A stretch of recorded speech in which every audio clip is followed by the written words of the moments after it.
And we're on for a one-off of Trail of Cthulhu. The first time we ever played it! Huzzah! Ever. So we're going to go over the rules real quick because I need a refresher. And I have no idea what we're playing. So you've all got pre-gen characters, which you can see over in the little characters and handouts section. Yes. So Lindsay is playing Jan Joyce Cleveland. I don't like the name Jan. That's a rubbish name. It's Janice. I don't like that name either. You can change it if you wish. I think I might be. Okay. Actually, I think it's Jane. I think you spelled it wrong. It's Jane Joyce Cleveland. Yeah. Okay. You can be Jane Joyce Cleveland if you wish. There we go. I'm going to edit it now. Are you editing it to Jane Joyce Cleveland? Okay, so she's Jane Joyce Cleveland.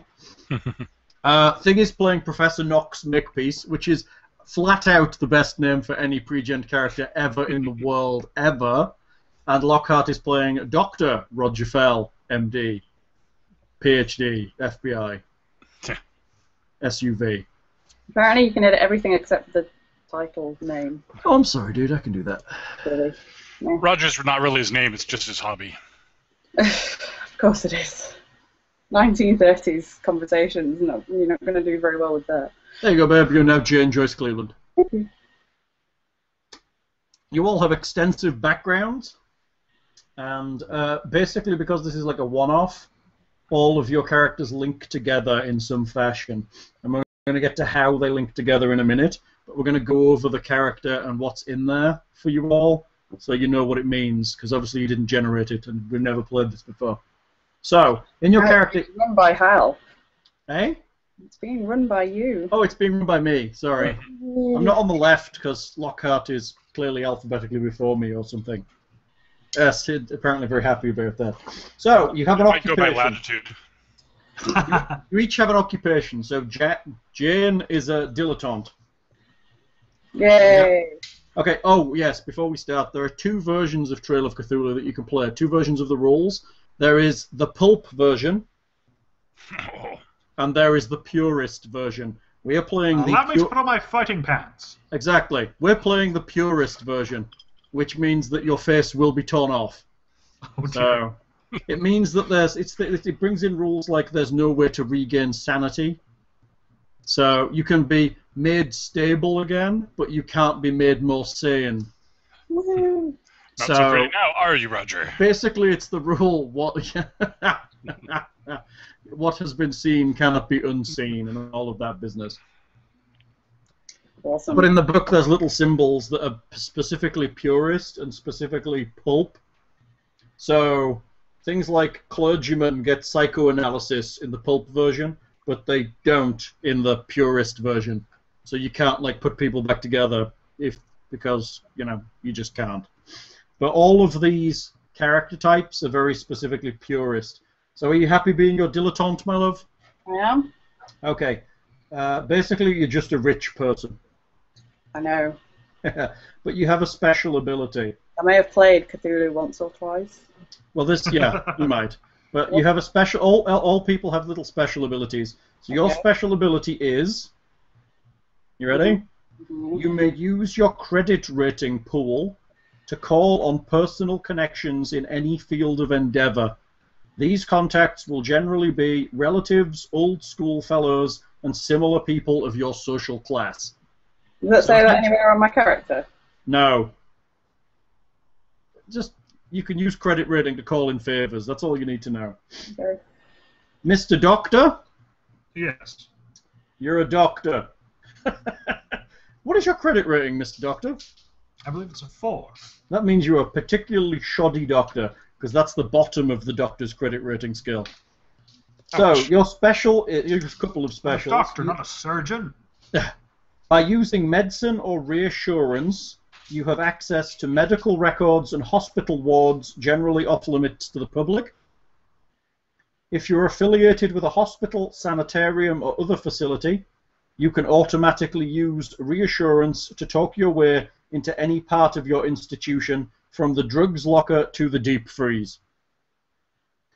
When you use first aid, each point spent heals 3 health points rather than 2. I am a damn good doctor. And you can stabilize the condition of a seriously wounded victim by spending only 1 first aid rather than 2. Alright? And then we've got the thing is playing the professor. Okay, as long as your academic credentials are intact, which means having a credit rating of 3 or more, Oh boy. using bureaucracy lets you enjoy nearly unrestricted access to closed library stacks, research laboratories, and even many private and government archives. If you have a credit rating of 5 or better... So I have to steal stuff from... what's your credit rating? 4. Okay. If you had a credit rating of 5 or better, you have tenure and cannot be removed from your professorship without clear public evidence of moral turpitude on your part, which wouldn't have been difficult. So I need to get myself some extra money somehow. So then you can get tenure, because that's all you care about, because you're an academic. All you want is a job where they can't fire you. What a stupid idea that was. The second you get there, you just stop working. Bring on the rest interns. of your life. Exactly. Bring on the interns. So, drives. Everybody also has a drive. You have a job and a drive. So, Jane's drive is in the blood, which is particularly purist. It means... You ready, Linz? Mm-hmm. Quite frankly, you're not sure why you keep coming back to the mouldering graveyard or poring over those antique texts. But queer behavior runs in the family, apparently. Outsiders wouldn't understand. So, you just bizarrely drawn to weird stuff. Alright, what's your guys? Lockout, what are you? Mine is duty. Duty, of course. You know it's dangerous and ill-advised, but somebody's got to go down those steps or bust up that cult. And you're elected because if you don't take care of things now, they're just going to get worse. If you don't, who is? Some time-serving gold brick, just counting down the days until their pension... Or tenure, as case of a certain professor. Examples include Inspector Legrasse from the Call of Cthulhu, etc. There's examples of them from fiction. Thing, what's yours? Antiquarianism. Antiquarianism. The dead past is the only place you feel truly alive. Discovering some truth about it or simply experiencing old and beautiful houses or items is the purpose for living at all. Neglecting the past merely because it seems unsavory is for brutish mayfly moderns. I love it. And then you've got... old-time religion. That's right. Give it old time. Yes. Okay. So then you have what's listed underneath your descriptions is pillars of sanity. Yes. Let me just look up sanity because the rules are there and it'll explain what they are. Basically, for every 3 full points of sanity that you have a pillar of sanity. And the idea is that it's something solid that you've built that you really grip onto. So for 3 full rating points in Investigator possesses insanity, you define 1 pillar of sanity, some human concern that you believe in and trust implicitly. Pillars of sanity are abstract principles, not individual people or objects. They can be damaged or destroyed by mythos revelations. Some examples of pillars include blah, blah, and blah. So basically, anything that undermines your pillars of sanity or destroys them makes you go a bit crazy. I'm going to say mine are, Cthulhu-wise, particularly easy to crumble. What you got? One is the beauty of God's creatures, especially in human form. Mm-hmm. And the other one is physical laws and the validity of scientific knowledge. They're all very based in normal reality. Lindsay's are aesthetics and high art, beauty benefits mankind, and family. Some families are greater than others. A great family can lead and inspire. But see, those sound like ones that won't crumble the first time you see a gribbly ibbly. What the hell? What is your sanity, Lockhart? Well, mine has to be at least above 9 then. I have 3 of them. Oh, yeah. Oh, I only mine's have two, so- 12, actually. Should I have another pillar? Probably.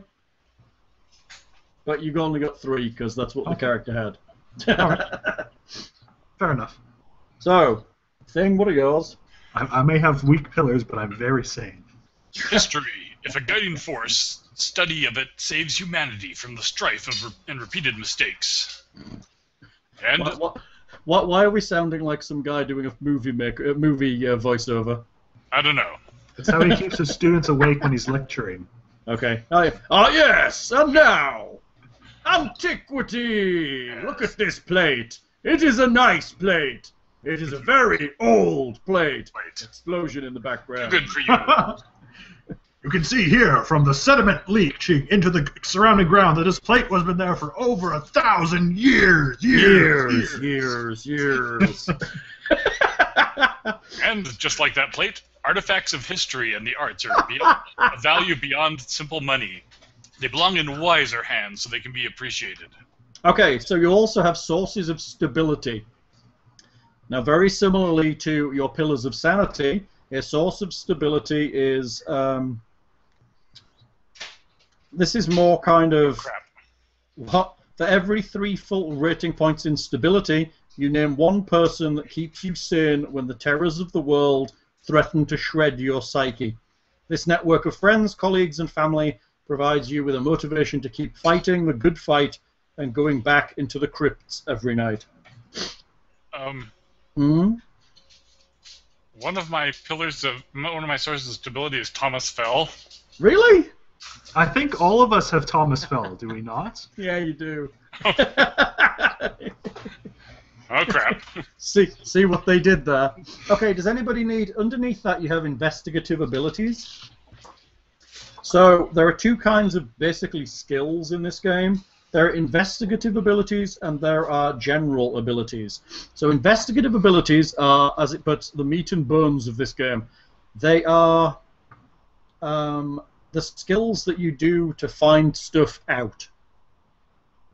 Now, essentially, if you've got a skill in a situation and there's a clue in that location, you're going to find it.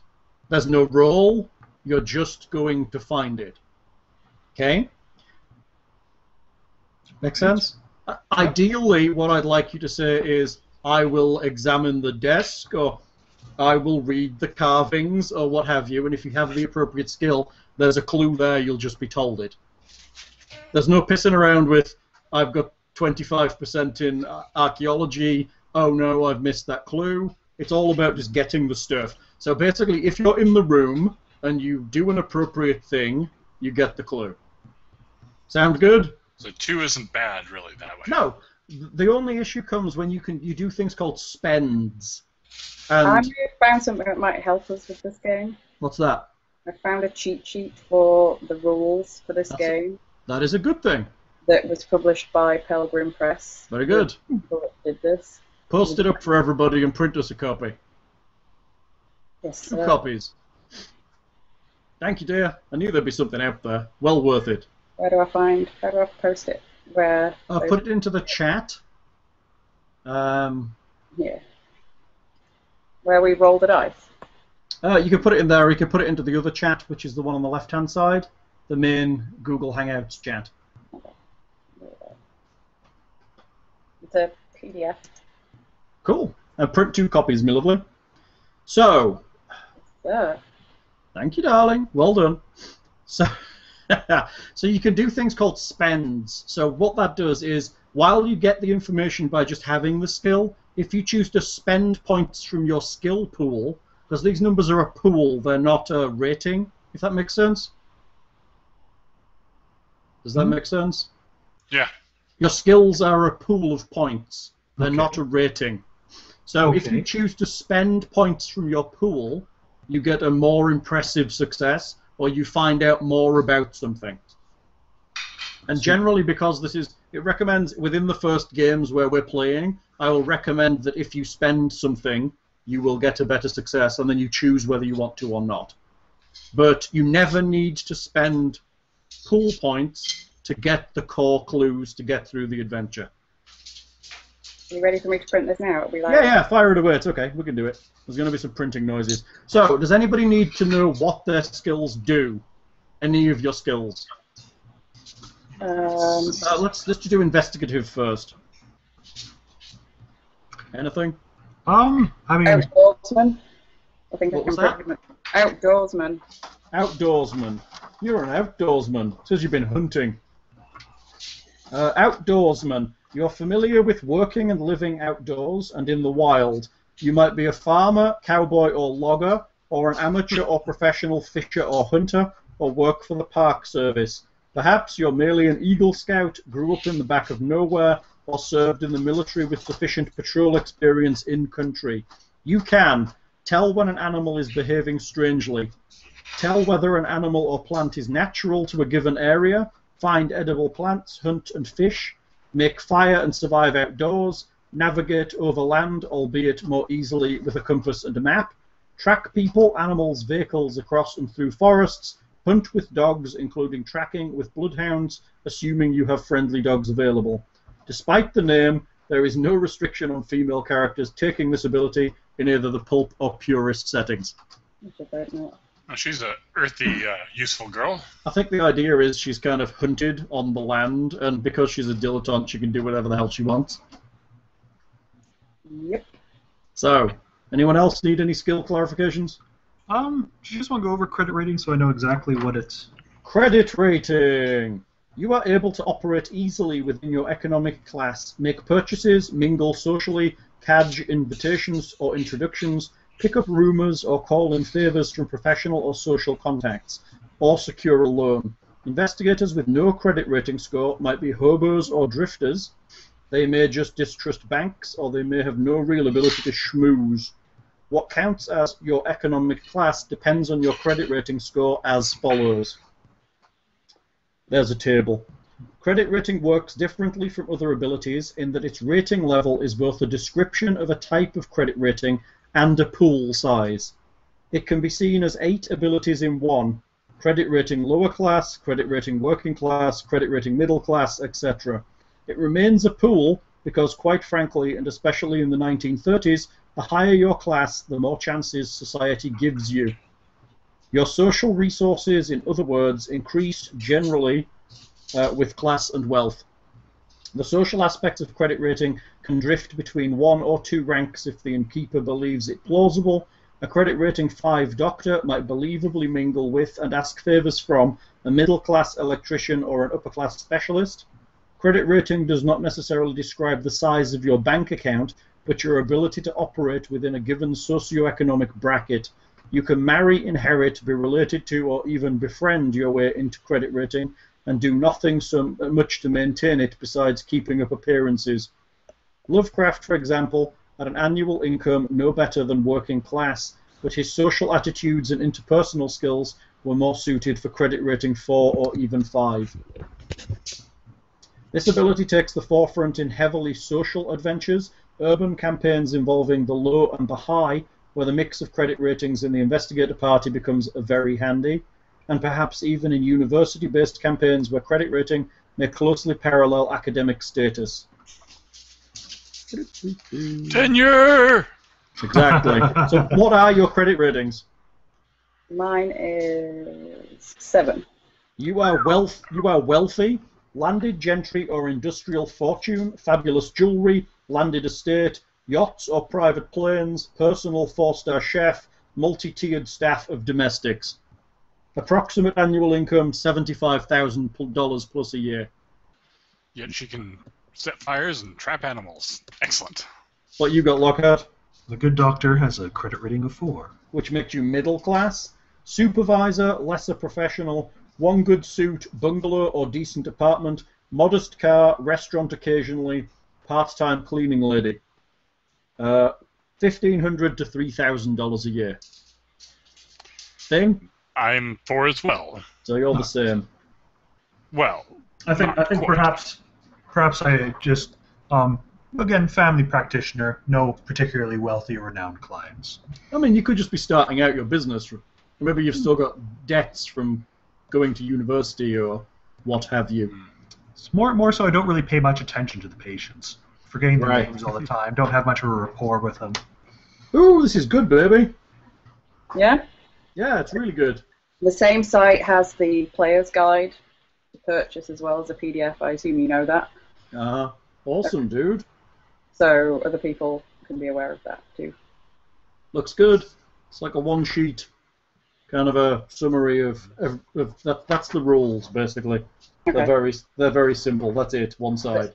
The 99-page PDF for the player's guide is $10 or £7 to download. Very good. Yeah. Where are you? What's the site? Pilgrim Press. Oh, their actual website. Okay. Any more skills we need to cover? Anthropology, is that just for use about other cultures in the game, or? Anthropology. You are an expert in the study of human cultures from the Stone Age to the Jazz Age. Physical anthropology is covered by forensics. You can identify artifacts and rituals of living cultures, describe and predict the customs of a foreign group or social subculture, or extrapolate the practices of an unknown culture from similar examples. Any more? Let me come and grab that sheet for me. All right, baby.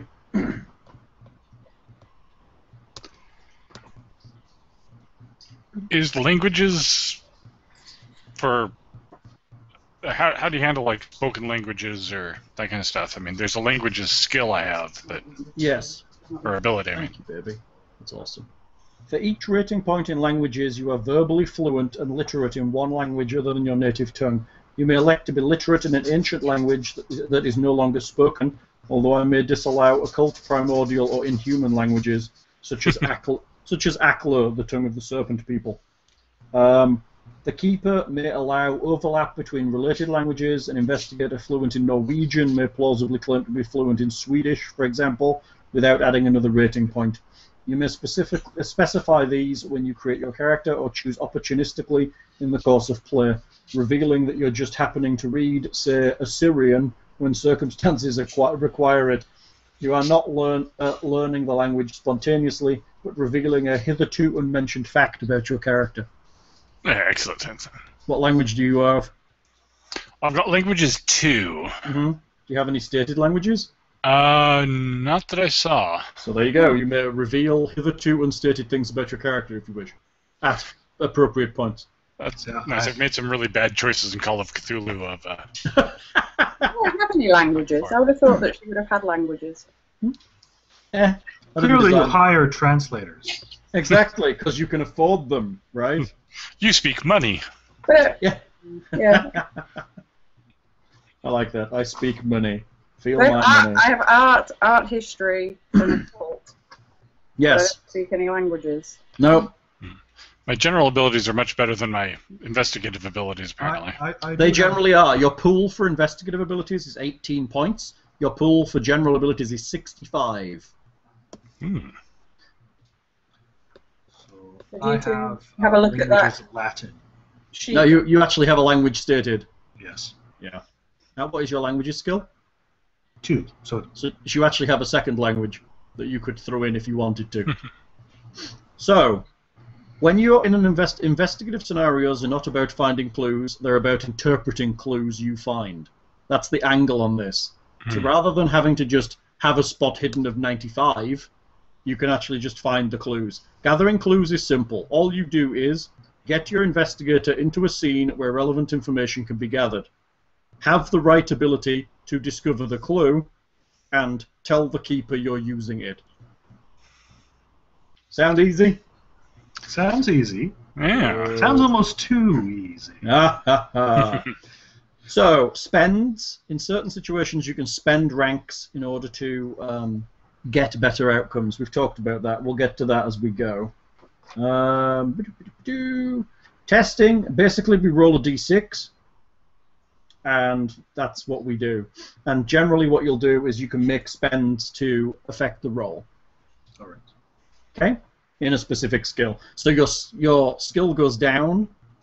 Obviously, a pool gets less the more you use a skill.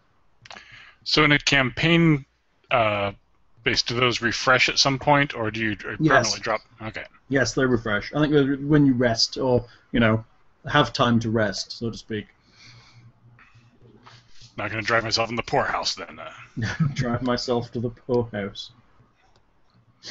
Credit rating everywhere. Yeah, credit rating! Credit rating everywhere in the poorhouse. Chases, what else do we need? Fighting, we don't need to bother with that quite yet. Explosions, no. Stability and madness, anybody want to know what that means? Sure. Sure. I see stability, I don't see madness. No, you have sanity. Stability and sanity. They refer to, they're two different but related qualities. Stability is mental and emotional resistance to trauma of any kind, natural, human, or supernatural. Think of it as your mental and emotional health pool. Your stability pool is quite likely to dwindle rapidly over the course of a single adventure, but it's also likely to completely refresh between scenarios. It is perhaps best understood as a short-term measure of your current mental health. Sanity is the ability to believe in, fear for, or care about any aspect of the world or humanity as we know it.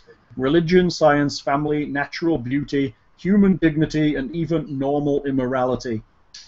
The horrible truth of the mythos is that sanity measures your ability to believe a comforting lie, but a lie necessary in order to live as a human being rather than a soulless tool or plaything of the great old ones. Your sanity will probably erode slowly over the course of many adventures, unless you see a great old one, lose a pillar of sanity, or suffer a big reveal. You will probably lose only 1 or 2 points from your sanity pool in any given adventure. In short, your stability pool measures how close you are to snapping today.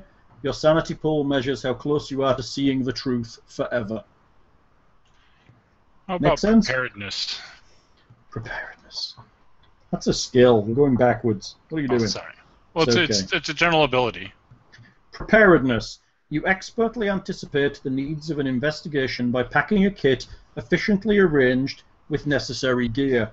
I had that all along. Yes. Assuming you have immediate access to your kit, you may be able to produce an object the team needs to overcome an obstacle. You make a simple test. If you succeed, you have the item you want. You don't need this in advance of your adventure, but can dig it out of your kit bag, provided you're able to get to it as the need arises. Items of obvious utility to a mythos investigation do not require a test. These include, but are not limited to, notebooks, flashlights, candles, matches, coloured chalk, common tools and hardware, penknives, magnifying glasses, pocket mirrors, string, sandwiches, and brandy. I didn't hear gun or flamethrower in there. No. Other abilities imply the possession of basic gear suitable to the core task. Characters with first aid or medicine have their own first aid kits or medical bags. Photographers come with cameras and flash bulbs. If you have firearms, you usually have a gun, and so on. Preparedness does not intrude into their territory. It covers general-purpose investigative equipment plus oddball items, a telegraph key, a baseball, a gas mask, that suddenly come in handy in the course of the story. The sorts of items you can produce at a moment's notice depend not on your rating or pool, but on narrative credibility. If the keeper determines that your possession of an item would seem ludicrous, anachronistic, or out of genre, you don't get to roll for it. You simply don't have it. An item which elicits a laugh from the group when suggested is probably out of bounds. Inappropriate use of preparedness ability is like pornography. Your keeper will know it when she sees it.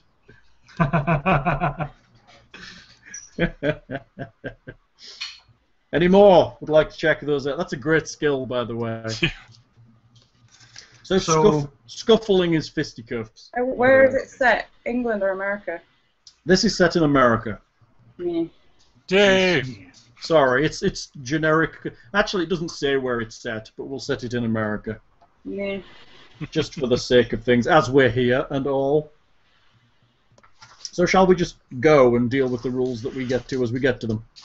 I think so. Nevertheless. All right. So I guess, is it reasonable then that perhaps I carry a sort of a doctor's kit with basic... Yes. You're a doctor. I would assume you'd have a doctor's bag. Excellent. Especially if you have preparedness. A lot. I do not have preparedness. But it is reasonable for you to have a doctor's bag. It's reasonable for Lindsay to have an enormous stack of money. Just in a sack. Just $300 spending money that Daddy gave me. Okay, tell me. I can't remember because it's ages since I've done anything. 1930s. How much is like a reasonable amount of money to carry around? Like probably for a rich person, what? $20 is maybe small. $20 is small. Let's see. Okay, so let's look for a reference. An Indian 101 Scout motorcycle would cost $200. Okay. Let me see if I can find you something more mundane. I was trying to find something on that site about 1930s. Right. But they haven't got anything specific. Like I would think. Okay. A trench coat will cost $11. Okay. A loaf of bread is 5 cents. That must. Well, no, that's. Yeah, that's about right. A 3-bedroom house costs $2,800. Shoes cost $1 or more. Oh, I wish. So I mean, I guess it kind of varies. How much money do you want to have on hand? Enough to buy a motorcycle at a whim, or just enough to do quite a few things? Well, she could technically, because of how credit rating works, she could buy a motorcycle whether she has the on-hand cash or not, because she has the credit. Yeah. People know she's worth it. But I'm saying how much cash she would want. Do I have any restriction on what money is available to me? Because I know that 75, like you said, 75,000 a year. Yeah. Probably not really. I mean, if you start buying up tons of stuff, your credit rating may start to strain. But generally, you've got almost an unlimited in this setting, you are uber wealthy. Okay. I know in other games that we've played, although you have like like an income or whatever, sometimes the actual money that you can physically get your hands on at any given time is different to... Yeah. This uses abstraction, so basically assuming that you can get to a place that can supply it, and your credit rating is good enough, you can obtain it. Okay. This is a lot less bogged down in the kind of specifics, and a lot more focused on the generalisms, if that makes sense. The dog is whining at me, so I'm going to have to try and feed her. So I'm going to have to come back and try and get that food. Okay. I'm sorry, she didn't even come in here.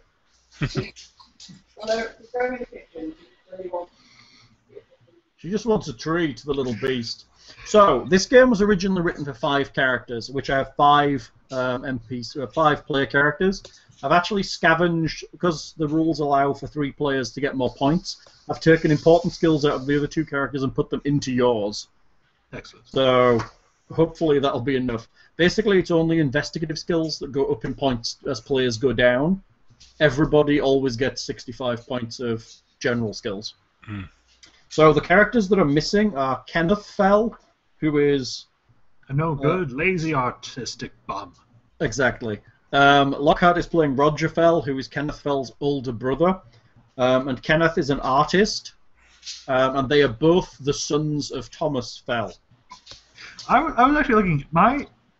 Just scanning over between them, for being his son, I know surprisingly little about him.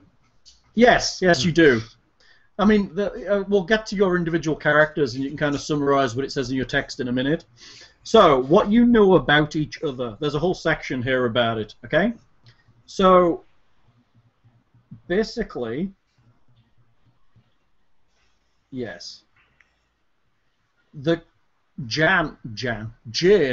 You can call me whatever, it doesn't matter. Jane became concerned for Thomas's well-being first. She was the first one to notice. Apparently, she had hired some men to plan an expedition with Thomas, but they never reported back. So she was worried, but not yet willing to declare Thomas missing for her own reasons.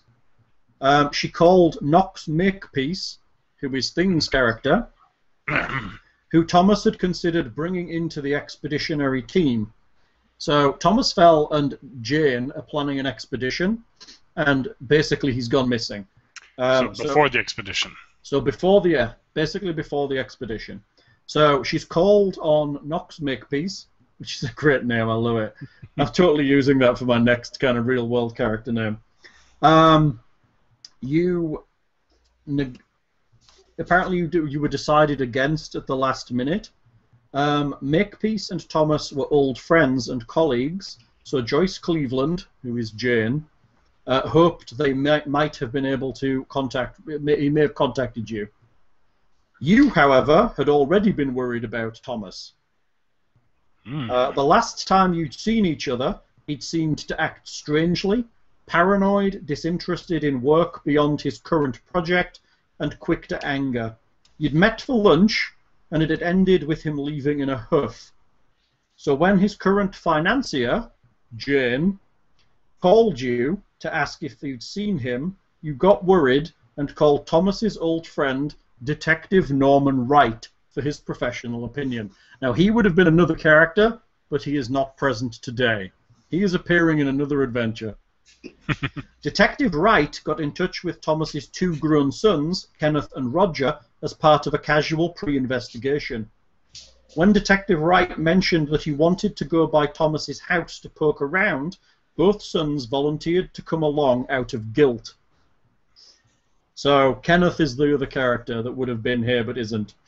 Neither had spoken with their father for several months. That he could go missing and they'd not be among the first to notice is embarrassing for both of them for different reasons. Though it's possible that they know their father better than anyone else, they probably know the least about his work and his sometimes close contact with antiquities of questionable legality.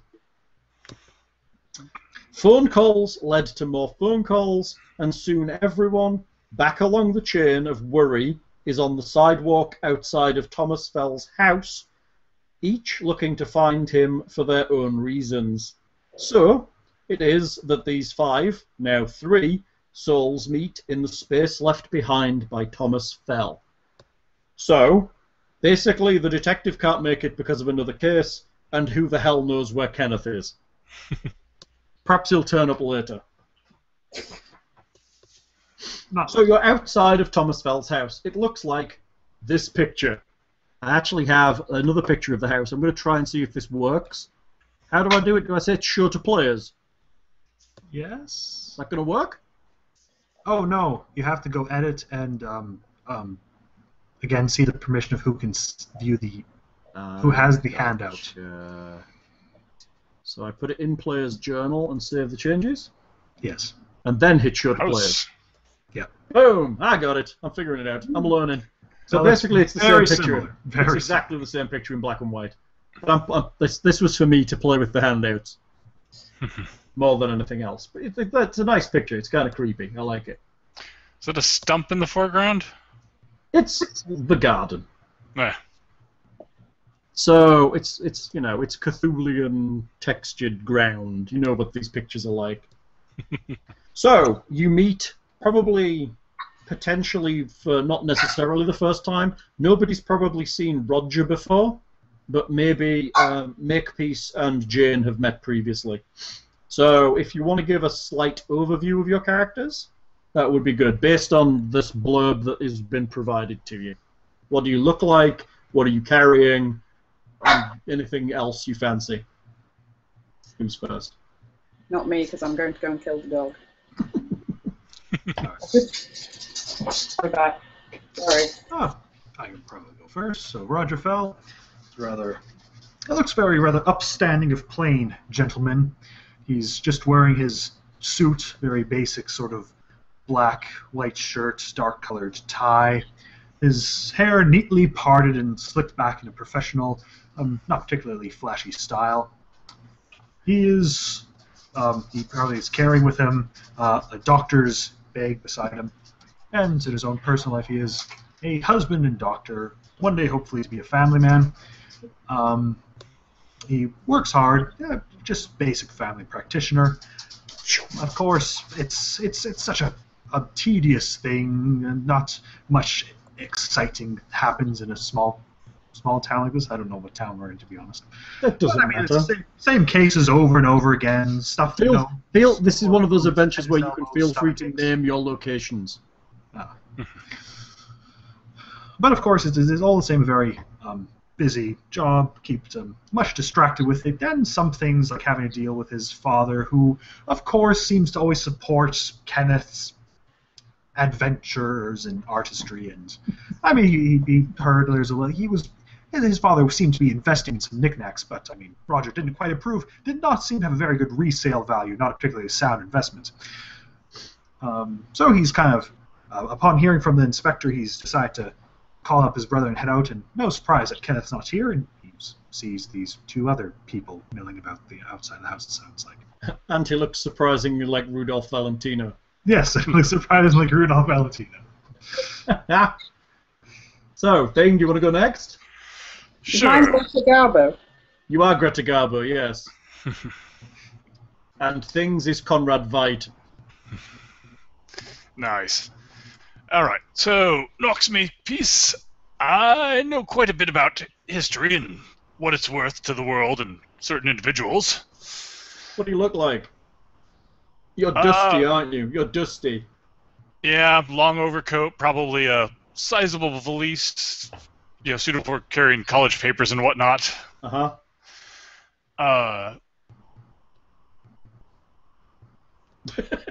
Yeah. You're reading your description, aren't you? Kind of, yeah. You're more familiar with them than we are, dude. I know. But I want to let you guys take your characters on. So, not You too look- imposing a fellow, but... You look like an academic, don't you? Yes. Yes. But, I know that much of this has worth beyond mere academia, but if, a wealthy person is wanting to have something for their private collection and still let me study it, then it's a win-win situation for the world and me in general. So your morality is a sliding scale with regards to artifacts, is what we're saying here. Oh, perhaps. And Thomas, if he would just be a little more flexible in some of his things, could have been a very rich man, I think. But,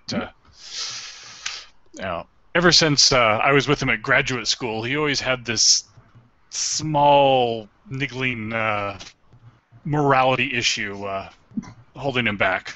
Oh, but you don't have that problem. I like that. Yes. All so, right. You have to come here to make sure that Thomas is, okay, and all of the pieces of art he has are safe. Of course. We don't want his pieces of art going missing, being lost to the world.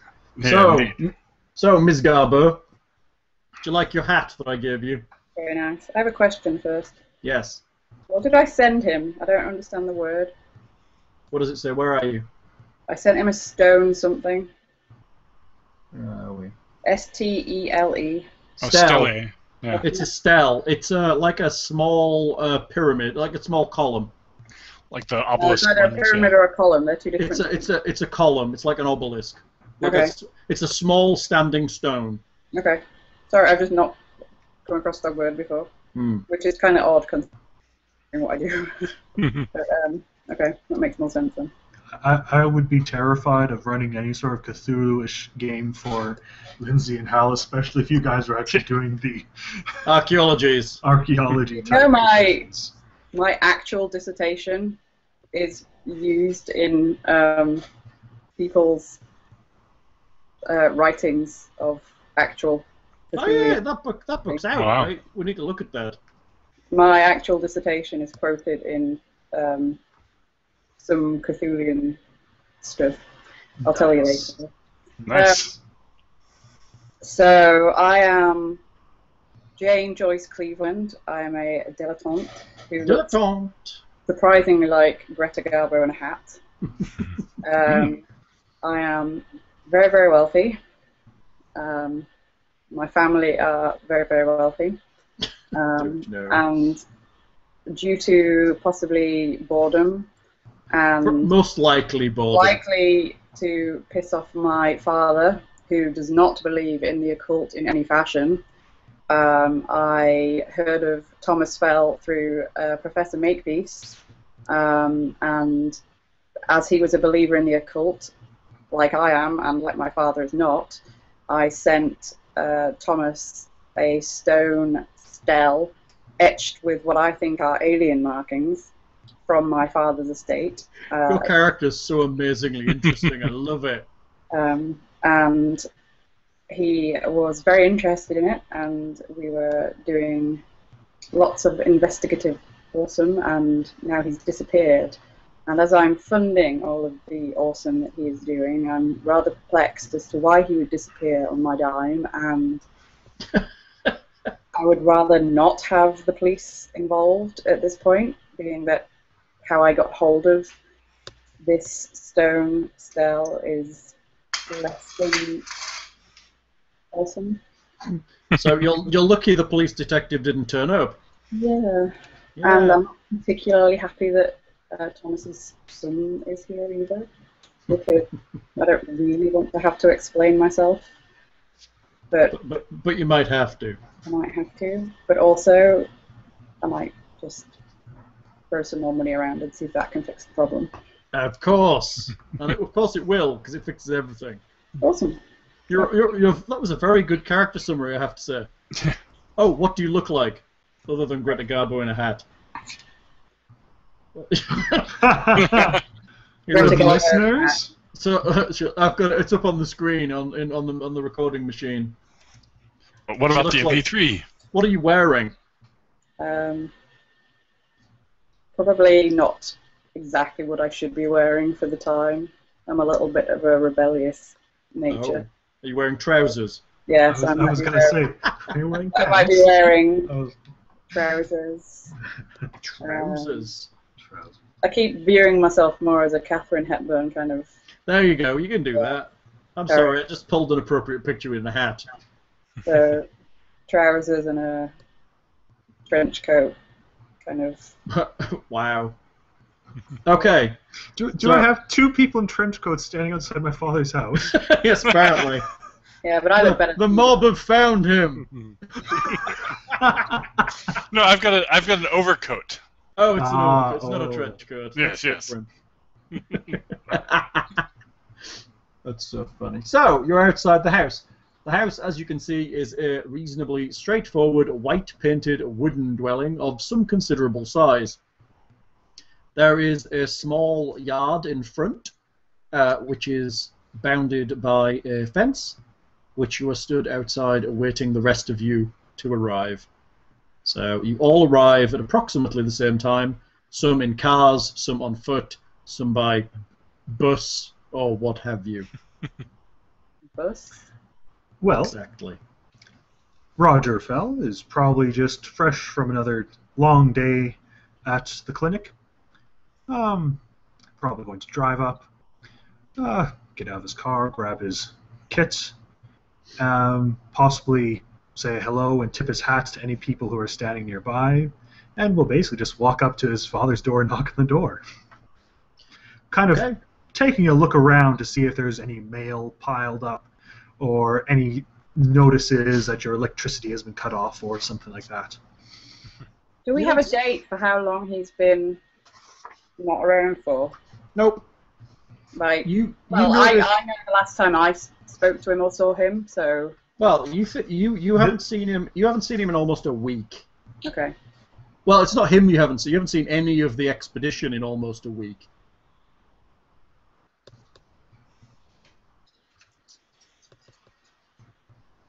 But as I kind of stand there, I'm not sure. Forensics, evidence collection, just kind of looking around on the porch. I'm looking around to see if there's anything suspicious in the yard or porch that would look like I don't know. Yeah. Okay. You notice a gentleman with a doctor's bag has walked in. You suspect he is Roger Fell, who is the son of Thomas Fell, having spoken on the phone a little. And that you were supposed to meet him here to go around and to take a look inside this house.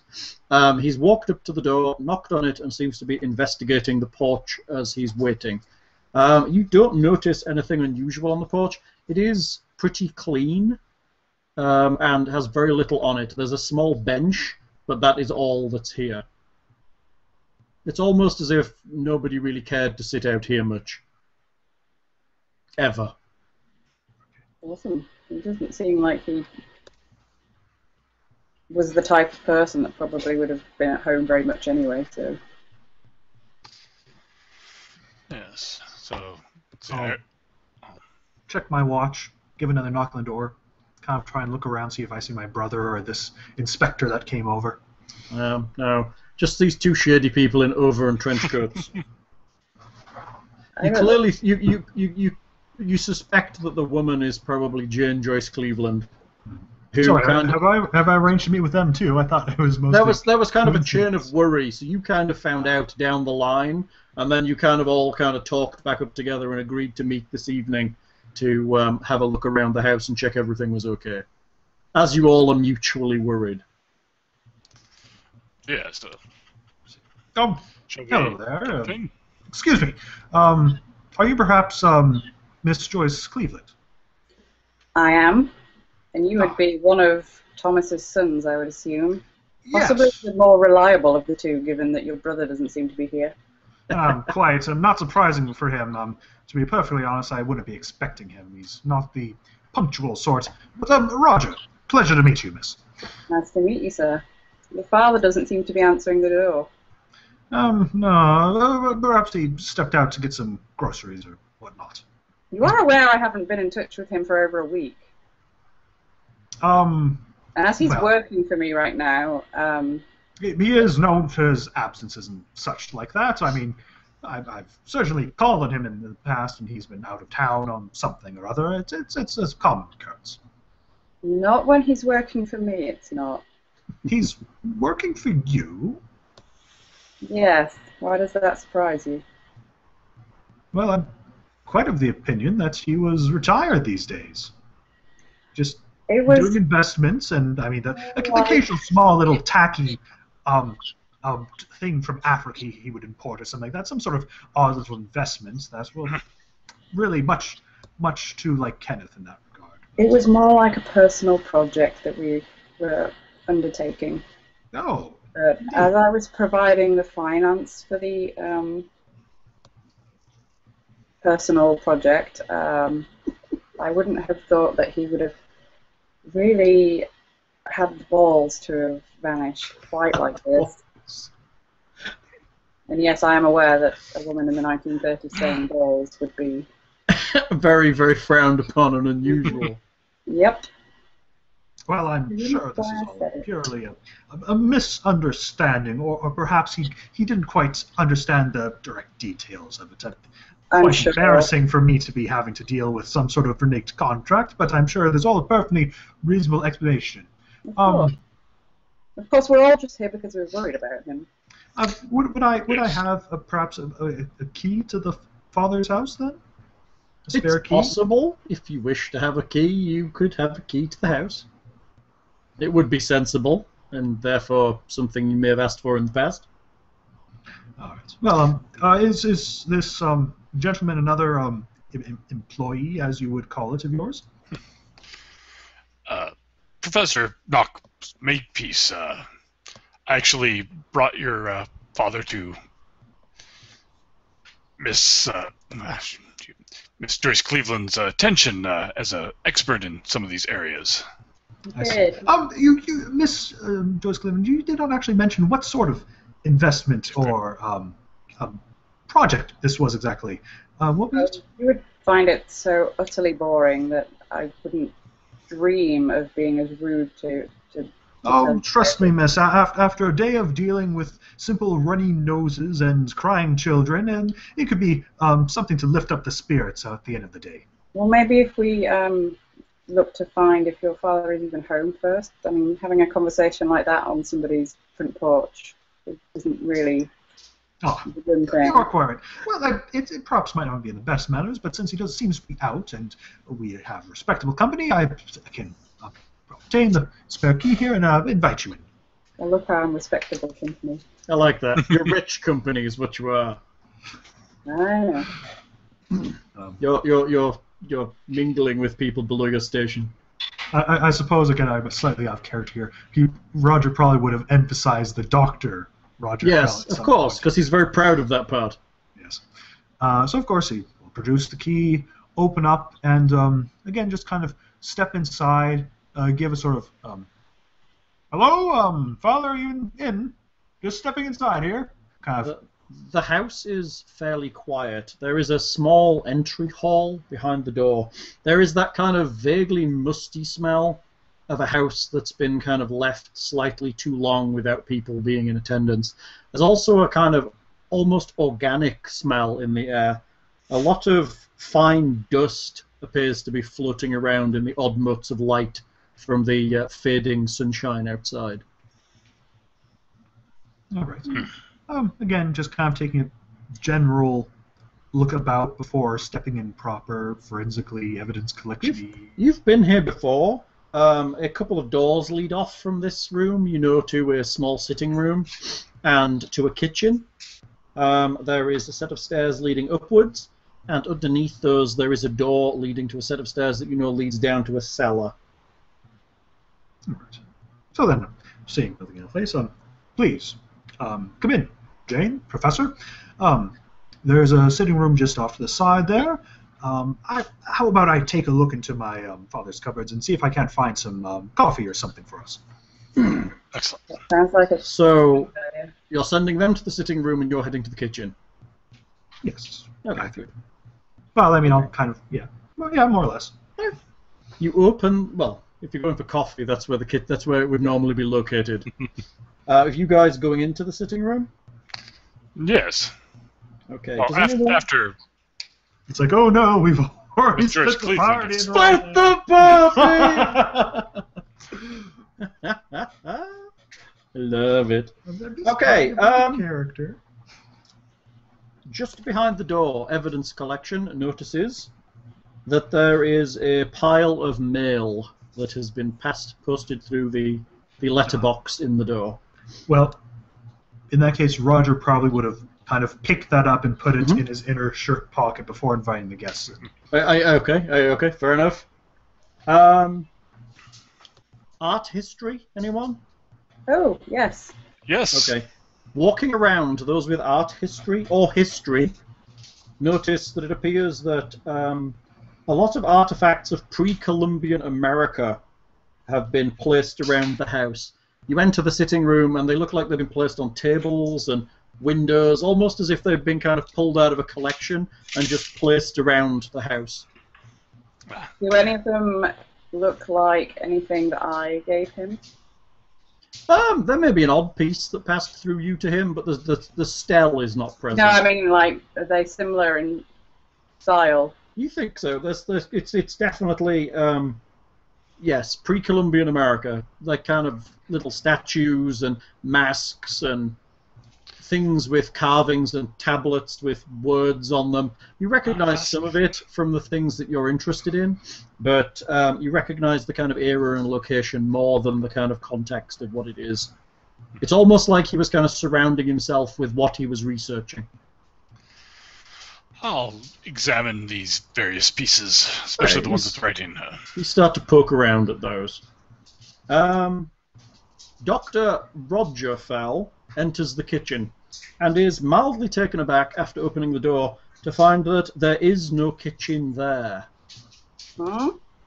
A large dead tree stretches from a pile of soil where the kitchen should be up into the second floor of the house. The outside walls seem to be intact, but the kitchen isn't here. Oh.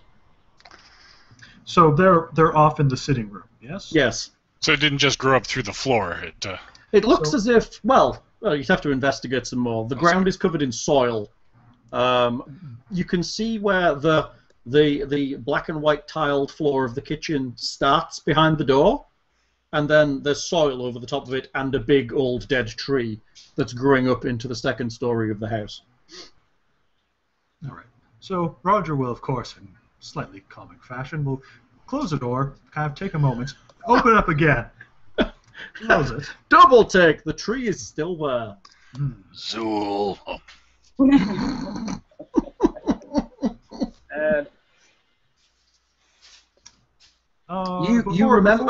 You remember from your previous visits that the room above here is the master bedroom.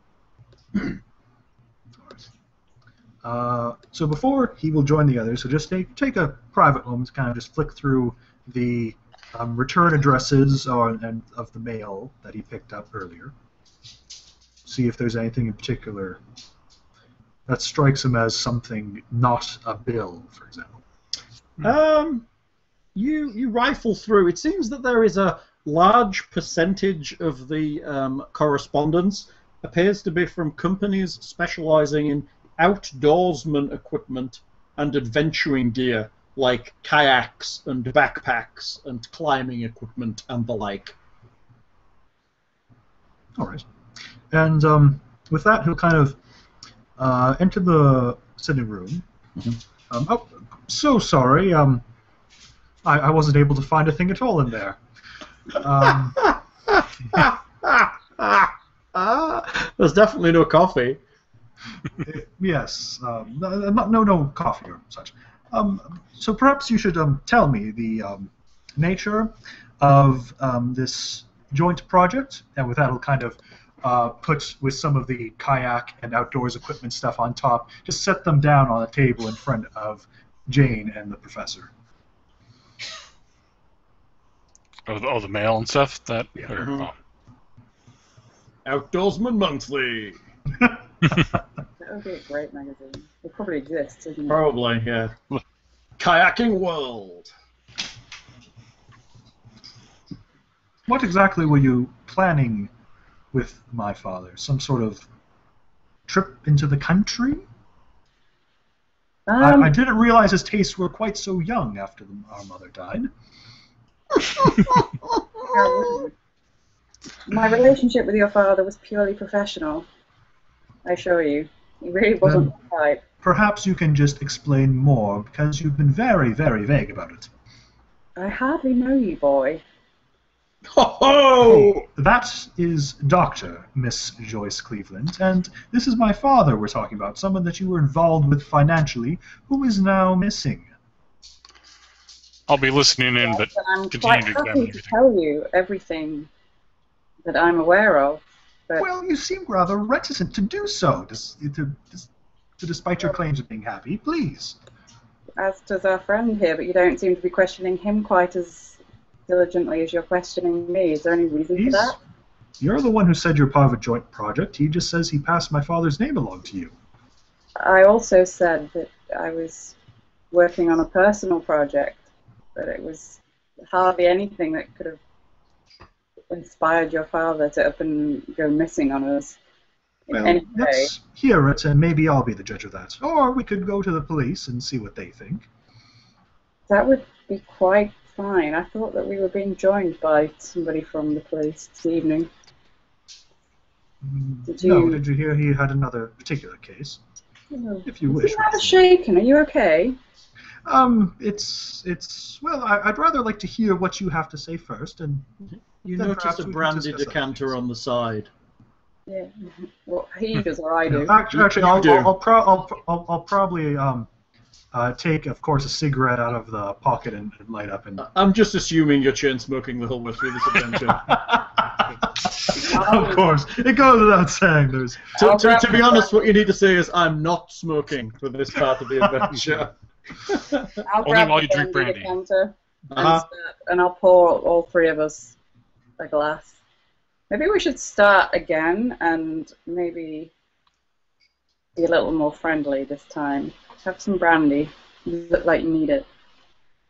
Your father was investigating a piece of art that I had given him from my father's estate. And that is about as far as our relationship had got. He was going to tell me more about it, but he has vanished, and I haven't heard from him in over a week. He was, as far as I'm aware, planning some kind of trip to look in further detail into the origins of the piece, but I really know nothing else. The piece that I gave him isn't Was it here. that bloody big dead tree that's in the kitchen? The dead tree in the kitchen. I didn't give him anything that was like a dead tree. I'm going to go and look in the kitchen. You Your open father the used a door. wood-burning stove. You open the door to He's just overloaded it with wood. You open the door to the kitchen. You see the tiles kind of overwhelmed by soil and a large dead tree which grows up through the ceiling. Oh. Okay. I'll shut the door and I'll walk back over. Everybody's like, okay! I'll top his glass up with a little more brandy. And your own. Thank you. I understand a little better why you might be a little shaken. Do either of you have architecture? Nope. Okay. The guy that hasn't gone in there yet does. No, you woman did, yes, okay. No, I don't have architecture. I have accounting as well. It's important when you have a bit of money. I take it that your father doesn't normally have a tree growing up through his house?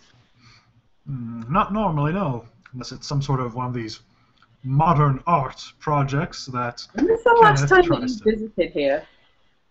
It must have been just a small time ago. It's amazing how time flies, you understand. Not enough time for a tree to have grown up through a house. Certainly not. Well, I mean, it looks dead. I'm not quite sure how something could have grown in such a short period.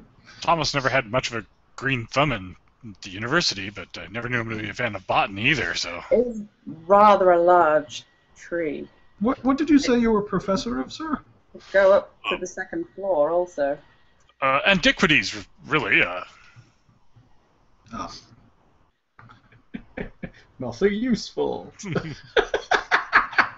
Well, it is rather useful, but just not when you're trying to identify where there's a tree growing up through a house. No, it's not.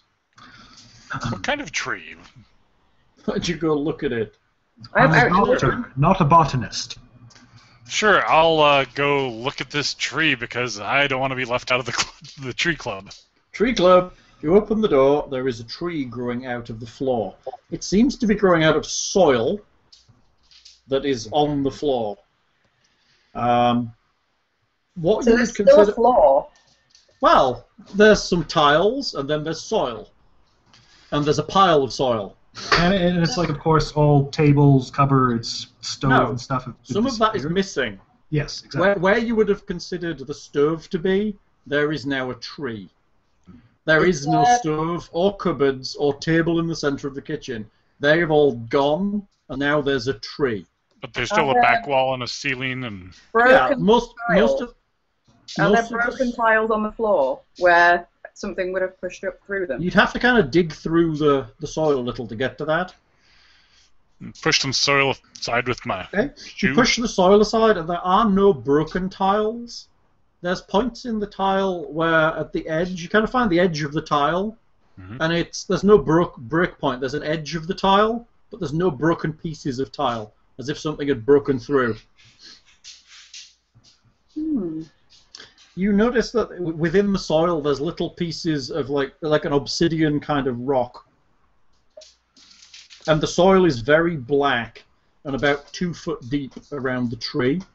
Your architecture skills allow you to determine that the house is still stable, so taking the stairs either up or down should still be okay. All right. Okay, so this goes up to where a bedroom would be?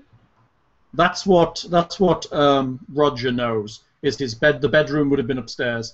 Looking up, you see that there seems to be a room above that the tree is growing into, but it seems to be pretty much devoid of furniture.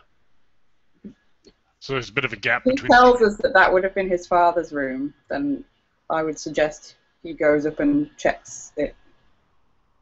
Because I don't want to go and put my head into his dad's room. Roger remembers that there are 2 rooms upstairs. One is the master bedroom, and the other is his father's study. Well, yes, so you can see it right there. Goes right up into, well, I'd say that's where Father's bedroom would be. Strangely, the floor that it's passing through doesn't seem particularly cracked or broken. It's almost as if there's just a void that the tree has appeared in. There's a rather unusual feature in this style of house. This artistic object you gave my father to investigate, it wasn't some bloody big seed of some sort, was it? Absolutely not. It was a small rock, actually. A small stone object. Very similar in style to some of these pieces, but not exactly like any of them. I'll kind of go up to the tree. Actually, maybe have a little bit of botany. I know I have biology. I'm not sure if that gives me any. Good enough. Good enough. Kind of go up, examine the tree, give a tap on the trunk. You give the tree a once-over. It's an old tree. It's a very old tree. It's a hardwood. You wouldn't expect to find it here. It's not the kind of tree you would find here. It's probably closer to trees that you would find in South America. So, given the local geology of the area, is this dark soil with flecks of obsidian in it typical of our region? No. No, it is not. Flat out not. Not typical at all. You wouldn't find it here. What kind of stone did I give him? There's no description of it. It was a small obelisk, probably about 3 feet high, covered in various runes and glyphs that you think are of alien origin. What 3 feet. what colour was this? It was a black stone.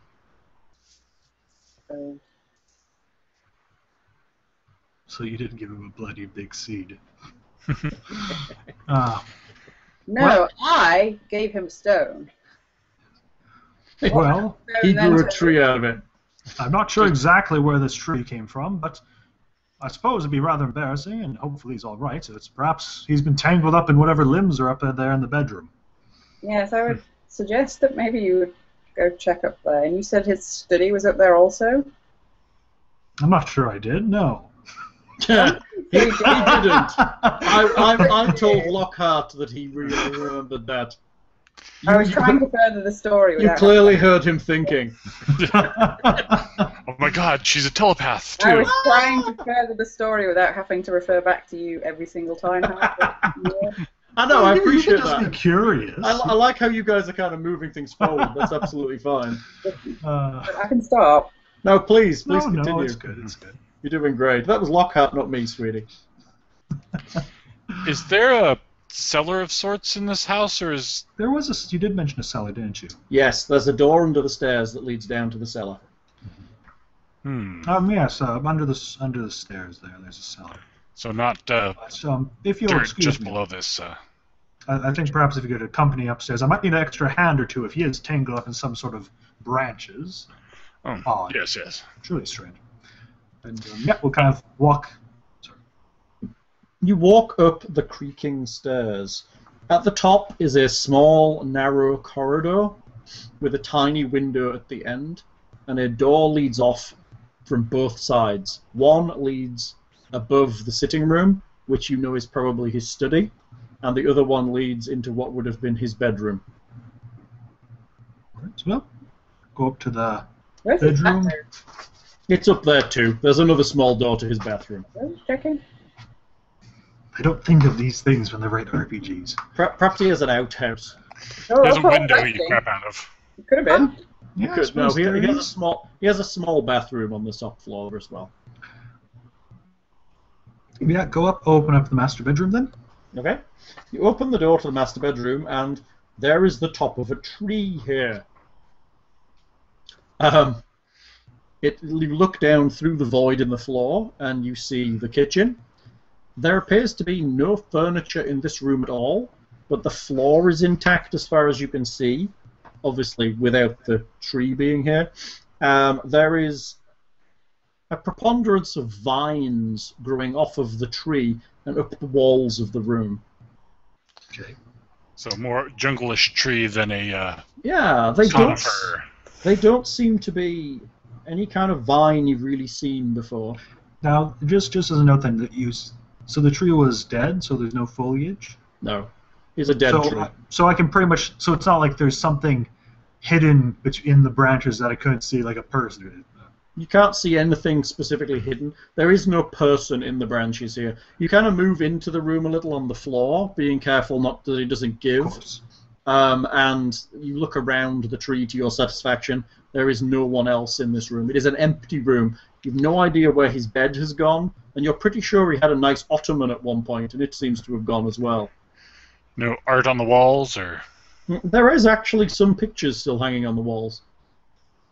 There's even a picture above where his headboard was. All right. And in fact, looking at the floor, you can see where his bed would have sat. I assume you've been here previously when it was tree-free? Tree-free.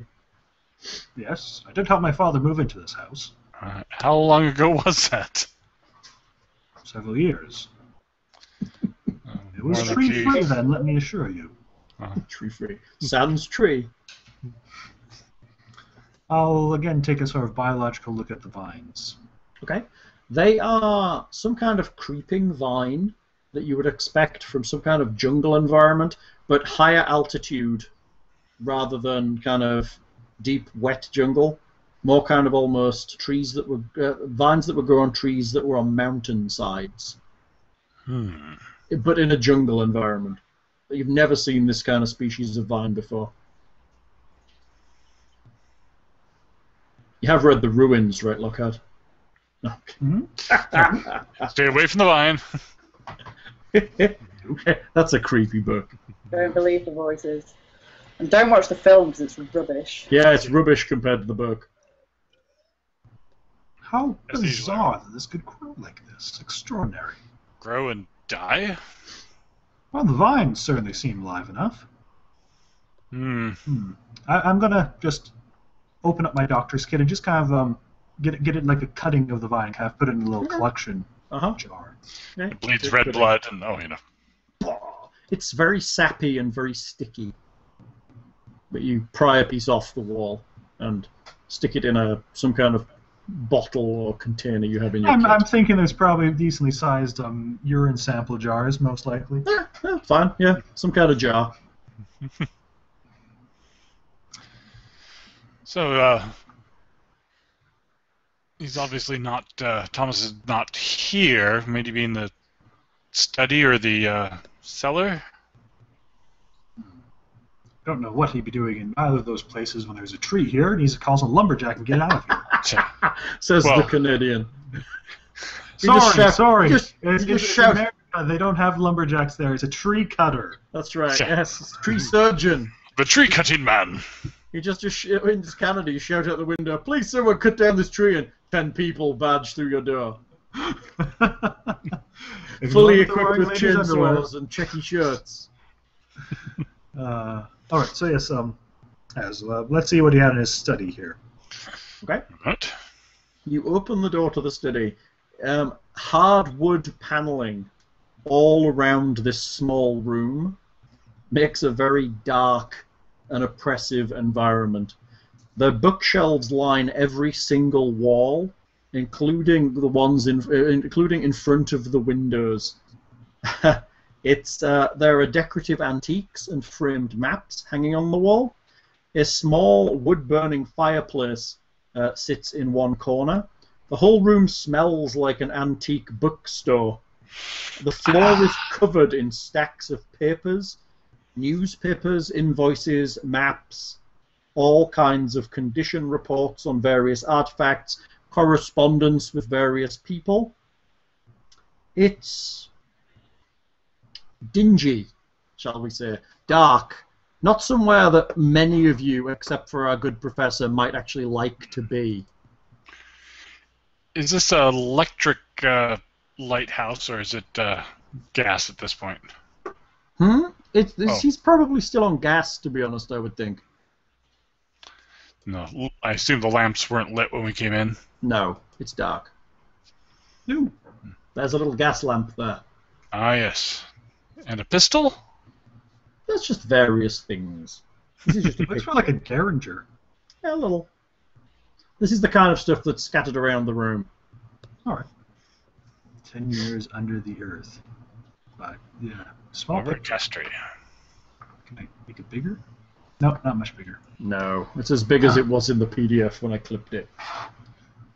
Well, my first action then will be between the smell of earth and the dingy smell of books. I'm going to open up that window in the hallway to help air out the house. Mm-hmm. Okay.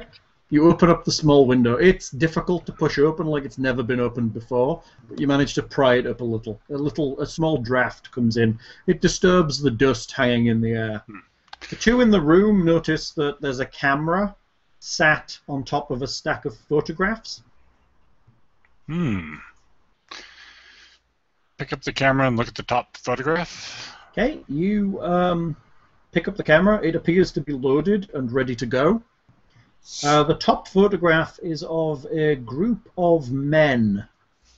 5 men. One you recognize as Thomas Fell. There are 2 nondescript white men. There is a tall man with a very serious moustache. And there is a young Asian man. All of them appear to be standing in the kind of kitchen area. In front of the tree and the odd rocks. Yeah. So in front of the tree in the kitchen? Yeah. Some photographs below that one appear to be pictures of an obelisk. Somewhat tall obelisk. Black stone covered in strange glyphs. Are any of these photos annotated on the back? Oh, very good. You don't think so? But there's various things in this room that you can find. Art history or art notices an odd mix of styles in the obelisk in the photos. I have those things. Now, this photograph's clearly taken outside in some kind of rocky place where the rocks are black. And so is the obelisk. Okay. It is an almost Egyptian in shape, but is strangely adorned with pre-Columbian Incan-looking glyphs. So what? My rock or the other rocks? This is not your rock. Okay. It's a similar rock, but this one appears to be taller. Okay. What? And also, it seems to be in a place that's kind of rocky and surrounded by stones. Okay. So it's still in place in the ground or whatever. Yeah, it seems to be wherever it was placed originally. But is it my rock that is in the picture in the kitchen?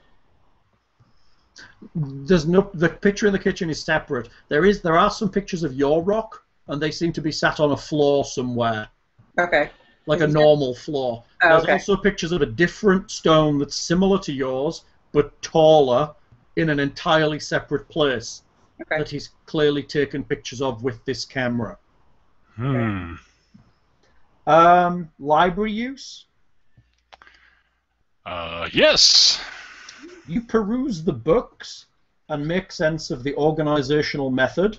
You sort out where his attention was when he was last in this room. It appears Thomas was focused on maps of South America with a handful of circles drawn over points along the whole length of the Andes.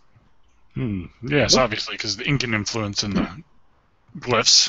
Books on Mesoamerican art and culture are open all throughout the room, as are texts dedicated to Stella, or Stellae, Stellia, I don't know what the plural is, little obelisks, and standing stones all over the world, from Stonehenge to Egyptian obelisks. Art history recognizes his focus on standing stones as well. So it looks like he's been researching standing stones of all kinds. How big is my stone? Your stone was quite small. It was only 3 feet high. 3 feet? 3 feet? A big stone. It is, but it's not compared to the stone that's photographed. Okay. This is like a 6-foot stone that's photographed. Not like an obelisk, but still pretty tall. I'm guessing Roger has returned, and he's having a poke about? Yep. With accounting? Indeed. Taking a look over these finances here. You How much money was this lady really giving my father? He appears that he has tapped his savings to buy expeditionary gear via mail order, but it appears that you can't find much of what he's ordered, so it probably hasn't arrived yet. There's also plane tickets and a shotgun on order. And he's also got put in an order to get $2,200 converted into various South American currencies. It also uncovered that his savings have been recently bolstered substantially by checks from Jane Joyce Cleveland. Let's see. What is the date of the latest activity in comparison? Probably about a week ago, maybe slightly longer. The last things he bought were probably 2 weeks ago or so. Okay, and the plane tickets themselves? South America. But when were they bought? About just over a week ago. Okay. The plane tickets are for 5 travelers. Destinations include Ecuador, Chile, and Peru. And You said he's hard Yeah. They are actually still in there on. Uh-oh. Below the tits. Al, you froze. Hello. Yes. You So, have to repeat that last bit. The tickets are actually present to Ecuador, Chile, and Peru for 5 travelers in each case. okay. Okay. But have they passed the departure date, or is it far future, or? It was a little ways in the future, as it maybe next week they were due to set off. All right. You said that he had cashed in his savings. He was pushing his savings. He'd managed. He was tapping them essentially, trying Is that to. something that he and I had maybe discussed, or is this like he's doing stuff that I'm not aware of? As far as you were aware, there was an expedition being planned, but you didn't realize he'd got quite so far along with the planning.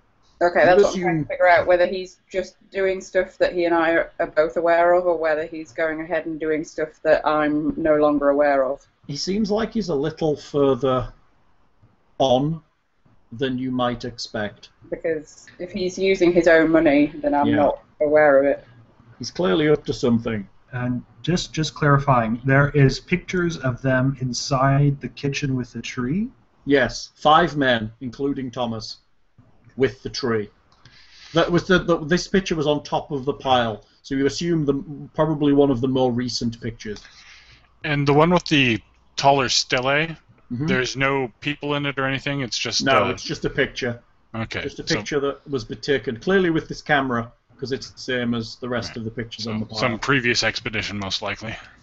Quite the expedition you were funding my father to go on here. All of this just for a little curiosity of a piece of ink and art? Yeah, there's apparently a lot more going on than even I'm aware of right now, because the money that I have put towards this project isn't what he's using. Well, He's it certainly funded seems like he's gone more than on top of it. himself. This is way further than he and I had discussed doing. I wasn't aware that he was even remotely ready for any kind of field work. He and I were still planning. He wasn't even talking about being ready for this level of... He wasn't talking about hiring any men here. You wouldn't happen to know who these fellows in the photo are? He told me he was hiring people, but I don't know who anybody was. I'm assuming that they were people to help, like drivers or explorers. I knew that they were going to be meeting to make plans for a trip, but that was the last I heard of anybody. The stone in this picture here is the stone that I gave him to investigate, the smaller stone. It looks like he found a similar piece somewhere else. Maybe he was going to do more investigation there, but I knew nothing of that. I knew nothing of another piece. While they're talking, I'll be examining the pieces in the room, see if there's anything that's either related or particularly standout-ish. Sounds like an awesome plan. You walk around the room. There is a potential for an architecture find here. Ah. But it will cost you 2 architecture points from your pool. That will completely drain my architecture pool. Well, you'll still have your basic knowledge stuffs. Yeah, you still get all architecture stuff because you still have the skill. Oh, what the heck? For spending 2 points for architecture? Might as well. You looking around the room, you realise that there's a fireplace here. But you don't actually recall there actually being a visible chimney on the outside of the house. Hmm. And it looks as if this fireplace has never, ever been used. I'll go examine this fireplace a bit. Okay, you poke around. That'd be something that Mr. Sonov would have I was going to say, I'm making stuff up about my knowledge of the house, but it doesn't say that I never visited him. No, it doesn't, but as far as you're aware, you didn't often come in this room. He was often pretty secretive about his work. And this is almost kind of his retreat from the world, hence the blackness and the evil. I mean, you couldn't recall whether there was a fireplace. You maybe seen this room through the door, but he never really invited you in here. He always kind of assisted you downstairs, or had you in the study, sitting room, rather. So I wonder if that great tree originates in the cellar. You notice, with your anthropology skill, that there is a statue of Anubis on top of the fireplace mantle. It appears to be facing the wall. Now, knowing how well organized he seems to be with his library use, you would suspect that would be a bit odd. Yes, normally you'd want the god facing the room. Let's see if it'll turn. Maybe it's been a naughty god. You try to lift it, but it actually appears to be attached to the mantle. You twist it, and there's a click, and the whole fireplace pulls forward into the room. Oh my. Sorry, what was that? Froze for me for a second. Oh, I'm sorry. He turns the statue of Anubis around. It's actually attached to the mantle, and there's a click as he pulls it to face the room, and the whole fireplace pops off the wall on like a hinge. Damn it, I should have done this when they were out of the room. There's probably good stuff in here. Professor, what exactly did you just do there? Apparently your father had some secrets. No doubt. How did you not notice that this fireplace was not a fireplace? Well, it's a fireplace, just not really. It looks like a fireplace, it's just not connected to anything. Behind the door is a very small room, about the size of a walk-in closet. It's dark, like the rest of the house. My walk-in closet's not small. You can see in the fading light a naked light bulb dangling from the ceiling. The room looks unfinished. It is a stuffy room. And there is exposed wood of the outer wall of the house on one of the far sides. Light bulb. There's electricity in this closet. Yeah. There is apparently electricity in this closet. Oh, reach up for the light bulb? That makes sense. Hey? It's a recent addition. Yeah, he maybe added it recently, but he hasn't had the rest of the house done yet. Reach up for the light bulb, see if it needs a little screwing in, or if it's got a pull chain. It's got a pull. You pull it and it lights up. All about you, there are handfuls of books. A brief kind of perusal shows that these are occult texts of questionable academic value, but a rarity that makes them worth quite a bit of money. There's a small roll-topped writing desk here and a wooden chair. There are pictures of both Roger and Kenneth as children hanging on the wall. All right. Problem. Was this the sort of thing that you were involved with in my father? A cult and such nonsense as that? Me? Both of you. There were markings on my stone, No. but I couldn't tell you what they were. Your father was interested. Professor here, you're the one who passed my name on. What is it exactly that you're studying there? You've been awfully quiet this whole time. Oh. Well, I'm more legitimate history. Legitimate history. Actual Certainly, history. if it's history, it is legitimate, no? I'm getting a bad rap here, and I'm being honest and stuff. Are you suggesting that my father was illegitimate in his studies? No, but I mean, really, magic and such. Occult. I mean, sure, Fairy it's tales, good for children's stories, nonsense. yeah, it's good for understanding primitive cultures and the artifacts they produce, but Roger will kind of step over, kind of have a little look of disgust at some of the books, but we'll kind of take the picture of him and his brother as children off the wall and kind of examine it in the frame. No. It's a picture of you as kids. You're a rather cute child.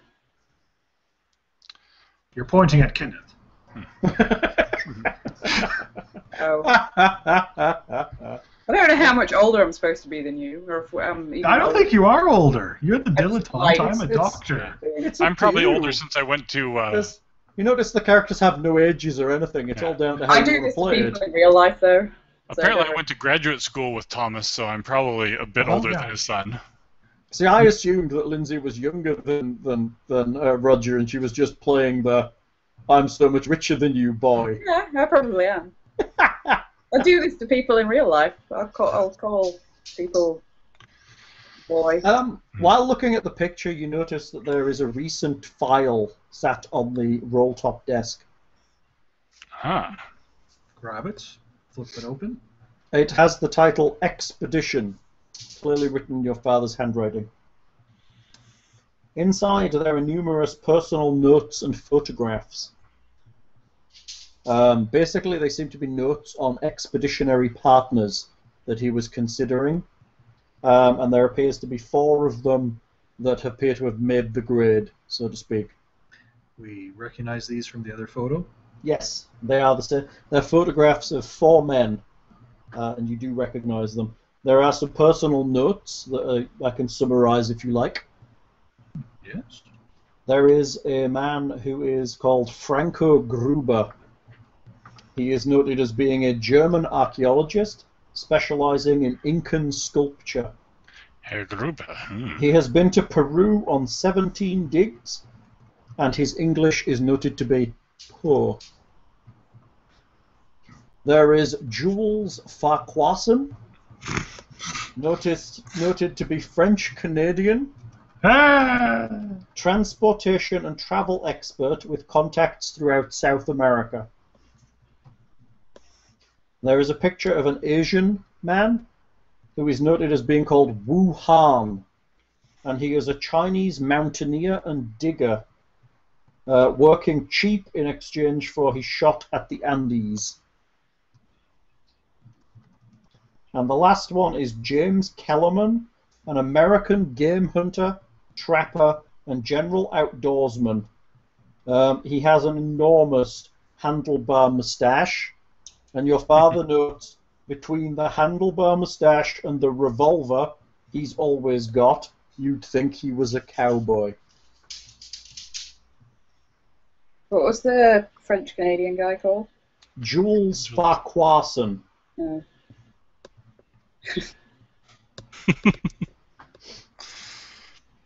And he was a driver. He's like a transportation expert.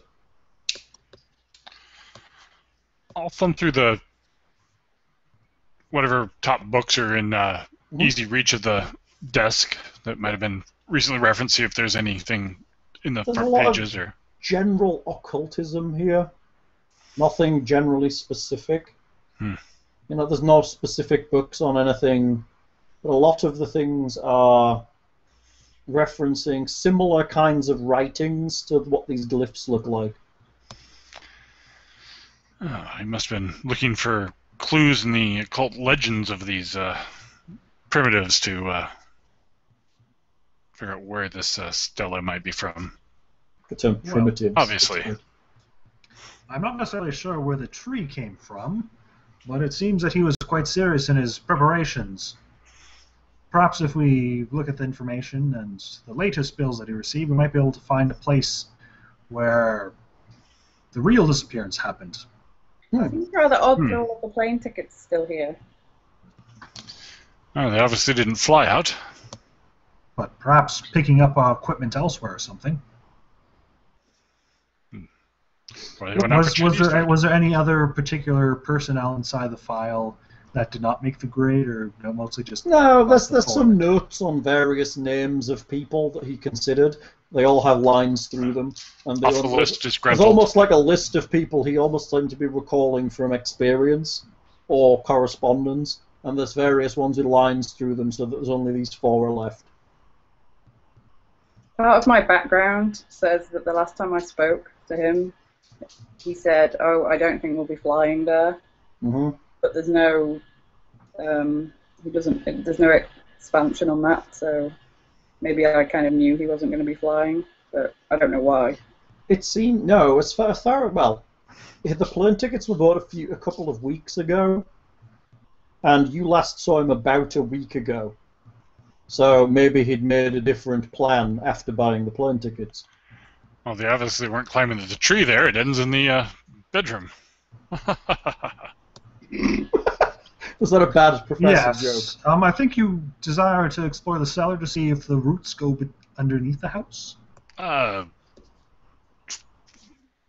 Seems logical. A tree growing out of the thing. It must come from the ground below.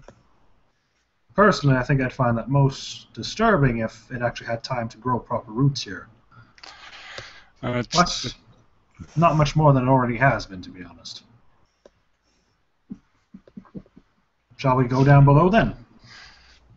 Yeah, sure. You open the door to the cellar. It is dark. Some stairs lead down. It smells musty below. Say rude things. You must not say rude things. What about smelling musty below? Cheeky monkey.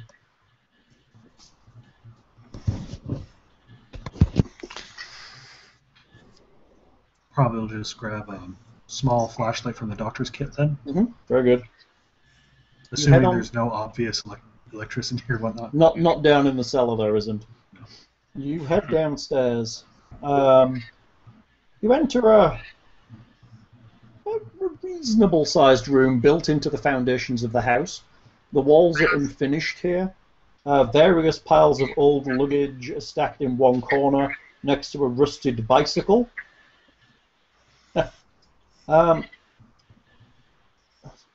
Pipes for the house run around this room, and there is a drain in the floor.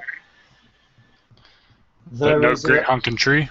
There is a rough cut door in the wall that Mr. Knox Makepeace realizes would lead into a room which would be directly below the kitchen. In this room, also hung from a piece of metal wire hanging from one of the pipes in the ceiling, there is a old iron bird cage. And inside the bird cage is a strange ovoid rock. Is it my rock? Nope. It's a different rock. It's about the size of this is about the size of an ostrich egg. Has raised bands all along it, resembling foreign runes, perhaps. Oh, shit. Stolen my rock. I want it back. Anthropology? Yes. Mr. Knox Makepeace. These markings make no sense. They look like no language you've ever seen. They may be naturally occurring on this rock. Can I reach it out of the cage and examine it closely? The door appears to be locked. I'll probably examine the luggage, see if it's been used recently. Several hundred legs pop out in it now. So. Sapient Pearwood. The luggage is old bags. Generally, there's a couple of things you'd expect maybe to take on an expedition, like big backpacks and frame packs. They appear to have been dealt with more care, but a lot of this is kind of old family luggage that just appears to have been thrown down here.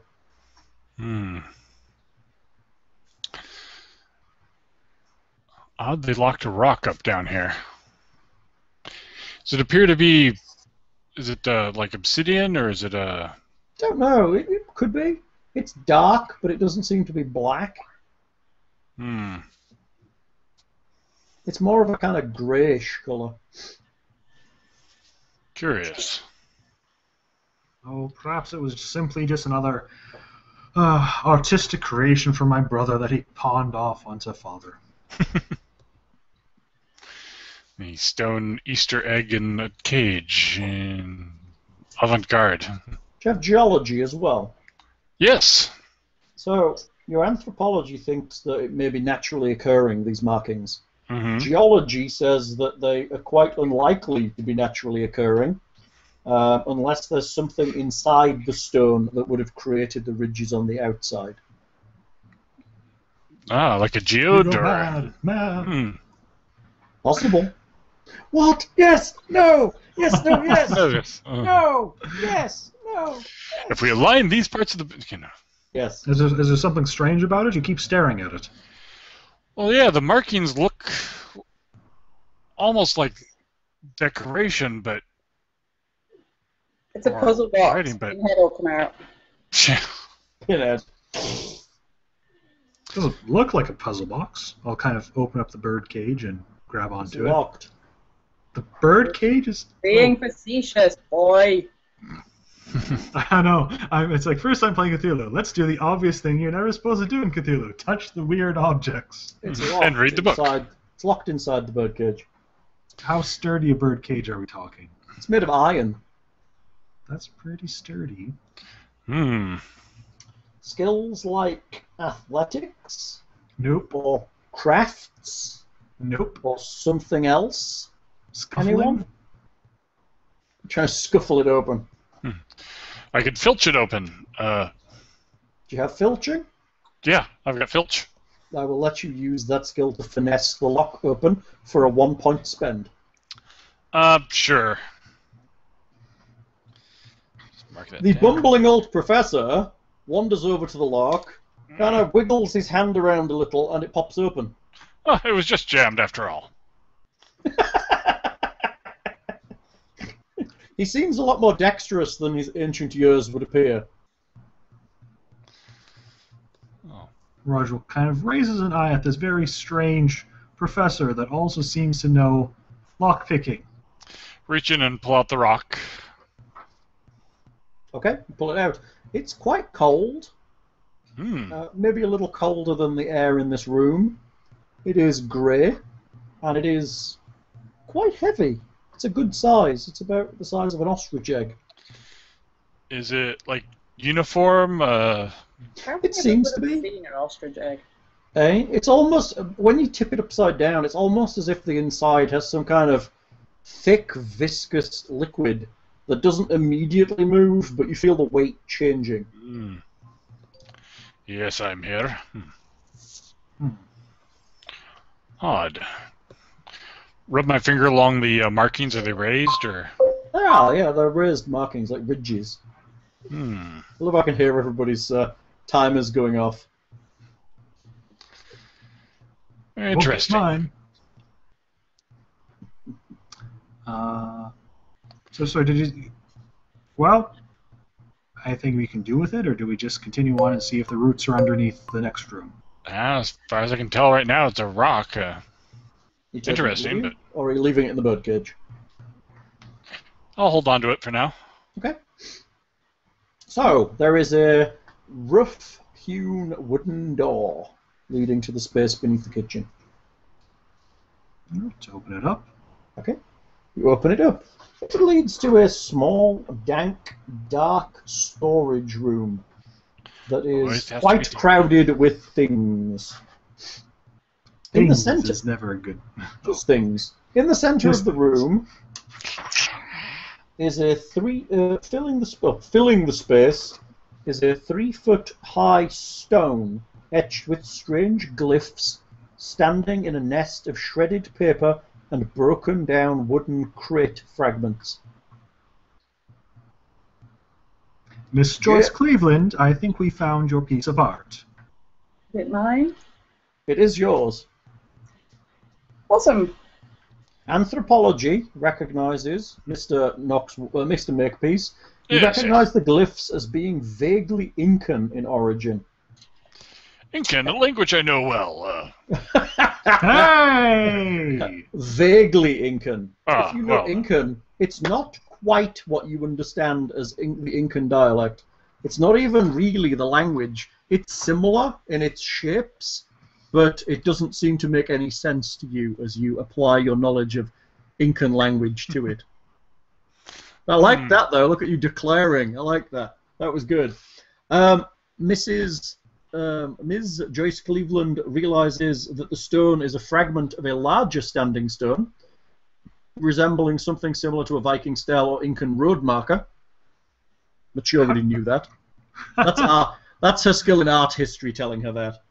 How did I not know that already, then? Yeah, you did know that already. That's Why what is you it not on knew. my character sheet? I'm just telling you. Geology, Mr. Makepeace, Yes. is you cannot identify what kind of rock this stone is made up of. Is it similar to the rock the egg is? No, Yeah. different. Hmm. Different. So- Anyone with art or craft? I have art. Art, you remember how exquisitely crafted and painstakingly detailed the etchings are. Would you like to come and see my etchings? Really, no. Roger notices a packing slip within one of the dismantled crates. It reveals that the stone was shipped to Thomas Fell by Jane Joyce Cleveland somewhere close to a month ago. Right. Yes, this is my stone. So I wonder what Thomas- it's doing down here. Thomas built a nest for your stone and then put a stone egg in a bird cage. I'm starting to wonder if your father may have had a breakdown of some kind. Maybe he... Well, I would imagine a tree popping up in someone's houses could do that to any fellow. Yes. Or maybe this stone outgasses something and we're all hallucinating trees and... No, Please, shared Professor, hallucination. leave those kind of hypotheses to the medical man. Well, I love the academic bitch slapping that is going on. Well, I don't have any of this anthropology stuff here. I gotta keep my area where my area is. Stay away from the medicine. This is mine. I like that. It's funny. so no hint of treeness down here? No roots in the ceiling? Or You don't see any. So, did you say that it's just standing there? There's nothing special aside from the nesty thing around it? It just seems to be stood there. And the nesty thing's not, well, it's just papers, like torn paper, like he's almost been making notes around it while he's been in this room. And the crate is the crate it was originally shipped in, just broken apart. take Well, out some of the papers, examine the notes. You start, it's just pictures, like he's been drawing the pictures of the runes so he can take them to study. Is there anything different about it from the last time I saw it? Looks exactly the same as the last time you saw it. As far as you were aware. I assume you'll be wanting this back, Miss Joyce Cleveland? Yes, but it is rather large to be carrying around. I might have to send my driver for it. Sent my driver for a I kind of- 3-foot lump of stone. I kind of assumed you had your driver in the area still. He's outside waiting patiently. So if it's broken off, do we tilt it and examine the cross section underneath? If it's I'm gonna what tip it the over. actual broken stone is, like carefully, Okay. gingerly. You touch it, and the stone thrums Ooh. like something electric as you touch it. It vibrates in your hand, and a delicate red arc of lightning slowly reaches out and touches you on the arm. Most unusual. It definitely. There is a burning sensation, as if you touched a stove. A sudden recoiling gasp, and then you feel like you're falling. Oh. Everybody else sees a blinding white flash. Oh, bollocks. Various bits of rock and vine kind of replace Professor Knox's makepiece as he vanishes. The rocks kind of fall to the ground along with pieces of vine. Then the lightning flashes out and hits the both of you. Of course it does. Yes, of course it does. So it has And to then fall. you are also feeling like you've been burnt for a second, and then you're falling. Hooray, I was useful! Well, no. Hooray, you were stupid, and we had to follow you. Let's see if I can figure this out. I was going to say, it's a Academic good curiosity. thing that they make it automatic for the whole group, because otherwise, no way any other people are touching that after Yeah, I they was see gonna someone say. turn to twigs and berries. That's right, twigs and berries. I like that, twigs and berries. Okay, how do I pull people across to the map?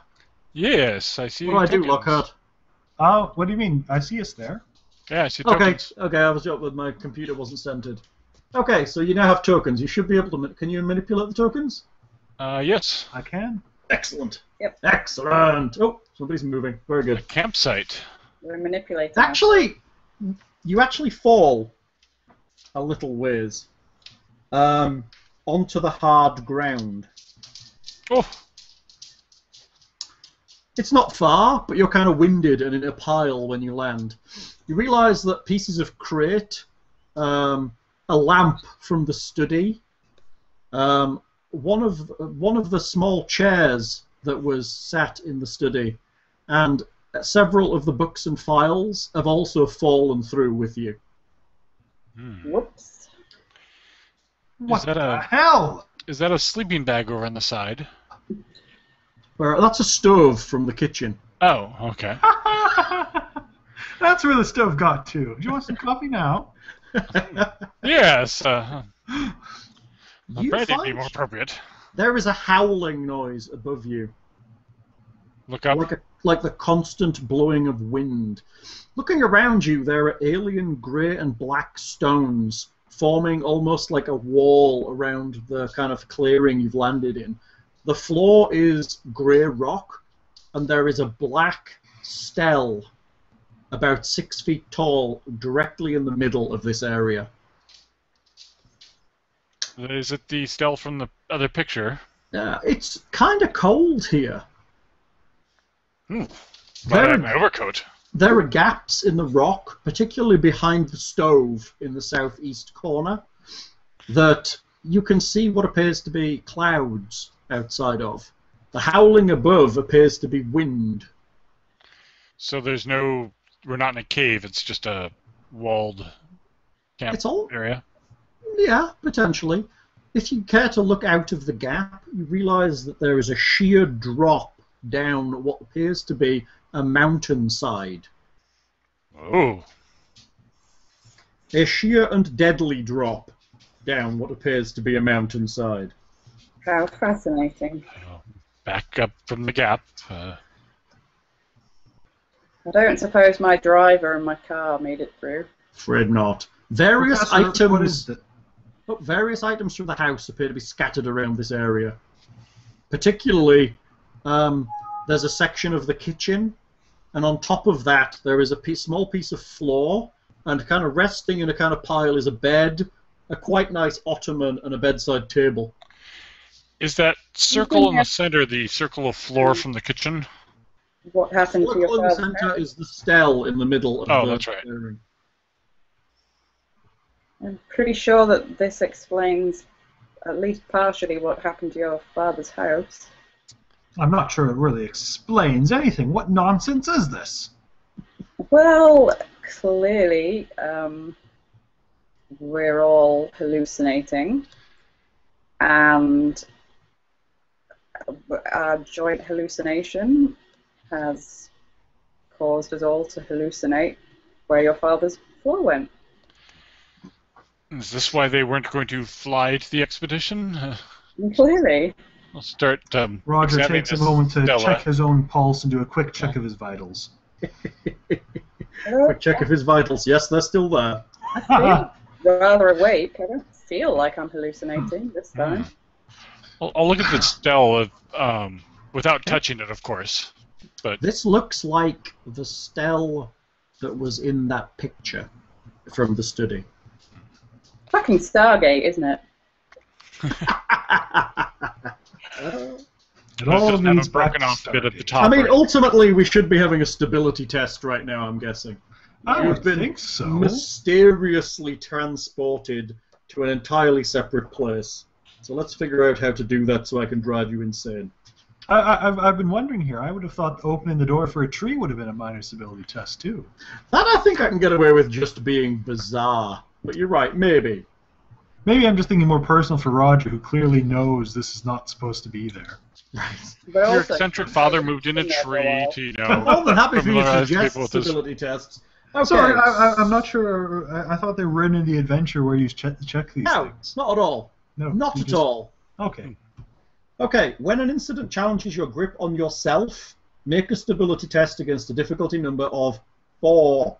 As with any other test of general ability, you are always permitted to spend stability points to provide a bonus on the roll. However, it's never a good bet to spend more points than you can stand to lose if you fail. You can spend yourself negative if you think you absolutely have to cast that spell, although you cannot voluntarily reduce your stability pool below negative 11. You should go into the negatives. Lovely. Yeah, you can go into the negatives. That's how you go insane. So, let's see. You see a fresh corpse. No. You experience strong unnatural sensation. No. No. Grisly murder. You witness an obviously unnatural but not necessarily threatening omen or magical effect. That Yes. sounds like what just happened. The potential stability loss here is 3. So, in order to make the test, you roll a d6, and the difficulty is 4. And we can. And If we you spend can points, spend it's 1 for 1. You can spend stability 1 for 1 in order to add bonuses to the roll. So we have to hit 4 or above, or just above 4? You have to hit 4 or above. Nah, let's go with it. We got stability. It's 1 shot. Rolling. Ah, blah, blah, blah, blah, blah. You feel kind of shocked that you're in an entirely different place all of a sudden. Dr. Roger Fell loses 3 stability points. I will spend a stability point on this, I think. Okay. So you lose a stability point for the spend. All right, so that's +1 on the roll. Correct. So it's d6 plus 1 for you. 6! Easy! The professor's like, psh, I saw worse things in the Amazon. I'm And gonna Jane? spend 2. Spending 2 Wow. stability. I have 12 stability, so Very good. You spend 2. Rolls a 4. Jane is fine. Yes. Mr. Fell is not so fine and loses This 3 does points of not stability. make sense at all. It's beyond natural laws for something like this to happen. We can't just simply pop up in another place. but I keep the brandy in my hand. If you had it in your hand, it's still in your hand. I would think that glass would have been long emptied by now. No, I had the bottle. Oh, you had the bottle. Nice.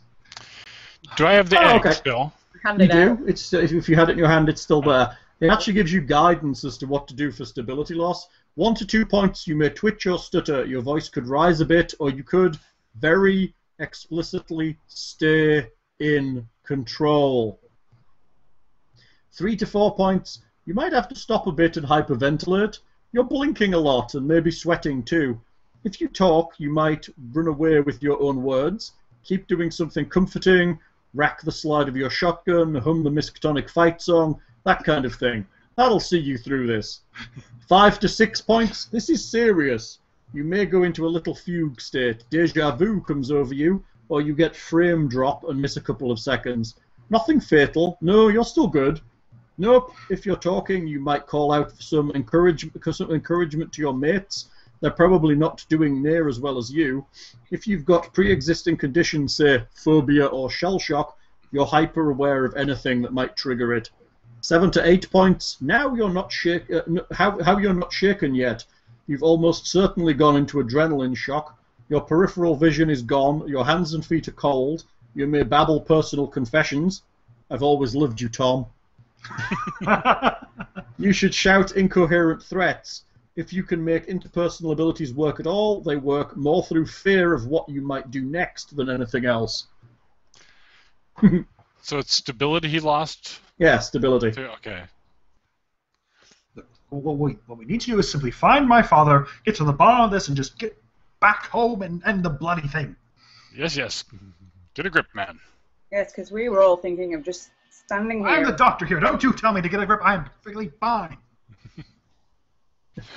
Have some more brandy, dear. Thank you. Brandy. Yeah. I'll tuck the egg into my coat pocket to free up my hands to... Brandy makes everything better. Apparently it does. It is the way. Okay, so you're on the mountaintop. It is actually a mountaintop. Geography, anyone? Yes. Looking out across what you can see... Oh, wait, no. Never mind. Geology. Geography, anyone? Nope. Okay. Geology recognizes the region beyond this place. Looking out, you appear to be on a plateau on top of a mountain. Looking out, you recognize the place beyond where you are as the Cordillera Blanca, the White Range of the Andes, in the Ancash region of Peru. Awesome. It looks very like some of the vistas in the books you found in the library that was behind the secret door. And also some of the pictures that were in that pile look very similar to this area. The potential for travel and... Roger's going to rather frantically sort of pace around camp using all of his evidence collection forensics to see what the state of inhabitation is to this area. What's going on? What's going on? What's going on? They've been here before. They must have been back sometime other. They have to be popping in and out, in and out, in and out. I'm sure they're just in the middle of coming back after some sort of expedition here of sorts. Examine the crate and stuff for anything useful. Okay, you're looking around, shall we say? Yeah. Are we looking around? Yes. All right. Outdoorsman. Yes! You notice these vines again. Some of them here seem to be very thick, and they have odd veins running through them that sap appears to be moving through. You have never, ever seen a vine like this before, and neither has the doctor with his biology skills. I don't like these vines at all. They're almost like roots, as much as vines. So are they venous vines? They have veins upon them. Occult? Yeah. Occult or anthropology? Anthropology. Both of you notice that there are patterns in the rocks on the wall that appear to be some kind of form of Mesoamerican glyph, but you've never really seen that kind of thing before. All of the walls appear to have like etched glyphs on them. Most curious. Yeah, right? It's pretty curious. Yeah, to have been transported to somewhere that has some link with something back at the house. Oh, excellent. I thought it would have just dropped us randomly on someplace throughout the world. That is not helpful. You're pacing and being crazy, aren't you? You're using your evidence collection skills. You notice that in the kitchen, or the area where the kitchen is, there is a big pile of plates and broken stuff that clearly kind of fell out of cupboards and pieces of cupboard that have fallen over. You think you see a hand. Oh dear. Oh dear. Go... Professor. Yes. Come over here quickly and help me lift off some of the stuff here. I think we have a person under here. Oh, yes, yes. Okay. Hello, can you hear me? Basically kind of doing medicine, basic. Amidst the broken dishes and bits of cupboard, you find a body, crumpled and bloody, its face shocked and pained. It appears to be one of the nondescript men from that photograph. Oh, we had nondescript ones too. Well, from the photo you did. But So not just the 4 bushy mustache and Wuhan and... you recognize it as... Farquharson. The Canadian. Ah, the Canadian dies first. Lovely. As is only just and right. Yes, Farquharson. Anyone who is not the Doctor can have a stability check for this one, I think, because it's a corpse. Fresh corpse, 1 potential stability loss.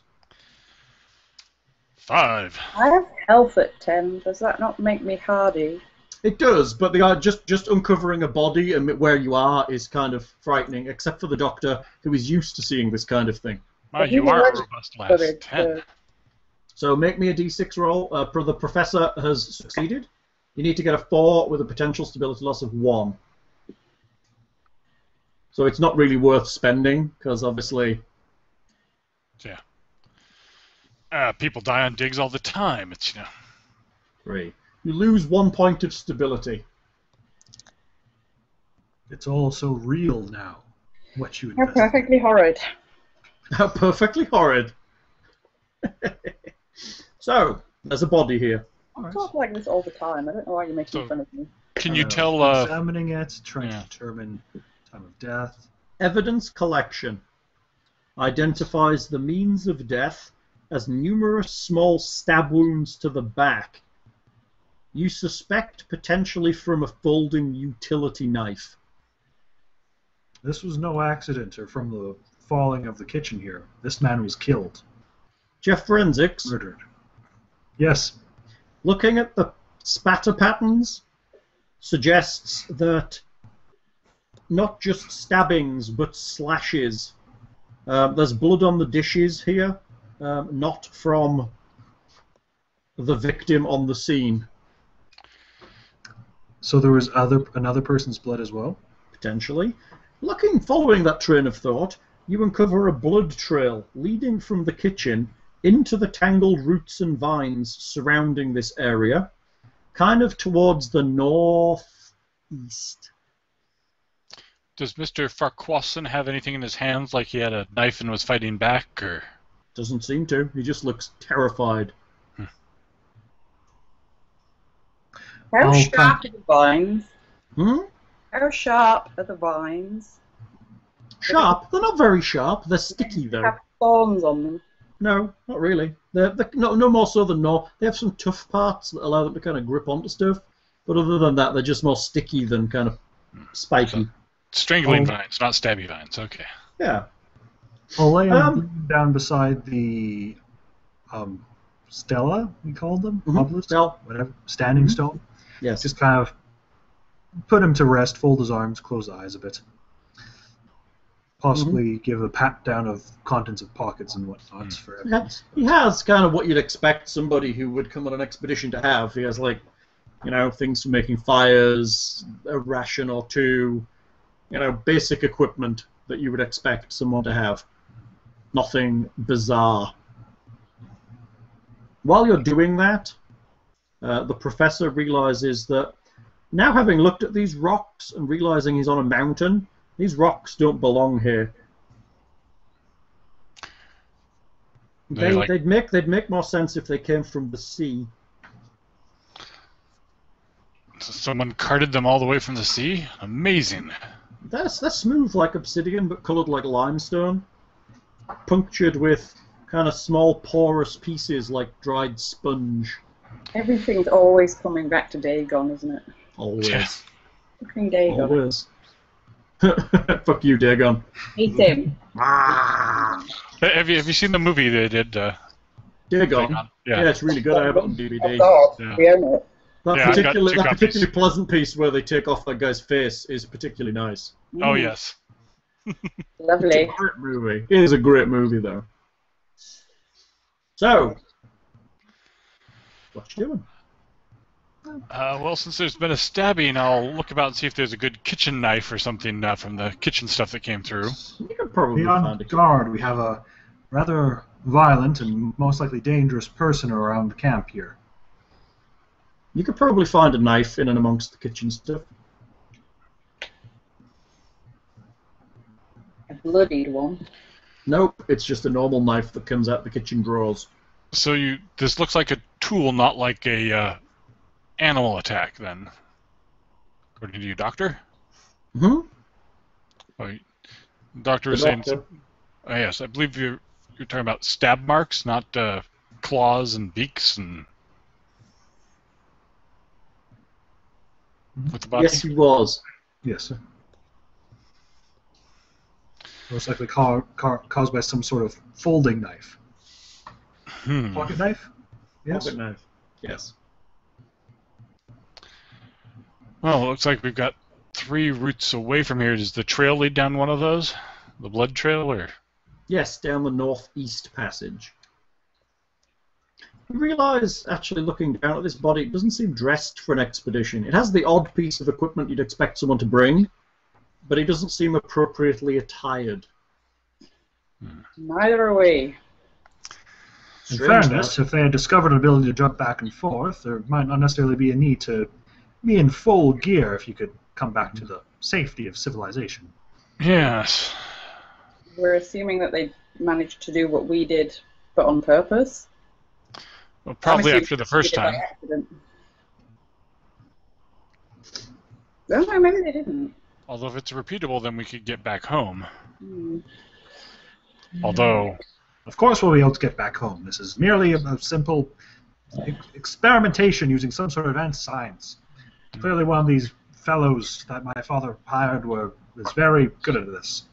We just need to find the 7th symbol and we'll be fine. Stop panicking. Daniel Jackson. Daniel Jackson. Achoo! Oh, God, I'm such a nerd. Nerd. I know. So, what are you doing? Such a surprise to you all, isn't it? Shall we go down the trail and see if we can find Thomas? He might be in trouble if there's a stabbing person about. Of course. A stabbing person. So you're heading down the north. I've not put on any particular grid here, so you have freedom to move wherever you want. Alright, let me see what I can do. I'm revealing, aren't I? I'm actually surprised they're using like a map and Cthulhu-y stuff. Well, I figured it would make sense, because this is kind of a complicated area, because it's kind of alien. I suppose. We'll see how it doesn't seem too complicated right now. I wanted You it to have be... path A, path B, path B, path C. So, and it's daylight currently, just with clouds and wind overhead? It is. Yes, it's daylight. It's probably getting on towards evening. I'm going to sit on the floor and try and feed the dog. But I will be able to hear you and I will be able to see you. You just won't be able to see Okay. me. Yeah, So do you want to move you guys through there? I see a body. Hmm. You walk into this area and are quite surprised to see, following the blood trail, you are quite surprised to see a train car and part of a track. Train car. Mm-hmm. It's just there going into the wall. Yes, just there. Was your... Well, I guess if kitchen material appeared here... More importantly, I'm seeing a body there. I'm a doctor. There is a body there, yes, right next to the train car. Fresh, recognizable body? Oh yes, it's fresh, pretty fresh. Not Be heading old. over Maybe. to examine. Okay. You head over to examine the body. You get to the body and realize that it's definitely dead. There's a lot of blood around this area. You realize that it's obviously caused by him trying to get here and running away from the main area you just come away from.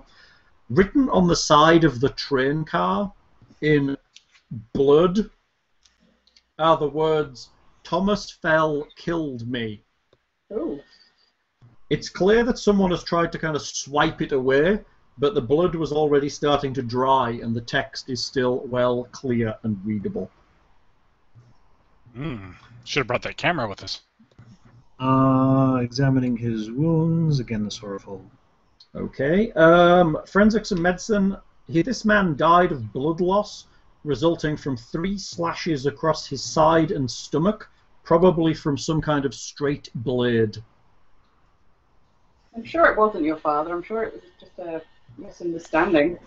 Like a folding straight razor? This is a slightly small Asian man. Ah, Mr. Wu. Mr. Wu. Wuhan. Confused.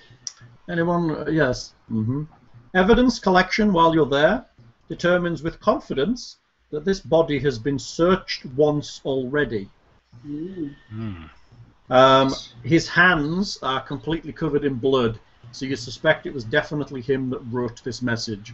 Obviously, the slide of his hand down the train car obviously gives that. Jane, using her outdoorsman skill, recognizes that Wuhan is in no way equipped to be here. He's wearing good boots, but he has no backpack, canteen, or anything else. He's just dressed like he would normally be day to day. This poor fellow is not equipped to be here. Unless he's had his things stolen from him. This train car, is this like a mine car, or is it? No, it's a train carriage. Okay. An actual train carriage. Modern? Passenger train, or? Yeah, reasonably modern passenger train. It's been here a while. Modern to now or modern to 1930s? Modern to 1930s. It's probably about 4 or 5 years old. There is a potential for an evidence collection spend here. How many? 1 point. Sure. Okay, you spend the point. You are confident that what is written on this train car is not a lie. How would that be evidence collection instead of assess honesty? Well, he's dead. You can't assess his honesty. It's evidence collection. How could I... How... The adventure says you get a confident hunch that It's he obviously did the not lie strokes of a man in his that dying message. Why could not that be assess honesty, assessing the writing of it to see that... I'm sorry, I don't... That's a silly thing to have in evidence collection. I agree. You could have it as either. Especially when you have assess honesty as a specific skill. You misspend assess honesty if you wish. I keep that information to myself. Okay. It's a little bit shaking, but I'm not going to make you make a stability check. You know that your dad possibly killed this man. Unless you think a stability check would be required for your character at this point. Well, I mean, the thing is, I'm more so doing it... I like my father, but it's more so the social responsibility and stuff about it all. You're pretty estranged from him as well, so you're kind of... Yes. If you were like his best buddy and he went crazy and killed a guy, it would be a little more difficult to handle. I could see the other brother. For me, my main thing is trying to get out of this as best possible. I mean, okay, in the grand scheme of things, father being a murderer is not the greatest thing, but, I mean, a person can deal with that, especially if there's... I mean, it might just be going mad and just need medical aid. And it was just a Chinaman. Exactly, yes. Who cares about those? Nice bit of flagrant 1930s racism there. I like that. I think at this point it's we certainly should be on our guard if we see our father. Certainly, I believe this whole experience might be possibly again a bit too much, especially after all this nonsense that's been filled into his head about the occult and such like that. It's possible he thinks that this is some way to get back, and clearly we must reassure him and try to help him as best, but be on our guard all the same. Wu may have just blamed your father for having brought him on this expedition, leading to his demise. Another perfectly logical and likely explanation. I'm starting to think madness runs in the family. Oh! Runs, it positively gallops. That's right. What are you doing? Look inside the train car. Okay. It's train car. Almost as if it had just been picked up one day and deposited here. Just like a normal passenger carriage. Did we say what Cincinnati line, anything? Design or... Does it have any markings on it? Like manufacturer, is it? The train in the whole entire world has. Okay. What skills train cars going to be under? It doesn't I need guess it'll come up like evidence collection probably. It appears to be a German train car. No timetable on the inside of Not really, but all of the words inside are German. It appears to be somewhere in Germany a train car is missing. Almost And all and it's on top of a Peruvian mountain. the Was names Germ- locations on them anyway, on the outside. Don't they? Well, on the front it'll tell you where they're going. No, I don't mean that. Every train car I've ever seen has Uh-huh. some kind of location, like where the train car was made. Every one that you pass on your way to work has. Yeah, this is a passenger carriage though. They do too, though. It has like Deutsche whatever written on the side of it. It's a Thomas German hired a train German car. for his. Let's say it came from Bremen or somewhere. Okay. So passenger, so just a quick look inside, it's just no evidence there were people on it? No, there's no. It appears to be. It's almost as if it was kind of set up for the night and left here, or it was being transported somewhere empty. There was no people in here. On that note, I'm sorry, when you were looking about my father's study there, did you note any locations in Germany he had circled? I don't think we did. None come to mind. Almost everything that was circled was in the Andes. Although he did hire a German, I believe. We did. Yes, but I doubt he hired the German's passenger car. True. I'm gonna go examine the wall where the tracks end. There is a gap there, and looking out again, you look out over the mountains. No more It tracks is a going there. startlingly big drop. You think looking up you could possibly climb onto the top of these stones, but you think it would be potentially dangerous. Last resort. And you could almost see the wind howling over the top. Surprising how it doesn't seem to be howling in here, even though there are gaps in the walls. Oh, Obviously clever engineering on the part of the builders of this place. does the train car have debris around it, like where we fell in? There was like bits of kitchen and things. No, it has bits of train car.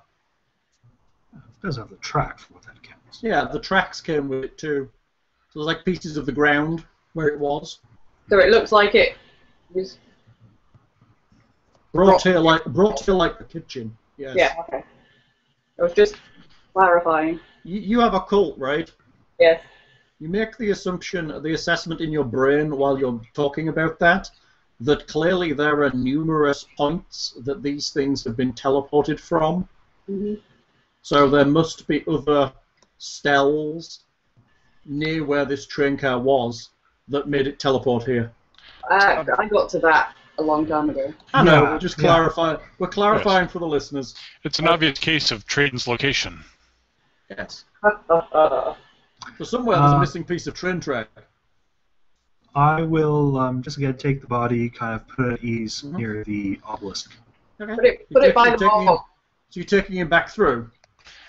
Not taking him back through, just, well, again, putting him beside the other body. Okay. To prepare it to bring back through, presumably, but not quite going to try that quite So yet. you're laying them out, ready to transport them back.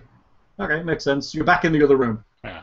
Yes. Although if one of us wanted to try and see if we can get back to the house, that might be useful.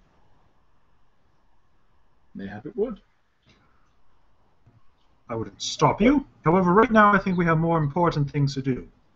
But one of us didn't just come through last time, so it's not going to be just one of us that goes if we go back.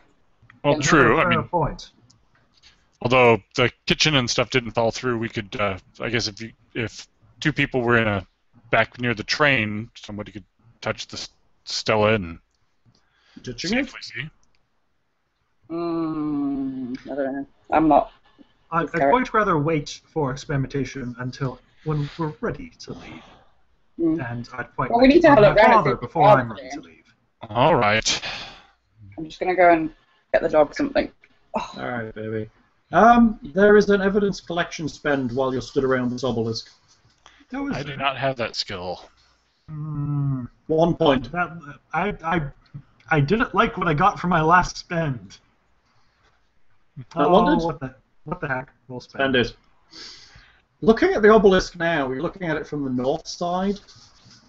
While you're putting the bodies around it, you realise there seems to be a piece chipped off it. Like a small piece, maybe no more than a couple of inches. Off the side, off the top? It's off kind of one of the sides.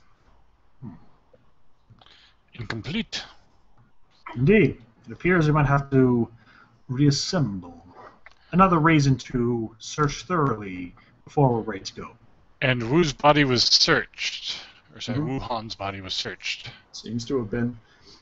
Jane notices, now you're on kind of that side of the clearing, that the bushes to the northwest appear to have been disturbed, as if somebody ran through them at good speed. While we were gone? No, she doesn't think so. A while ago. I have a hunch. I'm going to reach out and touch the Stella. Okay. It's cold. I believe we need the missing chip. I would appreciate it if you would ask and explain your experiments before just barging through with them, Professor. Noted.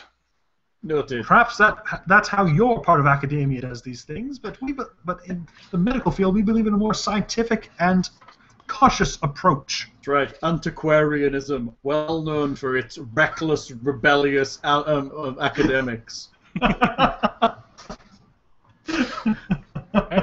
Nobody will die if I touch this. I love that. It's so great. Should we, Lindsay, you notice those bushes? Before we got here, at some point in time, someone ran quite quickly past them.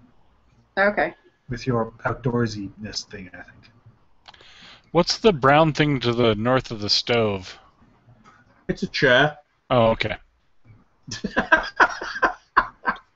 I made this map. Isn't it pretty? You did. You made it in map thing, didn't you? Dungini.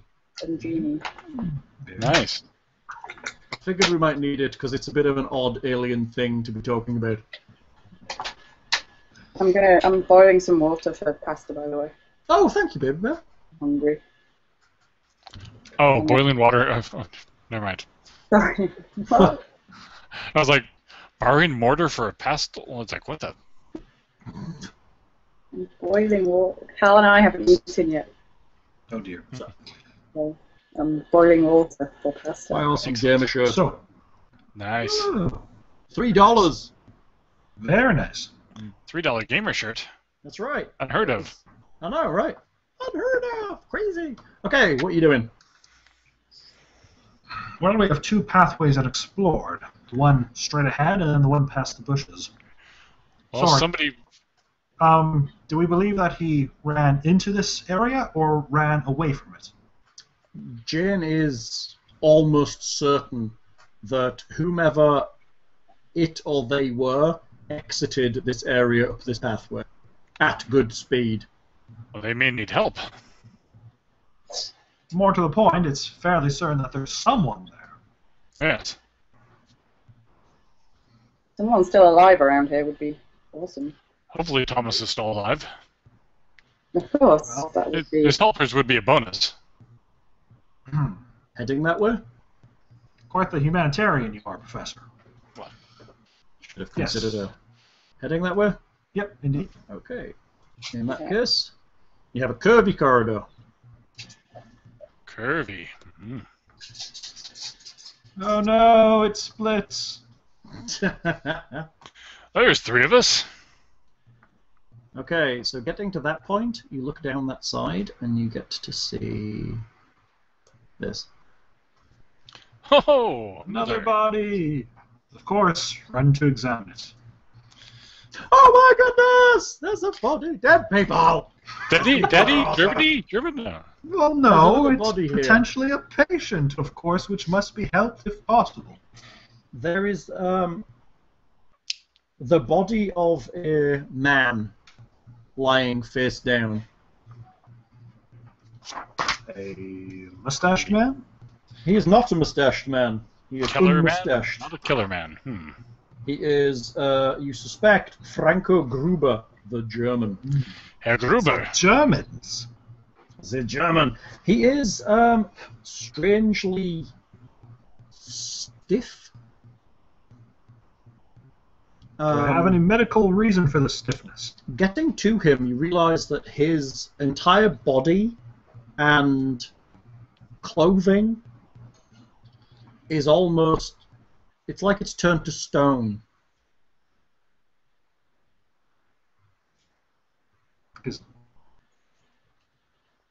Most curious. I'll kind of get basically just like a reflex hammer and kind of tap at it to see if it's just like a thin calcification or if it seems all the way through.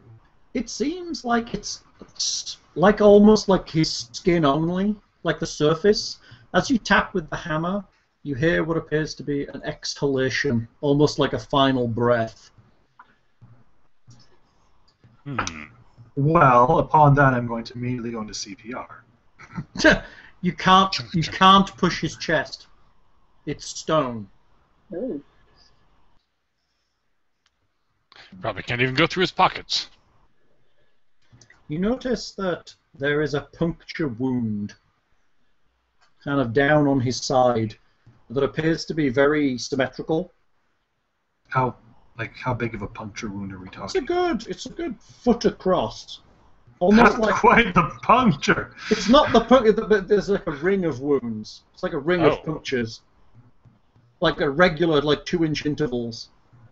Almost like you would say it would almost be like a shark bite, but the whole thing seems to be like or like a lamprey or something like that. But yeah, but the whole thing is circular. There's no point where the teeth stop. So his clothes and skin are just this impossibly hard Stone. outer shell stone. Yes. And color Like a that stone as well? shell. You get the impression that when you got to him, he was probably just literally, he just died. we're catching up on. If only we went down this passageway first. Anything else in this clearing around him? No, not really. It looks like he ran in here. Can I tell at any point from blood or whatever the age of the wound? The what? The age of the wound? Or The like wound blood, itself is or- now made of stone, along with the blood that would have come out of it. Not a lot of blood, or There is a little splattered on the ground that is dry. So it would appear that he was bitten in this room then? You would think so. Looking at the way he was positioned, using your forensic skills, you suspect he was running away from something, and that he turned this corner and was bitten from behind when he realized it was a dead end.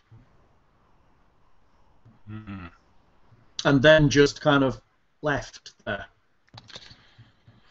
since I have no applicable skills, I won't bother to ask if there's tracks on this stone floor. Jane notices near him that there's an odd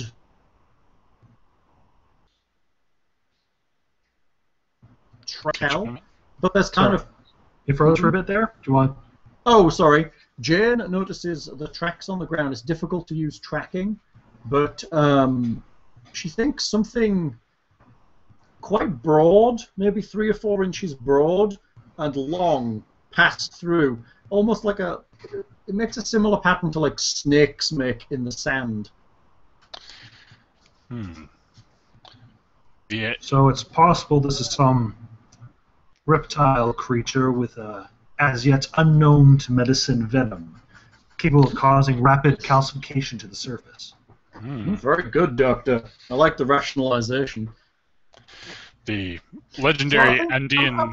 I'm thinking stone people are probably going to require a stability check from everybody. I'm going to say 3 points for everybody except for the Doctor, who'll probably take it at a 1. Just because it's unusual and bizarre.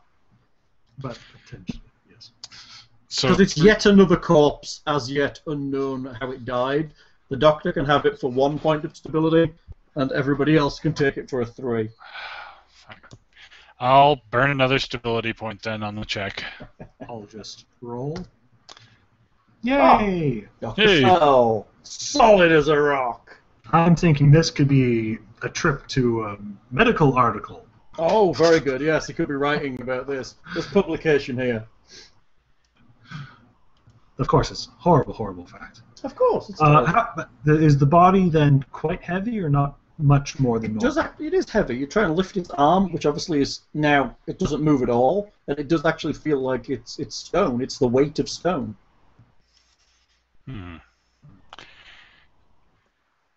No stone chips that could have come off that stela around him or in his hand? Not that you could see. Make a roll. Did you roll, Mr. Knox, Makepeace? Yes, You did. a 5. You got a 5. Okay, good. I'll have to let the Linzus roll when she gets back in. Well, probably then, if it's not too much trouble, we'll ask the professor just to kind of drag the body back and put it beside the others again. All right. Keeping an eye out for snaky things. All right. Heave ho. Remember, lift with the legs. It's quite heavy, but it's not unmanageable. Drag him back and drop him by the A step. little less tidy than the other bodies because we can't fold his arms and stuff. That would be the most horrible. He's running. Sure. Mid-run. Well, it's a work of art. I like that. Get some pipes running up him and have a fountain. You hollow It's him a out. mystery of medicine, I think you'll find, Professor. Mm. I love it. Rationalization. I love it. It's fabulous. Well, there were the near statues of Pompeii. Oh, very good. Now we're talking about old things. Yes. Are you returning back down that corridor? I think so. Okay. I shall reveal some more passages. This revealing thing's kind of nice. I like it. See? So the corridor snakes that way. It does indeed do a bit of snaking. And sorry, can Jane find tracks of this slithery thing heading this way? She sees, now she's looking for them, that they're almost everywhere here. Oh my god, you're wonderful. Forth, up, down. Hey? Okay. I got it. Okay.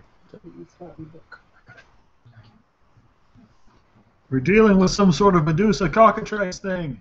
Welcome to the land of fantasy. Are you moving down this corridor?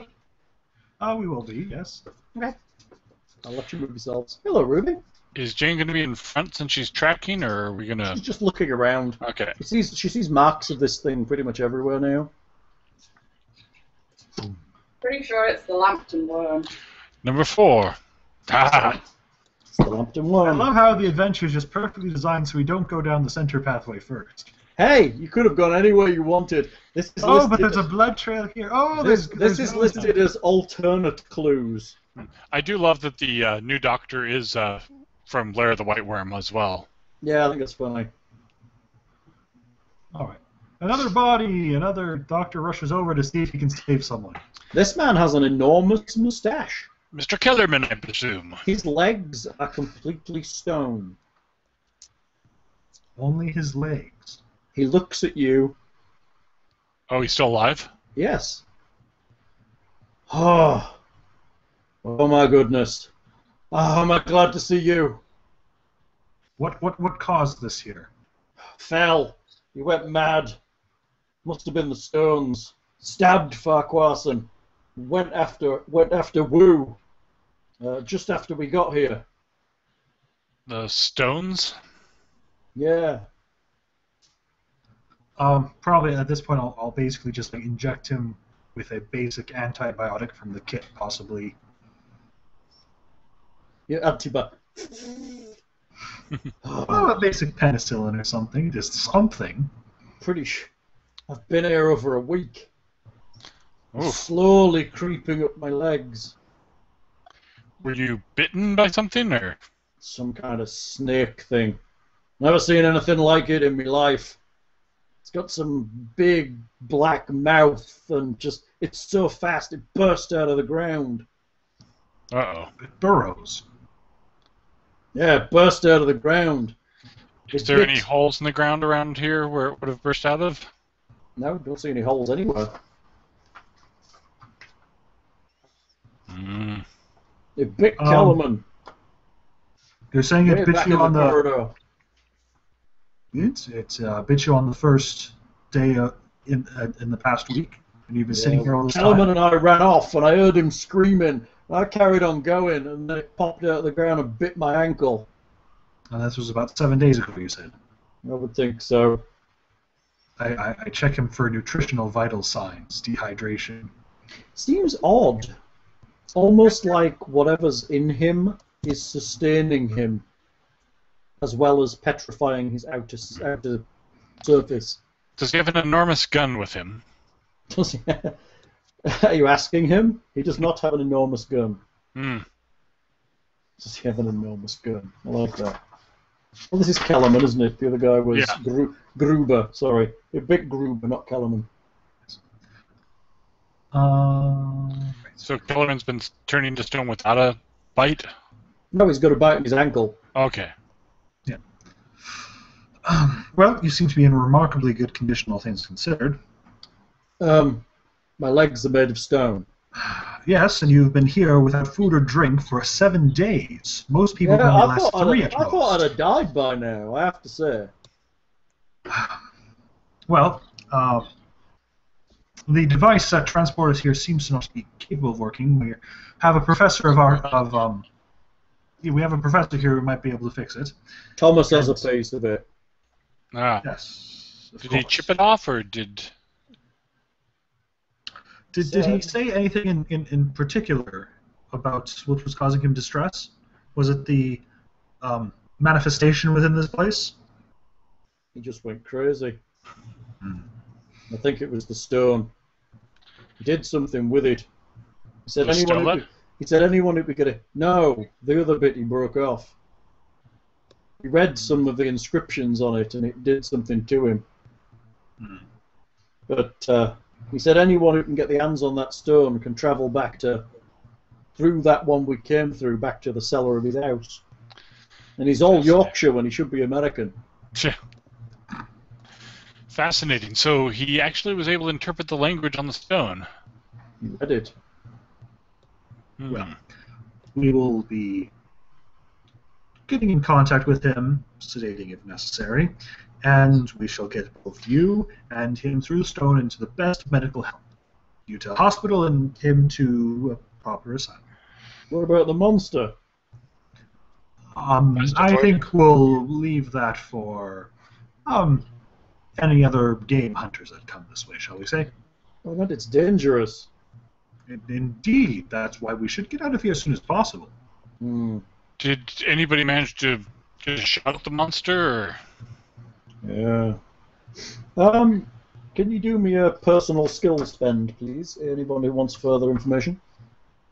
So skills like, let me look. The skill list of things. I have reassurance. Reassurance will work. 1 point. Sure. I dropped my gun back there somewhere. I tried to get a shot off, but I was running. Somewhere back there by those bushes. Off the main cavern. Oh. Go back, look there. You're amazing. Don't get used to it. Eh? Don't get used to it. Still amazing. Lindsay has brought me dinner. Okay. Or perhaps we should all stay together too for safety. Can I try? Amputation? I suppose. Well, I'll just a psychoanalyst to see his own mental state. Okay. A little bit of assess honesty in there too, perhaps. He seems pretty calm considering. He's had a whole week to kind of get used to the idea he's going to die, and he's surprised he hasn't died already. He seems optimistic that you're here, that you might actually be able to get him out. But he's also very nervous of this creature that seems to be here, as well as he's hoping to think that Thomas has been killed by the creature. Can you stand on your stone legs? I Can't even move them. And I don't think we'd really want to put pressure on them anyway. Could make it stronger. So then,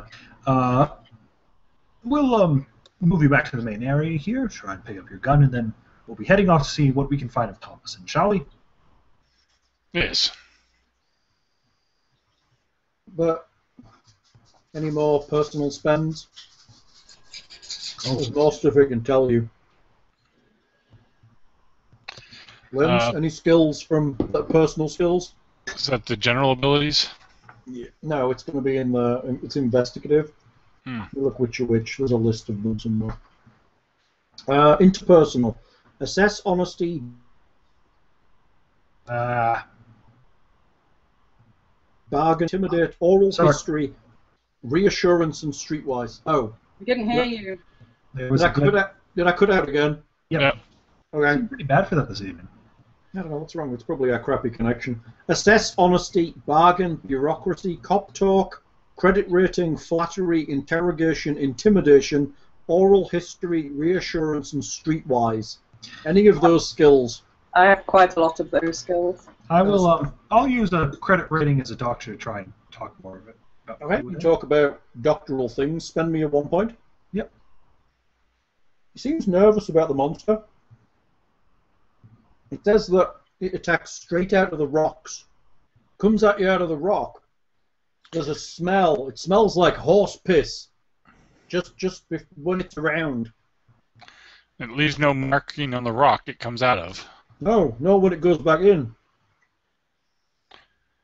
How long were you here before it attacked? Not long at all. We came through. Thomas did that thing with Estelle, and then he attacked and stabbed our friend. Wu tried to stop him and got himself sliced up good. And Gruber and I ran off. And when we were running, this thing just burst out of the rocks behind us. That doesn't sound good. Professor, do you still have that egg with you? Oh, yes. I'll fetch the egg out of my pocket.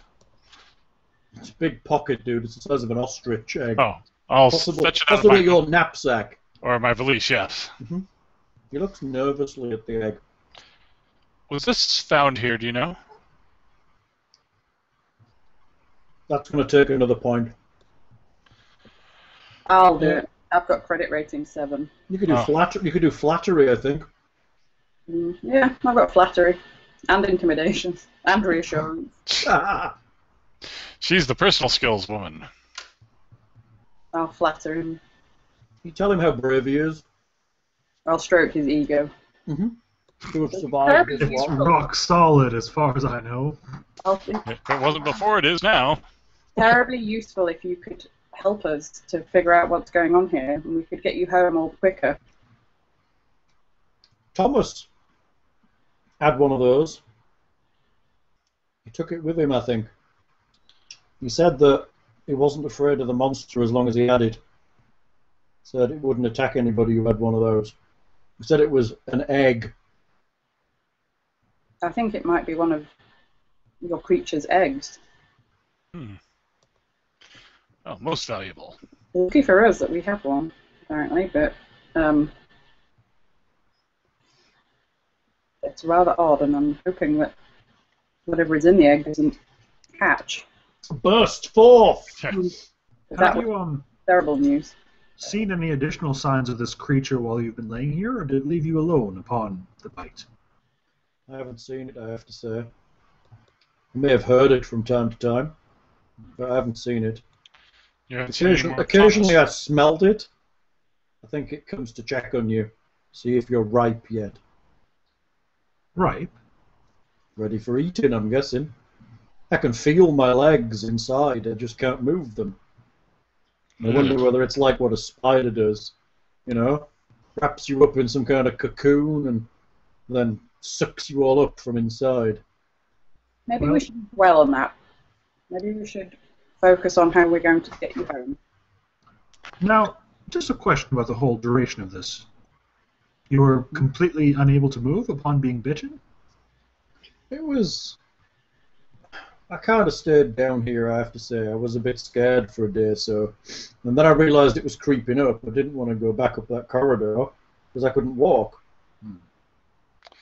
It seemed that I kept my legs together. It spread from one to the other, across my ankles. Would you rather we let you rest here, or we take you back to the main chamber while we search for Thomas and the...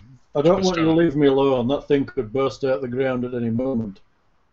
He said in a Yorkshire accent. Leave you with the other bodies. Bodies? Unfortunately, you have been the only survivor of the expedition we have found so far. Oh, well. I figured Of course, that does make you the lucky one. You already knew that, though, because you said about going crazy and stabbing them. I'd hoped that Wu had survived. Sadly not.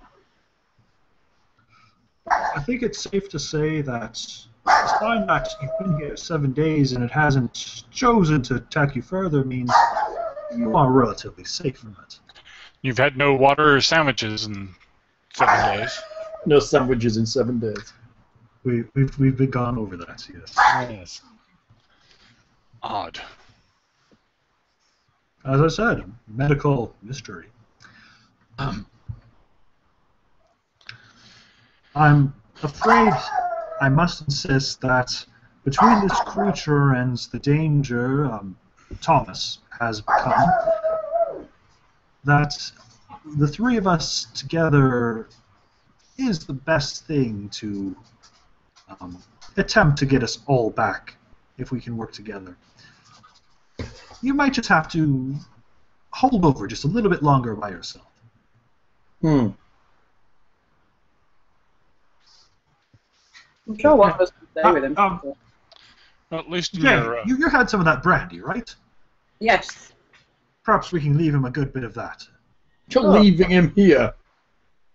I was suggest that I stayed with him. Well, no. Again, we're planning to take him back to the main entrance chamber there. You could sit him in that convenient chair. Apparently, in his partially calcified state, the snake doesn't have any interest in him anymore until he's ripe. Yeah, but your dad might. And as far as we know, there's only one other direction Thomas could be, which will be heading. Heading back up towards there, carrying him between you, you stop in the bushes and find his pistol. Huzzah! Maybe we should leave that with him. I think we should take it with us in case we run into the snake. Can anybody use it? Yes, I have firearms. So do I, but I don't think that from the size of James, would you feel better with your gun? being Of described. course I would. But I'd understand it if you took it. Did Is you there bring any? other firearms with you? Yeah. Is there any likelihood that there are more firearms with you? I'm afraid not. Mine was the only gun we brought through, I think. The others didn't carry one. Well, I have to admit, I've never held or used a gun myself, so it's not much good to me.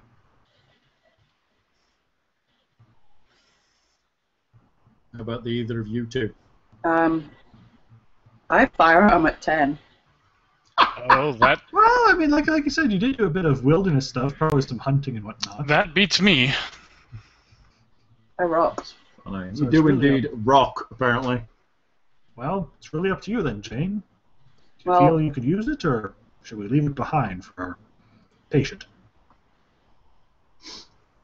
Patient. Well, I don't think we're going to be very long, so I suggest we leave it with him. All right, then. And just keep an ear out. For the sounds of screaming. Yes. Thank you for dinner, dear. It was lovely. So we'll have James propped up in the main room with the chair. Okay. Having the gun, bit of brandy. How many bullets does it have? What, You the shot revolver? one out of it. 5? The revolver. Yeah. Tried to get a shot off, but just hit the walls. He dropped it.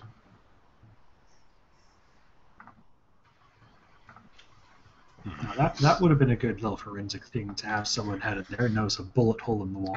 It was in and amongst the bushes, though, as he was dashing through. I'm going to take another look at the stele, since now I know that Okay. Thomas was able to actually read this. Mm-hmm. Professor, Language. I'm not sure how much I like you looking at that, knowing what happened to my father. Well, apparently it's incredibly vital for us to understand this to be able to get back home. What seems to be incredibly vital is repairing it. True. So this is just similar to languages I know, but not. Yes, you have no idea what it actually says. It's using similar characters, but it's not the same language you know. Mm. Well, obviously Thomas figured it out. One more thing, James. Hmm. The train car. Yes. What train car? The train car in the East Passage. I never went down there. I see. Ergo, then, no need to answer. He just looks confused at you. Nothing to worry about. Enjoy your brandy, lad. Okay. You can see up the corridor. What looks like a plain wing seems to be jammed across it, so you're going to have to kind of duck under that. And you see a chair at the very top end. Plane wing. Mm-hmm. The wing of an aircraft. Is there a gap in the wall at all where we can see if there's part of the aircraft sticking out of the outside? Doesn't seem to be, just like the wing has arrived here. Well, luckily we arrived close to the Stella and not... Land of the Lost! Yeah. Is Amelia Earhart anywhere close by? Amelia Earhart, she's fallen off the mountain. Marshall Will Holly. Any idea of the make? Well, it's quite odd if it's an aircraft. They would have had to. Well, I mean, it could have been parked on the ground. Mm-hmm. Any sign of the make of it and whatnot? Of the Aircraft. No, it's the central section of the wing. It's just a white wing. So, all right, fair enough. There's no markings Not clearly a on it. warplane or anything. No, it doesn't seem to be. You think it's probably some kind of standard prop that would just be kind of flopping about. Duck under, keeping the nose open for ammonia smells and. But good.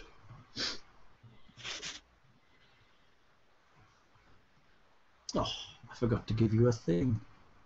Oh, I'm just a terrible GM. I'm supposed to do a sanity thing or a stability thing. I think I Oh, heard yeah, one. you need to make a stability check. For? Stability for that body that she was aware when we found it. Oh, yes. Oh yes, the 3-point body. D6. D6. Mountaintop. This was the guy who's turned to stone. Yes. This is for 3 points unless you wanted to spend more. Oh. No, it wouldn't have helped. So 3-point loss. We're a little bit shaken. Apparently I am. That's the mountain you're on. That's you looking off the side. So it's just a stairway out to the. Oh, There's all kinds of crazy stuff. It's just like a picture, but it's cool. And there's clouds below you and the crazy Whoever madness. built this did not have a fear of heights. Apparently not. So let us reveal what is round the corner.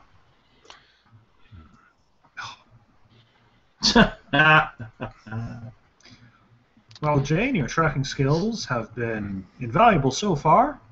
What direction seems promising? There you Yeah, get. let's all take a corridor. Sounds like a great plan. I don't know which track looks the most promising. Contradict Avenue. Getting up there, you smell something coming from the southern corridor. Ammonia-like? It smells like rot. Oh. Pharmacy, biology, medicine. Smells like there's a kind of a musky funk of rotting meat. That's not good. Probably where the contents of the refrigerator ended up. No, maybe. That was, sorry, to the south? Yes. It's the south corridor. That's Well, just Herr keeping an eye Doctor. on that one, but perhaps avoiding it if we can. No need to arouse this creature if we can avoid it entirely. Well, it sounded like it smelled of urine rather than meaty smells. Regardless, it doesn't smell like anything healthy is that way. I agree. All right.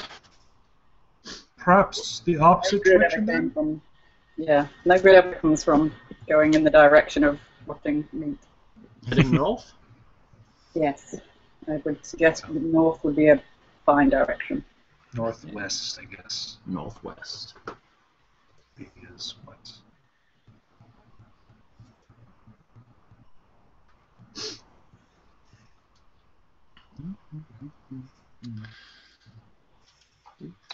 Bendy, bendy. Looking up scale, looking up scale, Looking up skills.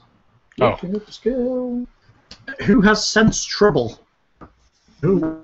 Not me. Nope. Oh, they're frozen. Not me. Phone. Hello. Are you Hello. here? Still there. Yes, it's doing that a lot. No, mind you, just for you guys, actually. Me and you Yeah. even connected. Yeah, weird. It must be a crappy Comcast. Oh, by the way, Comcast is shit. Did I ever tell you that? Yeah. So it sounds like we have no sense trouble. No, I do not have sense danger or trouble. Oh dear. Okay, in that case, We all die. we all die. Rocks fall. Everyone dies. Bugger. Yeah, pop harness my- something. Time to harness my fleeing with my conceal, and How do I pop something back onto the G? Ah, there it is. I see it. Who's at the back? Oh, Roger. Okay. I just have. I'd probably move off the front, but it doesn't. I don't know. Objects and tokens. I'm gonna Everybody Meatball. hears it. Something bursts out of the ground in a shower of small rocks. It literally looks like a mouth on the end of a lithe eel-like body. hold it, Lambton worm. That's the Lambton worm. It is fast, and there's a smell, like a cloying smell of ammonia and urine as it Present your egg. bursts out of the rock. It kind of darts towards you. There's only your egg, Professor Makepeace. I'm clutching to my egg. Clutching. Present it. Present it, you idiot! Don't keep it yourself. Use it to protect us, or else we're all gonna die. It's coming at you. Okay, we're going to have to go to instant actions. There is no You real... were about to say instant death then, weren't you? instant death. There is no real initiative in this. Basically, who goes first is who seems appropriate. So I would guess it attacking you would go first, unless you can present something to the contrary. Or me yelling at him to present his egg. Women are always asking for that. Probably the only thing I would do is It won't get you better raise grade, young lady. somewhat my doctor's kit in a barrier. Ah, handbags up! Okay, Well, it's a pretty hefty kit. You got it is a hefty kit. It goes to bite you with its sharp, pointy teeth. So I guess we're in combat. First time we've had a fight. We're all gonna die. We're all gonna die. Where is So combat? negative. I know, he's terrible. It's just not being positive clues. Inconspicuous clues. Combats, here we go. Fighting. The aggressor is the first combatant to move against the other. Each investigator has a hit threshold of either 3, the standard value, or 4 if the investigator's athletics rating is 8 or more. Athletics. Do you have athletics of 8? I have athletics of 12, bitches. Nice. Bitches! She's just harder to hit. I am really don't have any athletics. Oh, that's what I should have been doing. Trying to do first aid stuff earlier. I got 20 in it. You've got a big skill in first aid. The hit threshold is a difficulty number the investigator's opponent must match to beat in order to harm him. Less competent NPCs may have lower hit thresholds, but cult guards, Gestapo agents, and similar opponents will generally parallel investigator levels. So he's going to go for you with his teeth. So he's going to make his roll of d6. Small numbers. Oh, 10! Because he gets a He has plus... a +4. He can't miss. Oh, you know. You- Even if it's 4 threshold, that's He bites you. Welcome to Cthulhu. How does he have athletics of plus whatever? Who? I thought you were talking about. No, my hit threshold is a 3, but even if you have athletics, it's still just like a 4. Oh. Or is that Which the means damage? Even That if might be the damage. I'm thinking that has to be the damage, because why are you rolling at all? You're We're right. talking about 4 as a high, and that's a 5 minimum. You're right. I think that's his damage, actually. I think that's actually the All damage. weapon against weapon, firearm, etc. versus a hit. I'm thinking it sounds like you would just roll a d6 versus the hit threshold. No. Yes, Yours is potentially. 3 or 4. I've got it right in front of me. Good. Sorry. Telling you what it is. Oops. It's about. It says characters act in order of pool size. Action other than an attack drops you to the end of your order. Roll weapon against weapon, firearm, etc. versus hit threshold. Yours 3 or 4. It's his scuffling skill. Cover Versus rate. my scuffling skill. No, it's against your to hit of 4. Okay. So let's just say he spent 4 of his scuffling points, and that's the roll he got. Ah, he really wanted to bite me. Okay. Well, he's hungry. So Hopefully I'll run damage out of scuffling then. soon. When you roll equal to or over your opponent's hit threshold, you may deal damage to him. To do so, you make a damage roll, roll a dice, which is then modified according to the relative lethality of the weapon. So this is the +4. That's not what I'm reading at all. What do you get? What are you reading? I'm reading the thing that I printed out, and it doesn't have it. On any hit, roll 1d6 for damage modified by the type of weapon. Right. Armor subtracts from the damage. Right above the small chart, yeah. Yeah, but So that's he what he's rolls a doing. d6. His weapon is a +4. Yeah, for damage. Ouch. 5 damage. Better. So that Which goes comes off my health. of your off of your health. I hope you were a healthy lad. Not very. That first one would have killed me. Me too. You can be pretty angry. 10. Okay, Now so- 5. subtracted from your health. You're hurt when you get to 0 to -5. Okay. You can actually go all the way to -10, -12 before you die. Good. So how do we decide who's next? I guess it's you because it attacked you. Let's say. Very good. I'll probably give it a swift kick to its approximate face. Go for it. Its face seems to be bitten. Your foot feels a little stiff. Where it says it bit your leg. Your leg feels a little stiff. So All the better to kick with. I'll Yeah. spend 2 points of scuffling. Every day is scuffling. Scuffling. How do you have such skills? You hit it. Oh, that's good. I hadn't even rolled. Huh? Oh, sorry. I thought you had. I saw it starting to roll up. You hit it. A fist and a kick is at -2 to damage. So a d6 -2. Uh-huh. Hi. That's pretty solid. You kick it pretty sturdily. Of course, I grew up with a brother. Of course, I know a bit. Give of it a scuffling. good solid kick, and your foot bounces off its rocky hide. I'm getting that egg Present the out. goddamn egg. Mm-hmm. Are you pushing forward and shoving your egg in its face? Yeah. Okay. It backs away from the egg.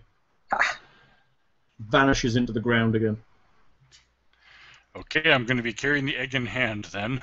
yeah, I'm picking that goddamn egg off you. Thank you. You got me trusted with the egg. Give me that goddamn egg. I The combat in this is actually very simple, and you can die very, very fast. Yes. No, I think it's good. So anyway, I'm gonna go down, open up the kit, Mhm. disinfect, tourniquet, both legs. Assumedly, it's probably mirrored right away. Yes, no. No, it didn't. The guy said that he Okay. was sleeping and it crossed from one leg to the other, or he was resting. So But tourniquets. It's Tourniquet just it's leg, bit you on first it's bit you aid, on one bandage. thigh. You can start to see it graying around there already and feel that it's getting stiff. You think it's actually it's like stone growing. It's some kind of resin or calcification, but it doesn't seem to be organic, which is kind of weird. Do I think it could be quickly cut off as a small wound.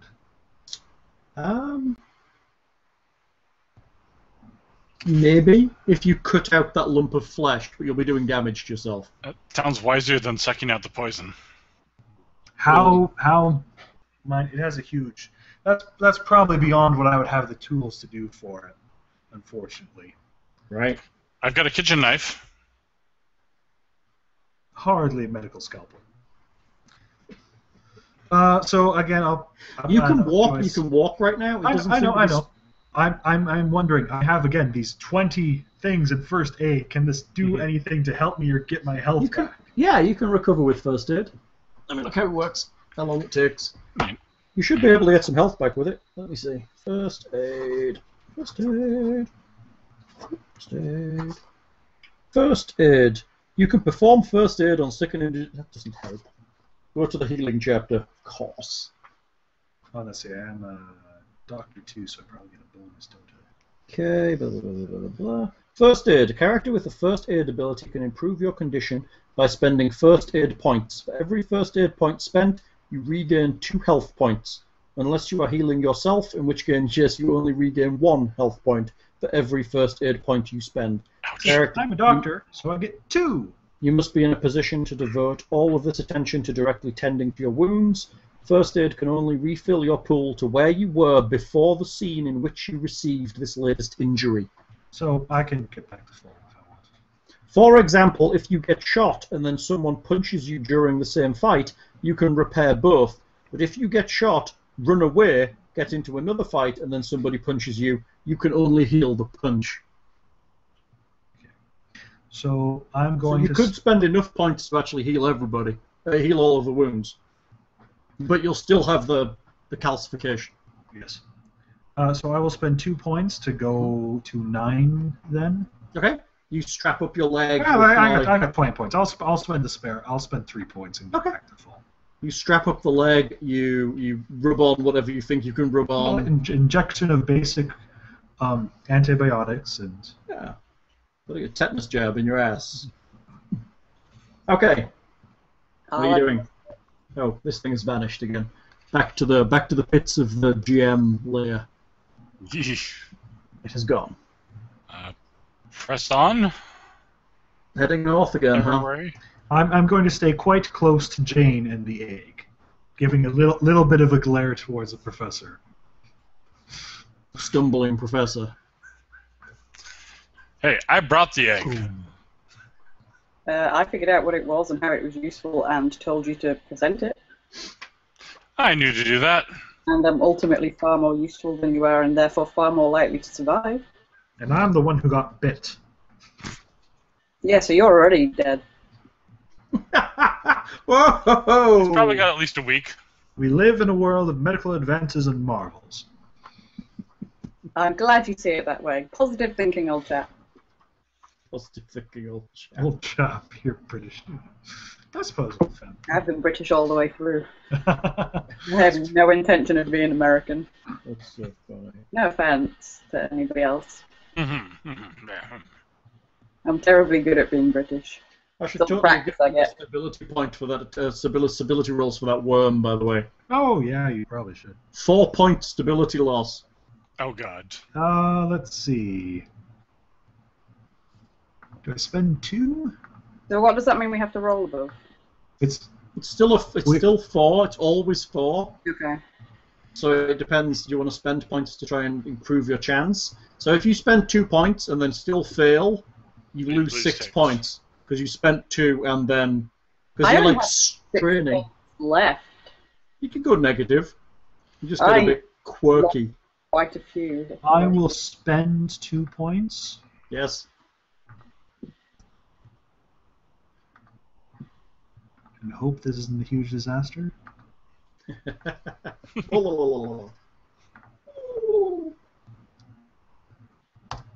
There we go. You did it. 5 points. All good. It's one of those horrible things because it gives the players, oh yeah, just enough to hang yourself. Spend those points and still lose them anyway. That's right. So I'll spend a point as well, or 1 point. 4. Made it. Well, you're pretty stable. I will spend 1 point. I think it's actually a wonderful little mechanic because it causes some loss instead of it being all or nothing. Mm-hmm. It kind of ekes away. Did I just lose 5 points? You lost the 1 you just spent plus the 4 you just lost. Yes, the creature really shook you up. Really shook you up. You have 1 point of stability left. I started on 12, people. Jane may crack at any moment. It did say that stability was going to drop pretty quick. I've only lost the points I've spent to make better stability rolls. Was there ways to improve stability? You can improve stability, I believe, with a little bit of psychoanalysis. Because I have that, you know. I think it takes time, though, is the problem. You can provide comfort.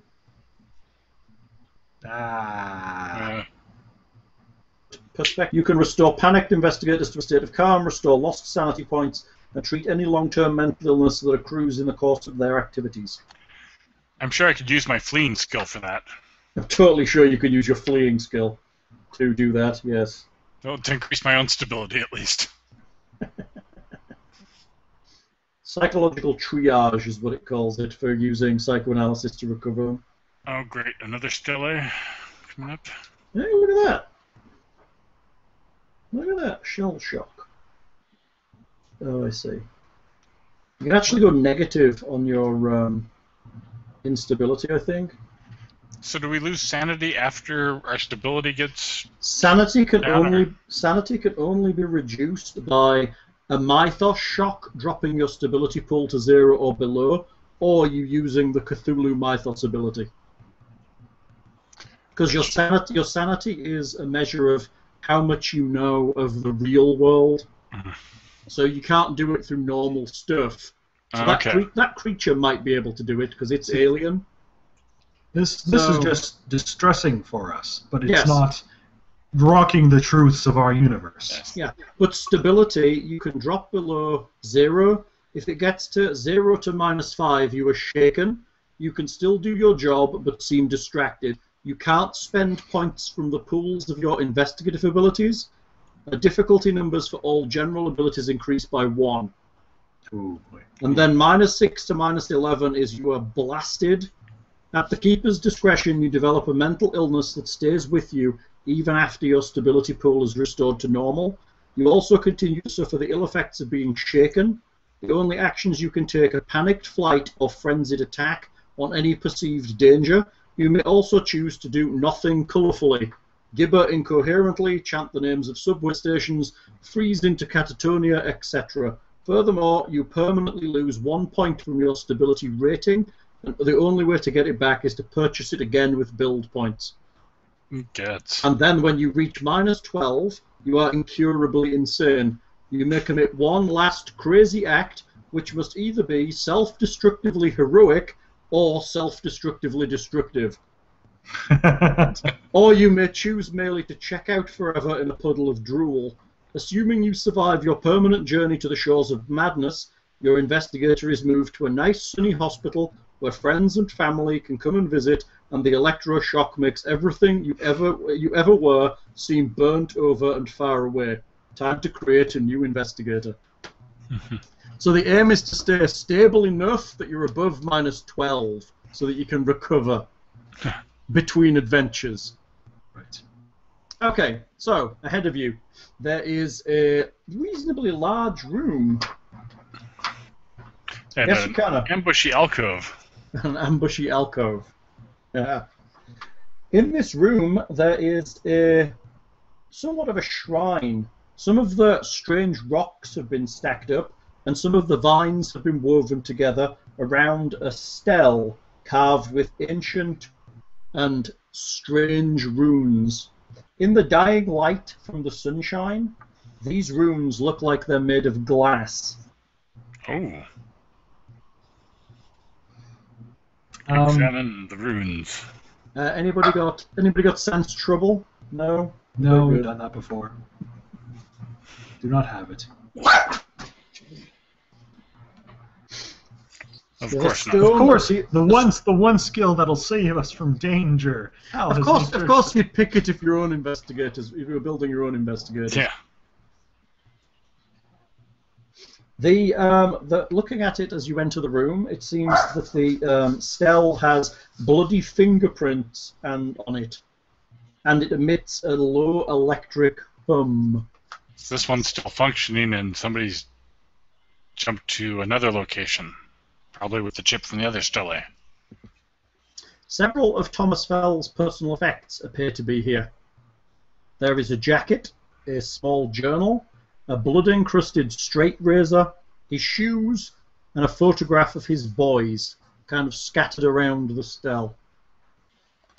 Examining them, especially the journal and the photograph, flipping to the last pages, etc. Mm-hmm.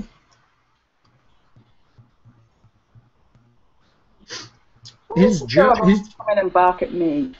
His journal appears to reveal his accelerating madness.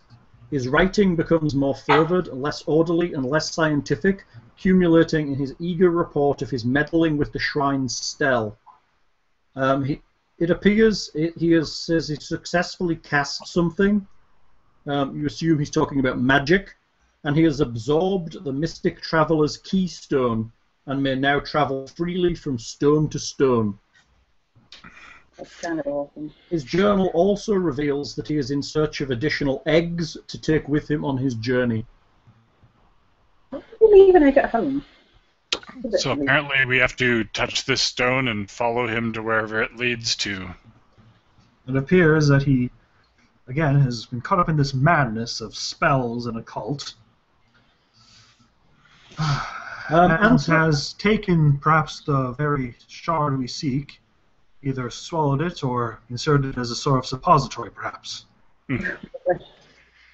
Any reference to his deciphering of the runes in there? Really? No. Go away. It's all kind of crazy talk towards the end. It gets worse and worse and worse. Damn, why am I so sane? I can't understand this stuff. Anthropology, you look at that makes perfect sense to me. Whoa!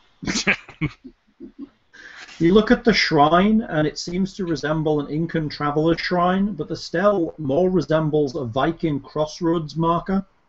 The etchings on the surface are much more orderly and complex than those on the stele in the cellar, and are likely a complete text rather than simple signage or ceremonial writings.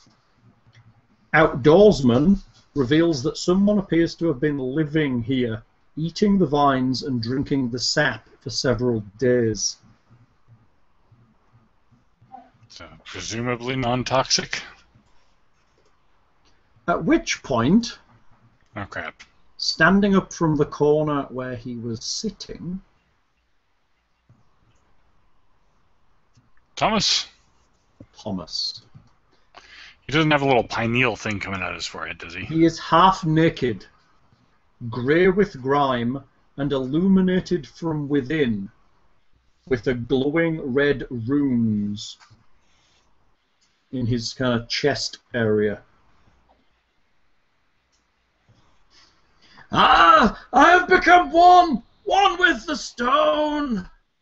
Get away from it. Father, calm get down. away! Calm down, Father. We're not here to hurt you. We just want to help you. Bring you to safety and get you all better again. Get away! Leave it be! It is mine! Calm down. I'm going to reach into the doctor's pack, kind of get a syringe and probably a sedative and... A sedative. Sedative. I would probably carry one or two things of there in the doctor's kit. I guess you would. Grip on my kitchen knife. Again, this is probably still, around the time of the Great Binge, you could still get things... Right, it's true. Stay away from me. Stay away. I'm just going to give you something that will help you. No. Just embarrassing yourself now. Pull yourself together, man. No. Stay away. Professor Knox, could you perhaps help hold him down? Are you going to try? I'll assist his son in this. I'm not putting away my knife. I guess you're going to have to scuffle with him to hold him down. I do not have scuffle. This is the unfortunate thing. It's like, yeah. I have firearms. Boom! I've held him down for you.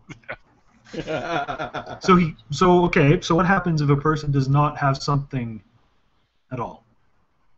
I guess you Surely can make the roll. you could try throwing You could yourself. probably do it. You could probably use a skill untrained without any abilities. I'm guessing. I could try and sneak up on him while he's talking with his son with using my stealth and. So, he's kind of against the wall. You're not going to be that Whack. stealthy. Whack him with my knife.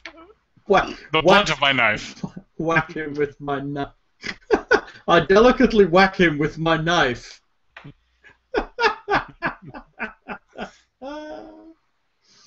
I don't know what happens if you don't have a skill. According to the forum that I was reading earlier when I was trying to find this, basically Yes. you can't do a skill if you don't have it. Okay. If you had a skill, then You're you just ran out of shit at points. fighting.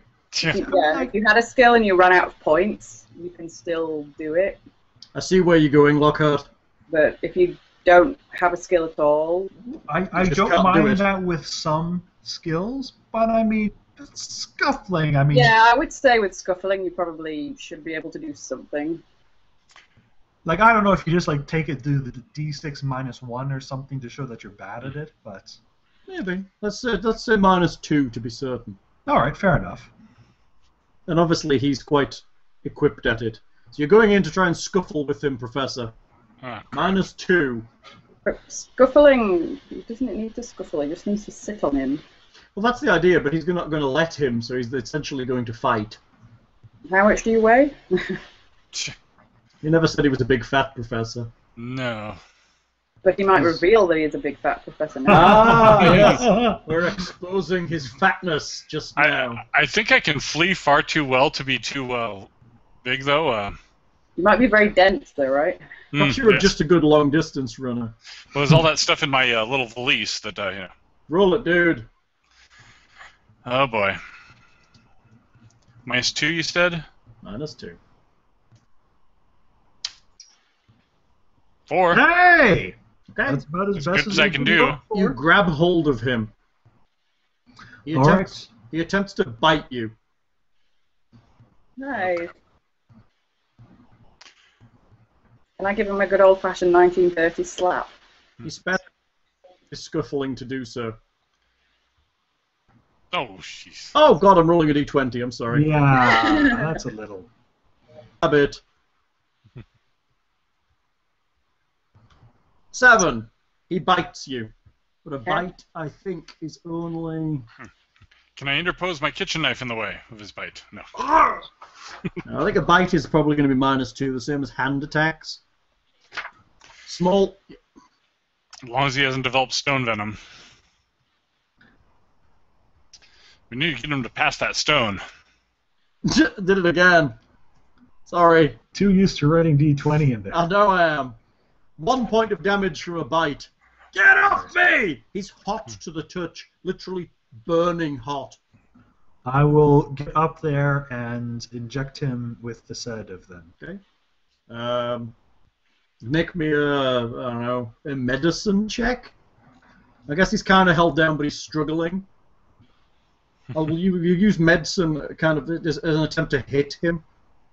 In a kind of get the needle in? With those, you know. But that's used when to he's struggling being with those held madhouse. down. Yeah, but Oh, it's well, he's being held apparently. down by a guy who can't fight, and he's fighting back. But he succeeded. He's not immobilized, though. He did succeed, and he didn't do any damage. He did, but I mean, he's grabbing onto him. I will let you get in there. You can do it. You inject him. Okay. What are you injecting him with? A sedative? Sedative. Okay. He's burning hot. Get off! I always hated you. You're that stiff one. Are these runes all around him, or are they? No, they're centered in his chest. He seems to be suffering from an incredibly high fever as well. Yes, he has glowing red runes on his chest. From the inside.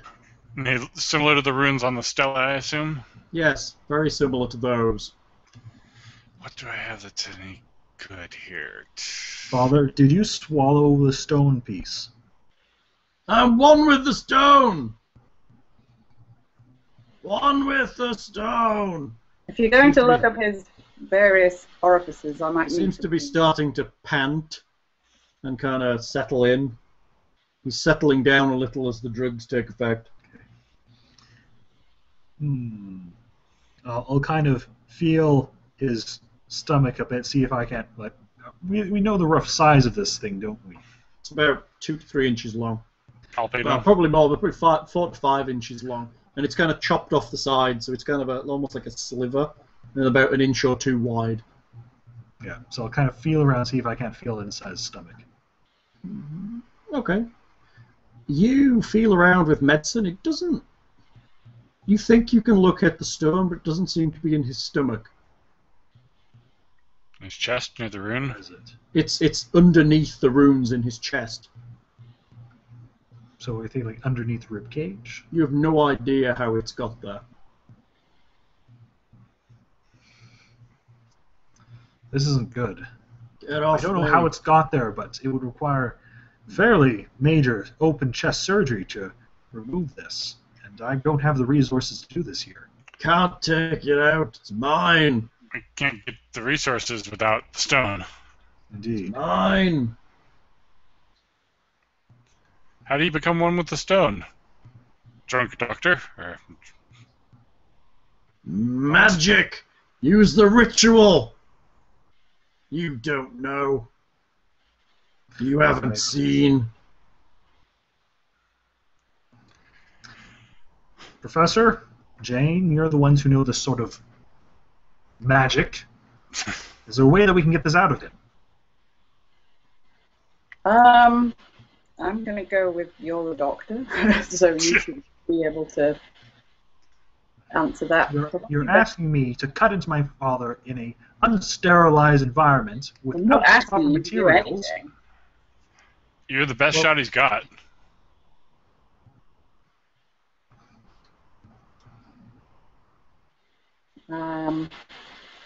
I wouldn't know where to start with this. Not Father, gonna. You Not said gonna that take you, it. you said that you had discovered the secrets of them and had activated them, right? So you can use it even without the shard as part of it, yes? I am one with the stone. You are not taking it from me. You'll have to kill me to get it out. I'll filch the stone from him. It'd be interesting. Well, we did observe last time that when Nox touched the pillar, it transported all of us. Carry back Perhaps the pillar. my father acts as the missing piece and can touch it and activate it anyway and transport all of them in the room back to the house. Why go backwards when we can go forwards? See more Because you are strange not well. worlds. You are Beautiful, ill. bizarre worlds. You Look at need the medical creature. attention. The mouth in the stone. Look at it. It is beautiful. Do I need to Do you give remember another the men that you sedative? brought with you? They are just chaff cast aside in my becoming. You hurt your friends. Can you knock him all the No. way out with your drugs? You did. Knock him all the way out. One of them No, they were nothing. of help. Nothing. Hollow, empty, pointless. If Hal is all right with me having it, What? I would be knocking him all the way out probably at this point. Yeah, It's not I'm gonna ridiculous. You inject what you would consider to be a significant dose that would knock And someone he's- unconscious, and his temperature just seems to go up a little. He's calm. Ah, Kind of frozen. Huh? sorry. You froze in the middle of the calmer. Did I? I'm sorry. Yes. His temperature goes up a little, and the chest runes ebb. He's calm from the drugs, but he's not unconscious. They sustain me, boy. The fever seems to be interfering with his ability to react to the drugs. Always too limited in your view. Your brother was so much better. He would understand. He would come with me to see the worlds beyond this one. He's the one that doesn't seem to care enough that you're missing to show up. Now, Professor, I you am can not assist me? missing. I am here. I I think am we one shall with the stone. try to take him back to the obelisk and see if that can't possibly bring it back to activity, just being in proximity with the piece. I will not go. It is banal. I am not returning. dragging him along. I will not activate it for you. You cannot do it without this stone. I will not help you. You're dragging him back. Yep. Okay, let's move you all. Mm. I like his little picture. I might have a picture of him. I have a picture of what he used to look like before. Let me see. Boom, boom, Rather crazy. boom, boom, boom. Ah. So is he bald now? He's just crazy. Okay. Crazy makes your hair fall out.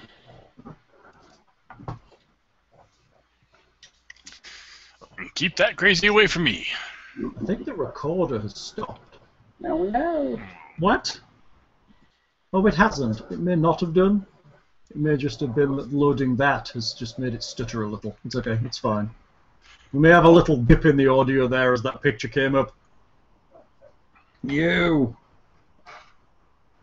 So, we're dragging him all. Where are you? You got a long way.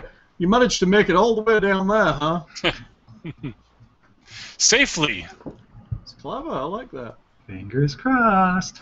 You get to about here, actually. Okay. So I'm guessing you guys are either side of him. I'm guessing you have the egg up front. Yeah. I'd almost have her actually behind us, because that seems to be, as far as you know, where it's attacking from. Okay, behind it is. Oh boy. Ruby. Which, of course, now will attack from the front. Of course it will. It's not stupid. I'm using Thomas as a shield if it comes at me. You would as well, wouldn't you? Yeah. Yeah. Poor guy. Ah! Ah, You just revealed it from the GM there. That's all. that's the point. It bursts out of the rock in front of you. Ah, Behold the beauty of the mouth in the stone! Jane, egg front and center. I don't know that I can get past. Charging towards you. I try and slip behind Thomas and push him forward at it. You're such a shit.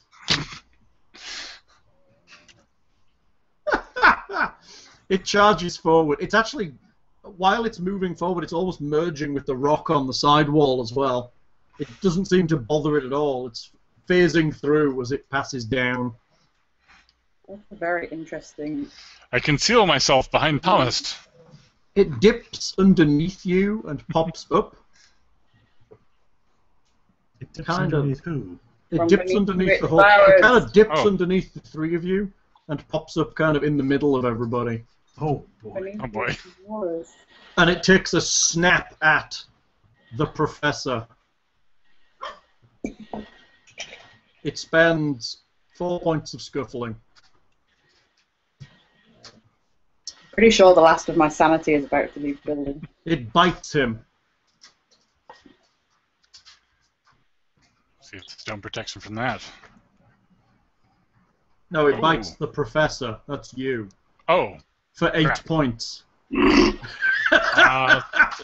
I think that just put me in negative, so... Are you down to negative? You're hurt then, I think. You were just like, yeah, sucks to be whoever that is. Oh shit. Yeah, sucks to be that dude. Oh, shit! That was about fantastic, I have to say. If your pool is from 0 to 5, you are hurt, but you've suffered no permanent injury beyond a few superficial cuts and bruises and the fact that you're starting to turn to stone. However, the pain of your injuries makes it impossible to spend points on investigative abilities and increases the difficulty numbers of all tests and contests by 1. Alright, well, I'm in the negative, so I'm guessing I'm dead. No. No, that's what I just read. Oh, I thought you said 0 to 5. 0 to negative 5. Okay. Ah! Who's doing what? You holding the egg out? Mm-hmm. It literally seems to be ignoring you. Oh. It's totally concentrating on the... And it's also ignoring Thomas. It's He's one with the stone. solely concentrating on snapping around him to get at the other two. Hmm. What are you doing? Put Scuffling. him down. Scuffling! No, drop your father. Put him Drop down. your father. Are you mad, woman? He's my dead Protecting father. him.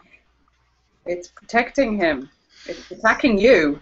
It's been attacking everyone so far. 4 people, if you haven't been counting. Put him down. I guarantee you it'll help. Scuffling, 2 points. You can't hold him while you're scuffling anyway, so... Yeah. I probably let go when I got bit. You can't fight and hold on to a guy. I beg to differ. You can kick quite well, and that's most... You're holding on and kicking. Okay, fair enough. It's a little ungainly. I always laugh when I see men kicking. Sorry. When, having like scraps and stuff, and they start like kicking at each other. It's like the most unmanly thing ever in the world. But effective. Come on, Doctor. Ooh, that's a hit. Ooh, another 4 points. Kick him squarely again. Your foot bounces off its rough hide. I'm gonna Professor? push out at... So I can't use investigative, but I can use general, or... Yes. Everything's also 1 harder now. I'm going to push I'm going to push Thomas to try and get him away from his son. Okay, so you're going to try and kind of move forward with the egg and kind of grab him and move him past everybody. Yeah, just... Okay. I'm fleeing. What are you fleeing? I'm fleeing forward, and I'm going to try and see if I can get the gun from Okay. German pants guy. You dash forward. You know, that's a fair point. Wouldn't we have set him up so that he could see down this tunnel and stuff? Should we set him on that chair? He was on that chair. Yeah, we did put him on the chair. We didn't put the chair where it should have been, but... I thought that's what we were doing as a The rear professor dashes forward. You round the corner and see that he is missing most of his upper body. It's like it's been chewed away. Oh, lovely. Oh, You can make me a stability test. The gun lies on the floor. What the heck? We'll burn another point of stability. Oh wait, that's not an R. 5. That's good enough. You're not that crazy right now. I'm just going to say, if the only way out is killing the father, and they make one of the people a doctor with a Hippocratic oath and duty as his drive, they were not planning well for this adventure. It's a good one. I like it. It's good. That's why I might have to shoot you also, but...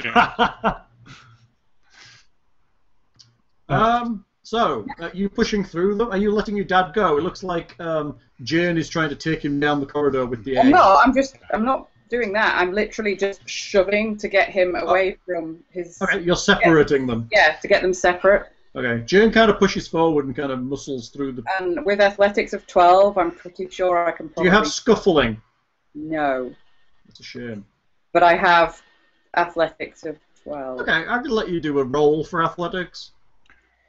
I think that's fair. She's not trying to hit me. She's just trying to run through you and kind of buffet you both out the way. So I'm just trying to use a shove. You can spend points on athletics on a roll. So Okay. you can spend points of athletics to kind of shove him away. I'll use 3 points of athletics. Okay. It's You're aiming for a 4. good. There we go. Shoo-hoo! Okay, your father goes kind of... Jane pushes forward, pushes him kind of further down the corridor.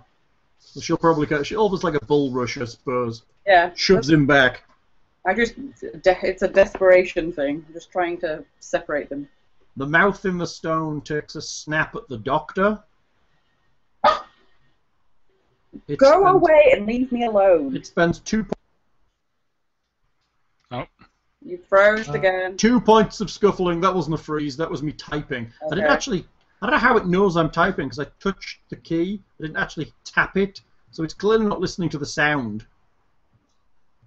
Oh, it misses the doctor. Snaps at the air. Okay. Filching up the gun. Huh? Oh, I'm filching that gun. You're filching the gun. Okay. You dash over and grab the gun. It's still ignoring It's still ignoring Thomas. Yeah. Well, I mean, as far as we know, he has an egg of his own. He's naked. He inserted one stone item into his body. He's got an egg up his rectum. Lay an egg. Rectal egg. Repository. The doctor will probably... Put your hand on my egg. Yeah, he'll probably go very close as possible to Jane, put a hand on the egg. Yeah, do that for now. Okay. The thing disappears into the ground again. Can't You believe can she kind smelled of, my egg. there's a smell as you can almost feel the ground under you shake, and it bursts out into the room here. Look! How would you like that fleeing now, Professor? Professor, it bursts out of the ground behind you. I attempt to empty the gun into it. You We've shoot got to it. get to him really quick. Yes. Firearms. Yes. Can I burn 2 points of my firearm pool and You can. for an 8? That is a very solid hit. A firearm. Let me see. Small improvised battle pistol. It's a straight D6 roll. Is it a pistol? I seem to recall this being a very large pistol. Yeah. Just a revolver. The mustache was Yep. large. Yes. Oh, it's a +1. It's a heavy gun, we'll call Oh, it. so 5 then, I guess. Okay, you shoot it. It you see a small mark on its skin, but otherwise doesn't seem to be particularly affected. It bites you. Of course it does. Okay. Plus, it spends 2 points of scuffling. 6. It hits you. This is going to hurt. For 9 damage. Okay, I'm at -11 then. Oh dear. 11. You are 1 off dead. Let me check how particularly upset you are right now. At -6 to -11, you are seriously wounded with no actions possible. Make a second consciousness test. You must make a consciousness roll, which is... Oh, apparently we should have done that when you went negative as well. When it does, you make a consciousness. Roll the dice with the absolute value of your current health pool as your difficulty. Oh, that sucks. I just lost my tabs with the access to my character sheet because I... Never mind. What? What happened? Oh, I closed my character sheet. Oh. And I lost the tabs up above with the ability to get to it. So you need to roll a d6 with consciousness Okay. in an attempt to get over an 11. It's based on your health pool. Which is -11, okay. Yeah. So he's So- unconscious. D6 So minus you're 11. unconscious. Yeah. That's weird. Yeah. That's nice. You can spend health to stay conscious, but you'll be pushing yourself further towards death. That's kind of nice.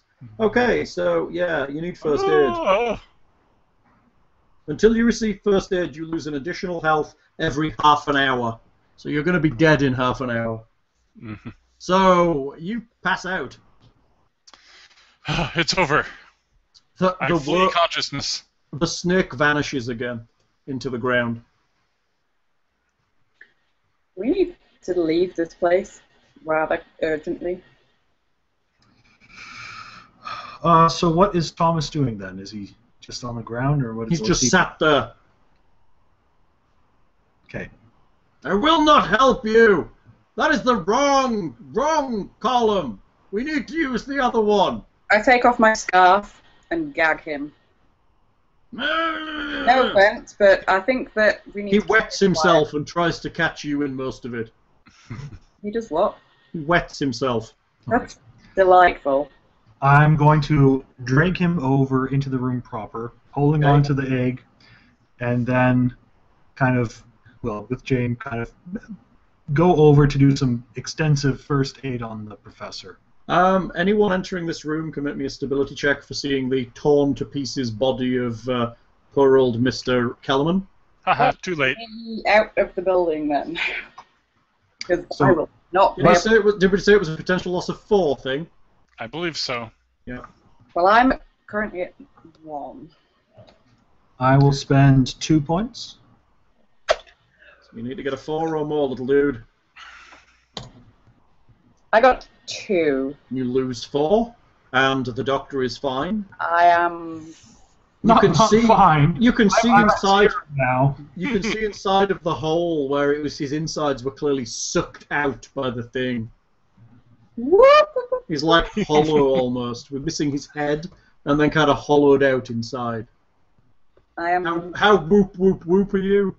I'm bordering on blasted. Oh. I'm almost And fight or flight. we said auto hypnosis can't do anything short term. No, not Okay. sure. You'd have to sit and talk to her for psychoanalysis, and it will take time. Yes. Can't just be like, "You'll be fine." That's not going to work. Leave. We need to leave now. We need to go now. Now. Pouring a whole Leave- bunch of leaving first aid into the professor. Now. You're pouring first aid into the professor. We need to leave Okay. now. Glug, There glug, is, glug. there is no. If I other thing. do. Wait, so I get 3 for each I spend on him, Yes. and that all came from the last combat. It was all the last wound. What's the last? Yes. Yeah, the last combat. You're right. Yes. Okay. First aid and So- serious wounds. A character with first aid ability can stabilize your condition by spending 2 first aid points. However, he can't restore your health points. Even after you receive first aid, you must convalesce in a hospital or similar setting Ah. for a period of days. So you So- can. I so think you once can they're spend 1 engaged, point he's to just- make him. You can spend 1 point to make him stable, but he has to spend time in a hospital Okay. recuperating to actually get the points back at this Well, point. then I will spend the 1 point, but so he's just unconscious and useless now? Yeah. Like before, but Except for unconscious. I move him over. I think I will leave the body of the American hmm because I think that's would be just too disturbing as opposed to the comfort the families might get to the other bodies. the half body. Unless he's missing a head and he's hollowed out inside. I'll move the professor over to the other bodies. Jane seems somewhat distracted. Kind We of need to leave now. slightly away where she used to be. So we're going to leave now. 3. Alright. Thomas, The train. father, The train would be the I am one with the stone! I'm going to slap him and say activate. not doing He anything. gags, isn't he? here's the thing. Here's the thing, I'm not the one with intimidate. You shove his ruined chest into this. Does not Jane have intimidate? I do. I'm not feeling very intimidating right now, though. Oh, you're not insane. It's only your stability, not your sin. No, I'm severely shaken to the point that I'm like literally about to run away. She's pretty close to dashing off. I have gone from 12 to like minus 4, I've gone from 7 to 0. minus 5. I'm at minus 5 stability. I like how you're spiraling downwards. I think that's pretty. I think Thing was pretty sane, weren't you? I was. Actually, I just got that Jane, back. Cool. Calm down. Just had his Calm down. arms torn We need off. to work together, and we need to We get my need- father to activate the pillar. He's Yes, He's trying can't to claw leave. his way back up the northern corridor. I have 6 stability. Hold him by My the scruff conscious of state. his neck, or whatever remains of his hair. He's We pointing need- up the corridor. Who is? We need to get Thomas. him. Why is he pointing up the corridor? He reaches up and pulls the gag out of his mouth. You need to use the other one! And where Yes, does that and go? go further into this weird occult fantasy of yours. I don't think so. This one won't work anymore. Why? I seem to recall saying that you could activate it if you wanted to. Yes! This one won't work anymore. Why? Dad. Because I won't activate it for you. And the other one doesn't lead back home, does it? Maybe if we Oh, cut where you it open shows. and take out what's in your chest, we won't need you to activate it anymore. Try it. Fine. I'll find a knife. There is a straight razor up in the other room. I'll When go I and had a get it. kitchen knife with me that I. Oh yeah, and there's a Yeah, kitchen sorry. knife next to the I'll professor. pick up that, and then I'll use intimidate. Okay. You attempt to intimidate him. I'm not going to really put him Yeah. Really? I yet. guess this would be a contested roll. How sane are you? I'm sane enough to know that I wouldn't quite want to cut him open Wouldn't yet. quite want it, maybe a little bit. But I am also insane enough to want to try anything to get home and away from this nightmare. Nightmare. Contests.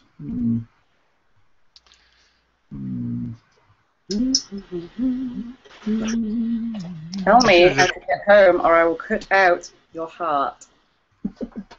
You can make a roll using intimidation.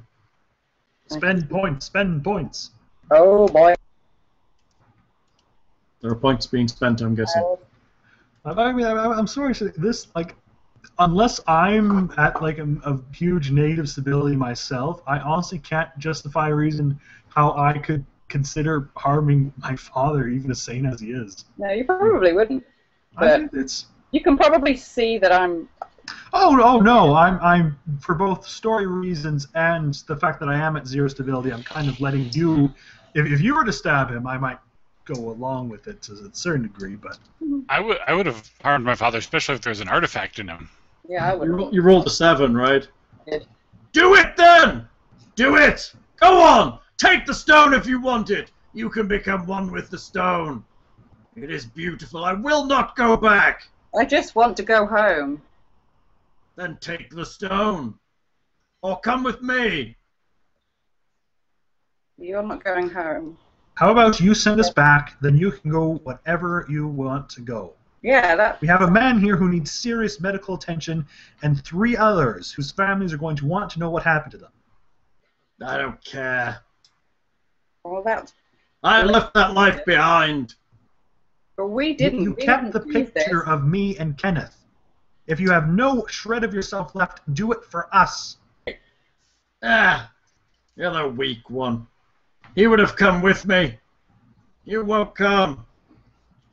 We didn't choose to do this. You did. Let us go home. We need to use the other one. I don't believe you. Why would we use the other one? This one is broken. It's just The other wrong. one won't go back home, will it? I do not know. Then Probably why do we not. use it? Well, this one came here. This is home. We could travel from here. Why have you not travelled already? I was waiting. I had to finish the attunement with the stone. You're a liar. You can't travel with it, can you? I can take it with me. Yes, it's the only way I can travel. So you need someone with you? No, just the stone. I just needed to recuperate after the ritual. Don't listen to him. He doesn't know anything. He can't get us home. Just leave him here. We'll find our own way home.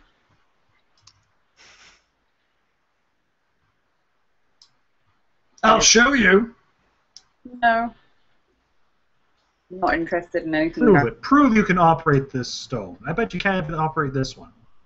I bet you can't do anything at all. No. A sad man lost his own mind, all alone in here. I can't operate this No one. power at all. You're All right. this occult knowledge, nothing that you actually think you know is true. Why would we want to go backwards when we can go forwards? Because that's true power. Yes, going That's control. forwards. I don't care about control. I want to see things. Yes, but anybody Everything. meander forward and get lost in this. Real Yes. control comes by proving that you can control where and when you're going. Maybe I will be able to one day. Yeah, maybe. I doubt it very much, though. You never really did seem to have a perfectly solid grasp on everything. What's Thing's Face doing? He's got. Well, I mean, we're in this unfortunate deadlock because there's no way my character or Lindsay's is going forward. So really, we're just waiting for the snapping point where one of us kills him. He sits down on the ground. You fall asleep and drop the egg. You'll have to sleep eventually. I haven't slept in 7 days. I'm pretty sure he has stuff in his bag that can remedy that. Doesn't seem to be working that well so far. But he's just son. He's holding back. I don't have to do that. And I know nothing about medication. You're all talk. The stone will protect me. So, you would let your own son die for your own ambition? No, you could come with me. And turn to stone in a few days? That would be terrible, I'm sure. I've been You're wounded by the outside creature. matching your inside. You haven't been to see me in over a year. You don't care. You're busy just being a doctor. Isn't that so important? Look at the wonders of the world that you've given up. Unlike To you, treat coughs and colds and sniffles. and have a good wife, and working on having a son on the way, hopefully. How tremendously interesting. Now, I've got places to go, if you'll excuse me. He stands up and starts walking towards the northern corridor.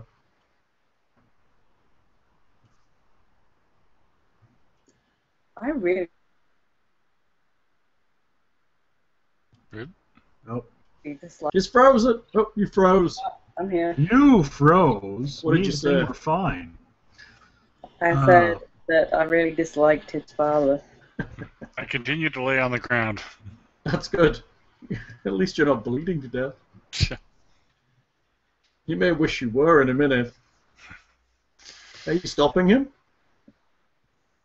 I probably can't. I'll still be unconscious when the snake Well, comes what to did you say? What did you say your firearms was?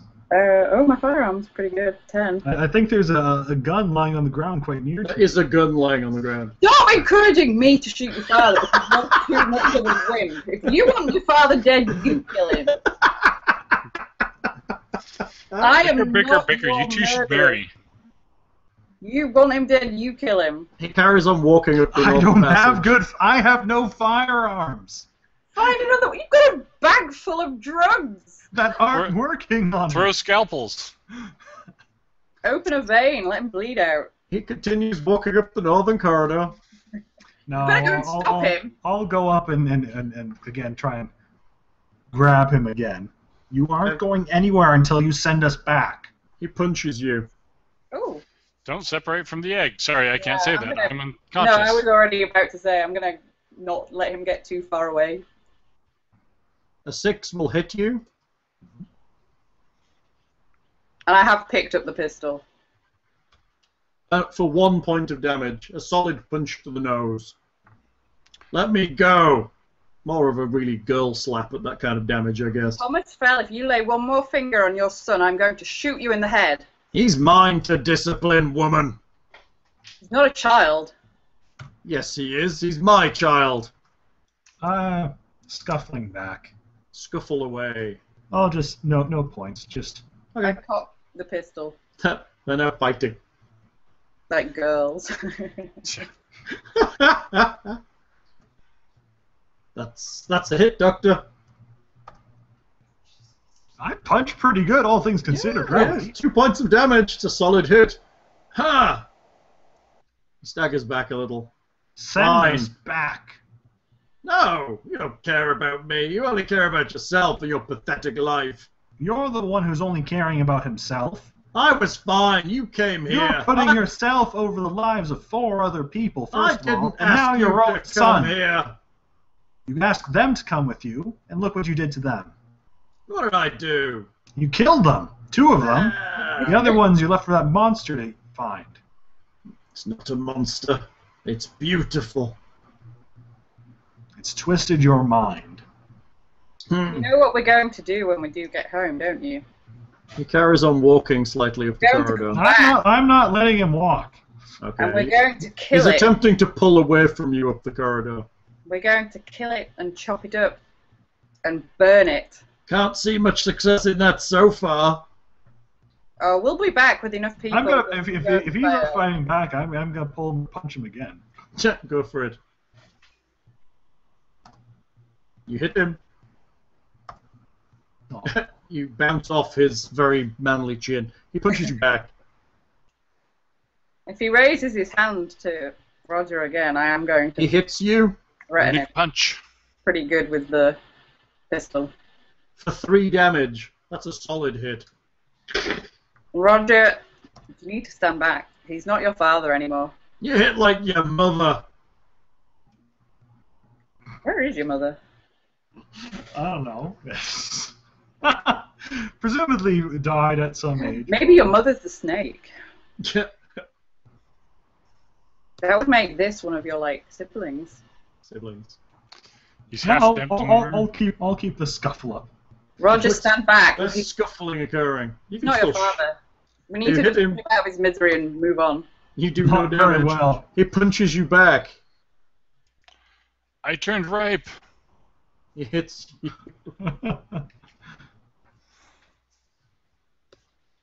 2 damage. He seems to be a better scuffler than you. Okay, I pull the trigger. You firing? Firearms roll. You can spend points if you wish.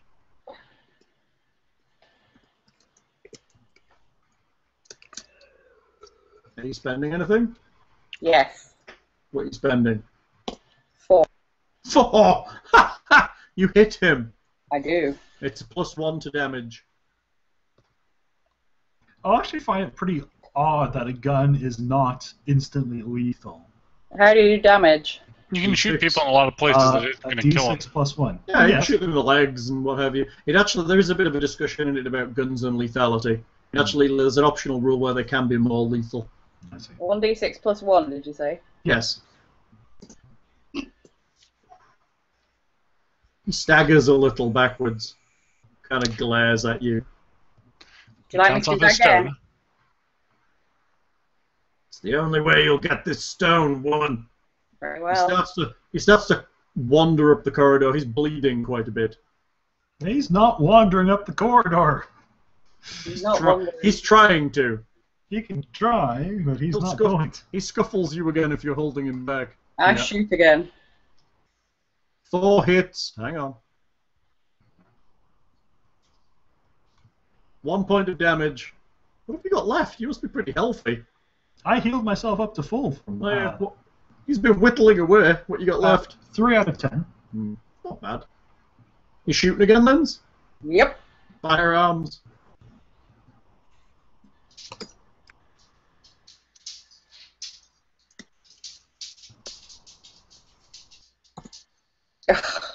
You missed. Ba-ding!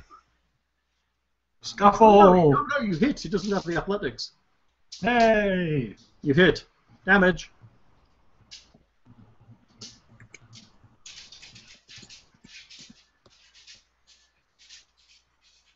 Kind of falls to his knees. He seems to be bleeding quite a lot. Don't make me shoot you again. He's still conscious. He's conscious. You know I will. You've been shot twice. If you send us back, we can get you medical attention, and then you can go back wherever the hell you want. The stone will protect me. I'm doing a It's not very doing a great job so far. Lockhart and I say exactly the same thing. You never understood. He goes to bite you. Ah! He misses, but he goes to I try. can still whip him. That'll be a scuffling. That'll be weapons check. No, that'll be athletics, wouldn't it? Weapons, I think, is the skill. Weapons, I think would be good. Weapons. They You're have using it as a weapon, like a little club. I don't have weapons. Oh, yeah, I do. Yeah. Good pistol whip him. He's pretty injured. You hit him. Three is Well, good. oh, okay.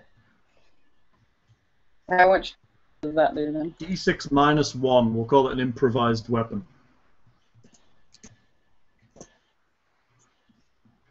He falls stone dead to the ground. Make me I feel make me a stability check. Everyone?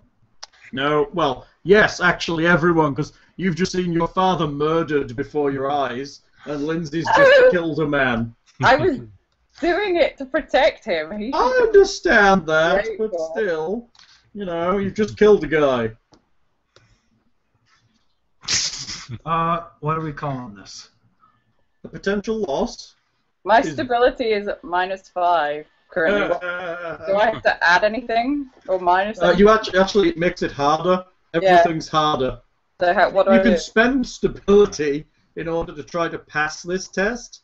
You're minus one on the roll for being. And it's technically it's difficulty 4, but you're going to be difficulty 5 because of the fact that you're already a bit cray-cray. Okay. Trying to find the table that tells me. Honestly, I'm not sure you would spend anything because I'm you're not already a gonna- I'm not minus gonna spend 1. anything. Well, it depends. Oh, here we go. Incident. Let's see. You kill someone in cold blood. It's not cold blood. That was not cold blood. Okay. It's not cold blood. He technically threw the first punch. There's a difference between punching someone and shooting them twice. And then... He's Hey, trying to it's kill not cold blood. blood, though. All right, let's call it 4 then. You kill someone in a fight. 3. Whatever. It's more like that. It's not. It's a 3 for you. You see a friend, loved one, or source of stability killed in a particularly gruesome manner. No. For Lockhart, For Shot twice Lockhart, and pistol whipped. for Lockhart, it's a 6. Oh, why is it a 6 for me? You It was see your a father. friend, loved one, or source. Actually, it's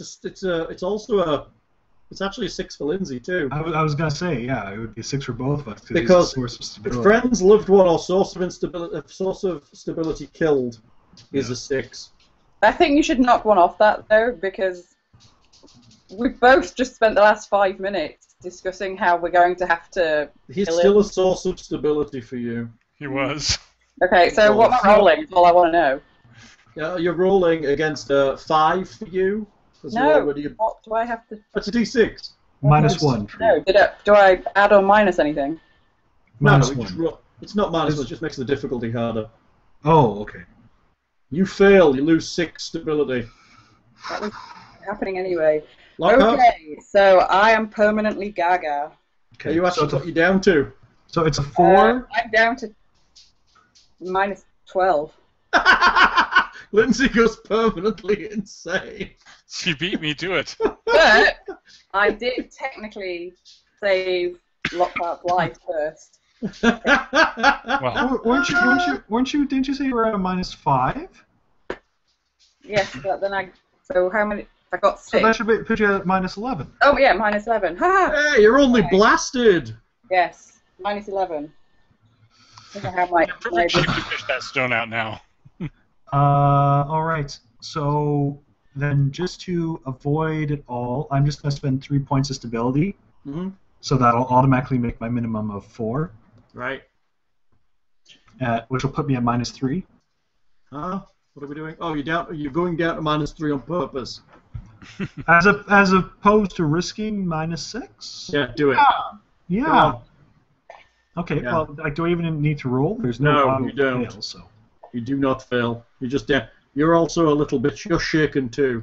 Actually, by going shaken, you can potentially fail by rolling a 1 because your difficulties go up. But I wasn't shaken when I started. Doesn't matter. You spend before you roll. Oh. Okay. So. The exertion is technically what you exert Okay, so- and then add to the roll. So if I roll a 1, it's an automatic fail. If you roll Okay. 1, you'll get a 4 and not a 5. You Okay, could well spend, then I'll spend you could 4 spend points. 4 points. Yes, Okay. that's, yeah. All right. Get an automatic success. So you do. You're shaken too. Shaken. And Lindsay is well crazy at this point. It's fine, Jane. It's fine. Whatever was left of Thomas Fell was died. Apparently, your options are flight or flight or fright. No. Gibbering, chanting, Right. Read it again, Hal. flight or No. fight. Read it again, Hal. Flight or fight. No, okay, that's not what you said the first. No, time. it's not the first time. Oh, you also lose a permanent point from your stability rating, Yes. which is nice. At That doesn't minus matter. 11. Okay. Characters there lying on the ground. Your father is dead. What are you going to do? Well, Alright, Jane. I think we should It's probably alright. just open up his chest, take what we Died need a to know. long time ago. And whatever caused it was this thing in his chest.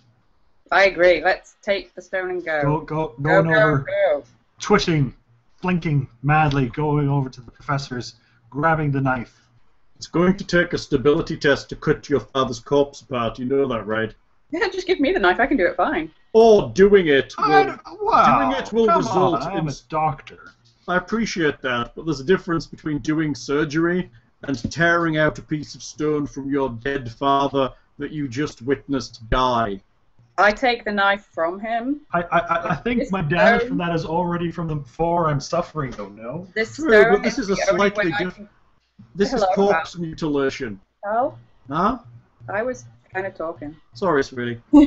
This stone is the only thing stopping me from going home, correct? Correct. Not a problem then. I can get this stone. Even you will have to make a stability check. Well, I'm not going to tear it, just the knife is the sharp instrument. I understand what you're saying. Let's just say the stability loss is 2, and go from there. I'll make just the roll then. If it's not under the ribcage, you don't have to cut fire at least. That's It would be under the ribcage. You rolled a 3, that's going to be the loss of a 2. Does that push you down to blasted? Is that -5? It's minus... Oh, sorry, yes. -6? Yes. And I am blasted. So you're both kind No, of... blasted is -6 to 11. That's where he is. Yeah. And are you watching this process? Crazy Jane? I'm not watching it. So See, you need I to make- have a hard time of this after everything doing anything. Yeah. What do you mean? We've seen far more grisly. and It's disturbing irrelevant. things. How it works is it's based on individual acts It's- and individual it's- experience. Well, I understand that, but there's a certain point where you just get shell shocked and you don't care to. Actually, there is a rule for shell shock. Yeah, and we should be in it. Uh, There should come a point where the things that we're doing aren't affecting us as much because Better you just hunker in the corner and don't take actions. You are haunted by dreams of the incident and spend days in a constant state of anxiety and alert, as if prepared. Tests to see if your symptoms of shell shock. Yeah, you're still sucking it up, kids. Whenever your senses register any input reminding you of the incident, you make a stability test, difficulty 4, or freeze up. If you freeze up, you're unable to take any action for 15 minutes and remain shaken for 24 hours. That's like the post-stress thing. We're Yes. talking like just being desensitized at this point. Which You can get desensitized. That would be the my effect of... character- It's been rather We rapid, could- though. We could rule that as you've gone so low, your sanity is affected to the point that you don't care anymore. But that would give you a permanent mental disability. I'm fine with So you could be bloodthirsty, that. for My example. character is currently in a state which says that I have to fight or run, correct? Mhm. Or gibber, or freeze, or Yeah. generally rock about, or Well- be crazy. The only way my character sees of getting home is this I'm body. not arguing you're cutting it out. I'm saying that it's going to take a stability test to do it. But I don't see that that would further affect my stability. I'm doing something that is closer to getting me home. I appreciate that, but it is an abhorrent thing. And it's only a 2. Not anymore, it's not. what's an important thing? It's surgery. An abhorrent thing that will put me permanently... Alright, it's a 1 for you. It's a 2 No, it for doesn't her. matter. I'm at -11. It doesn't matter. Whatever you give to me right now is going to send me from player character into not player character. You can still make a roll. Oh, well, thanks. Did we say it was stability? That's the or insanity that you have to get -12 to be horrible. It's all -12. -12 is the point where it's bad. Okay. You just don't... -12, I lose. Lens, there's an easy option. Just don't watch him do it. Well, I can't not watch him. I'm stood right there. Oh yeah, you need to share the egg, don't you? Yeah. I permanently gaga at -12. So make me a roll. If you pass, you're not permanently gaga. If you do, you are. Oh, well, I'll remember this, Hal. Dude, it's a one-off. You're It never is playing this character again. No, but I'm trying to play my character as realistically as possible so that I give your game a fair chance, mister. What's the unrealism here? You Yay! passed. Oh no, you didn't, because you're at -1. Oh. The fact that I don't believe that I would have a difficulty right at this very second of trying to attain the thing that would get me home. I understand that. Okay. I guess like You're not maybe it's just processing me. rationally either, so... It's like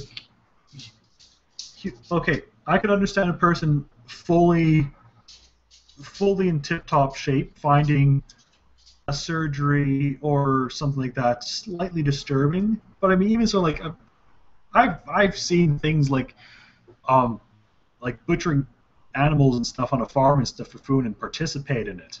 Mm-hmm. I'm pretty sure that I, as Lindsay, could pretty easily do this if I needed to, and probably. Shall we put it down to the fact that stability is a mechanic and this is how it works? If you'd like. I'm fine with it working that way. I'm just not liking the idea of just people getting cut up causing any huge stability loss. Really? Especially The fact that some worm thing was flying around. I could understand if it was unexpected or an animal tearing someone apart, but a measured cutting into a body.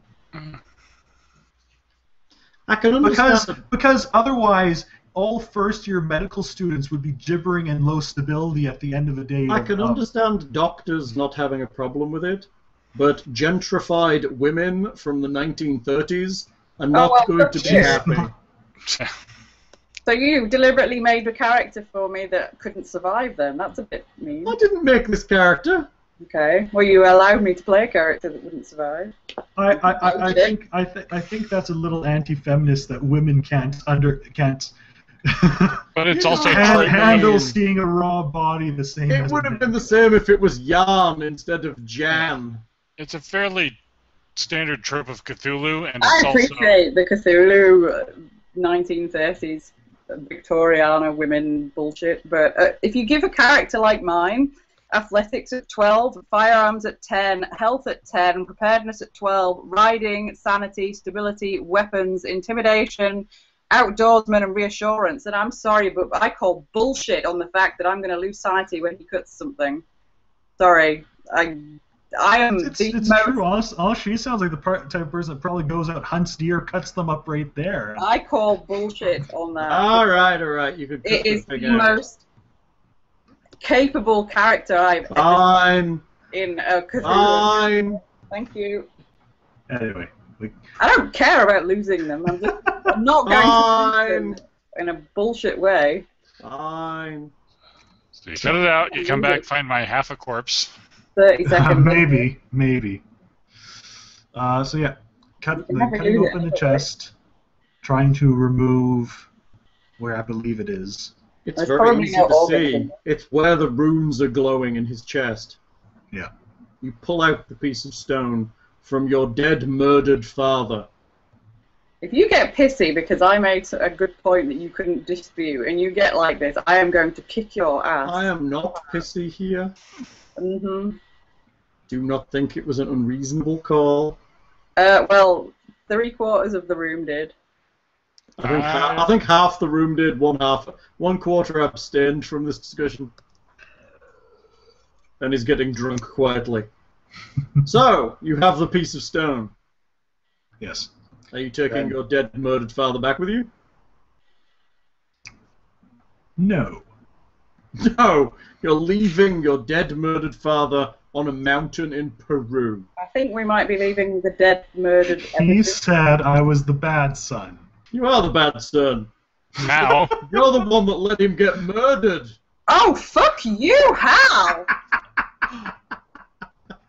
I'm never role-playing. Al, thank you very much. I think you'll notice, since that I have taken 6 loss there, I think my character is fully aware of all that. And is going to spend quite a lot of time... you, Al. You'll have flashbacks in your next surgery. I'm not being particularly mean. I'm just with bullshit! him. You sulking little child! I think I've role-played quite well the... I think you did. I'm not sulking, I'm just... Lindsay, you seem to be taking it a lot more personally than Al is, if you want to talk sulk. Yes, because I can tell from looking at him the bullshit I'm going to get when this recorder is turned off. I can guarantee... I never, ever moan. Oh, you liar! Liar!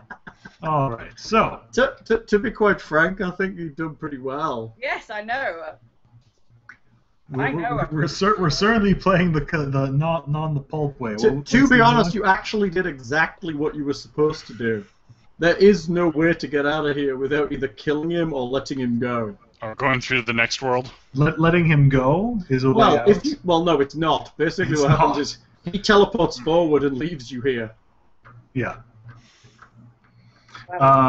So, no, I mean it's pretty much We had to orchestrate some way to reasonably kill him in a justifiable way. The manly men of the party wouldn't do anything, so that Well, you can't really blame him. Before retiring, to pull the trigger. If I was conscious, I would have done it.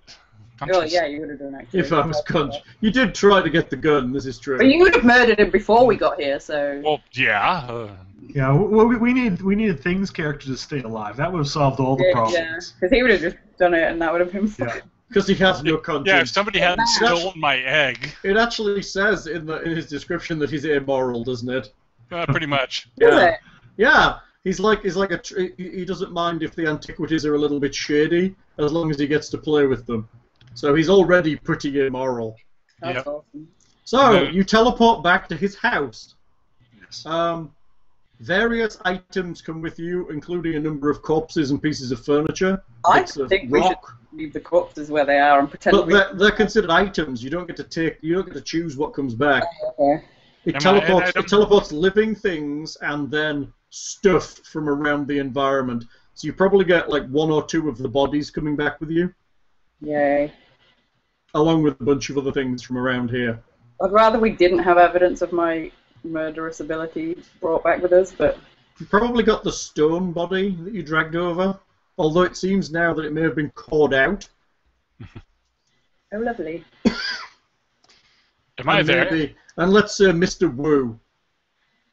Okay. So, you dispose of the body and begin your nefarious life as criminals. So was I still alive and conscious and unconscious? Yes, you were conscious. Okay. You were conscious enough to be transported back. Just slowly turning to stone. I think the main worry is whether or not me and the professor survived more than a week. Yeah, it's going to be pretty harsh, right? I mean, technically there is no cure, because it's magical. I'd worry about whether I just come and stab you in your sleep, though, more than anything. Yeah, that's right, because murdering Minnie over there. So the only person technically to survive this in the long term is the title of the book.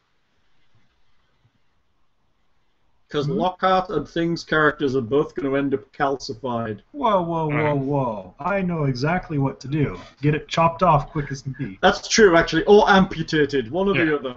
You're either losing a limb or you're turning to stone. Yeah, I'm not sure exactly where I was bit, so... Let's say you were bit on the arm or the leg, so it's actually possible. You didn't want to be that poor guy who got bit in the side. That's a pretty bad one. Oh, that seemed to accelerate it, too. Yeah, because it then spreads out in all directions as opposed to creeping up your leg. So I win. Yeah, I was getting a heavy inkling as soon as we found the second body. Oh, we're gonna kill Thomas ourselves, aren't we? How is your chauffeur going to be happy when you stumble out of his house? Totally. There's actually a whole section on it, like saying don't let them welch out of it, and if they try to like do things to him, he's kind of immune to it. And well, I mean. No it's offense, supposed to if be you had a party with both sons, yes. If you had a party with both sons, I think the party would be screwed. I don't know. I honestly would think that they would just let him go or go with him on the hopes that they could get out somewhere else, as opposed to kill him. That's also a possibility. But either way, the adventure ends because you got to remember it's only a one-shot. It ends your family. It ends either with you stepping forward and essentially going insane as you traverse. I know. strange vistas. I'm just thinking having two family members like that, sons. In my opinion, would mean more likely than not there isn't going to be a murderer in The Murderer of Thomas Fell, the adventure. Well, possibly not. But I mean, both of them. Like, Now, I was kind of metagaming this and stuff because I kind of assumed the outcomes a little bit. But honestly, I could see other people just outright turning on the party and defending their father. And I mean, again, having two of them means that it can be pretty even odds, especially when there's an amoral professor thrown into the mix. Immoral professor. A woman. And that woman. I mean, I understand that point. I mean, the whole idea. I mean, you've got to remember it's a one-shot adventure, but the sons are specifically designed to be estranged from him.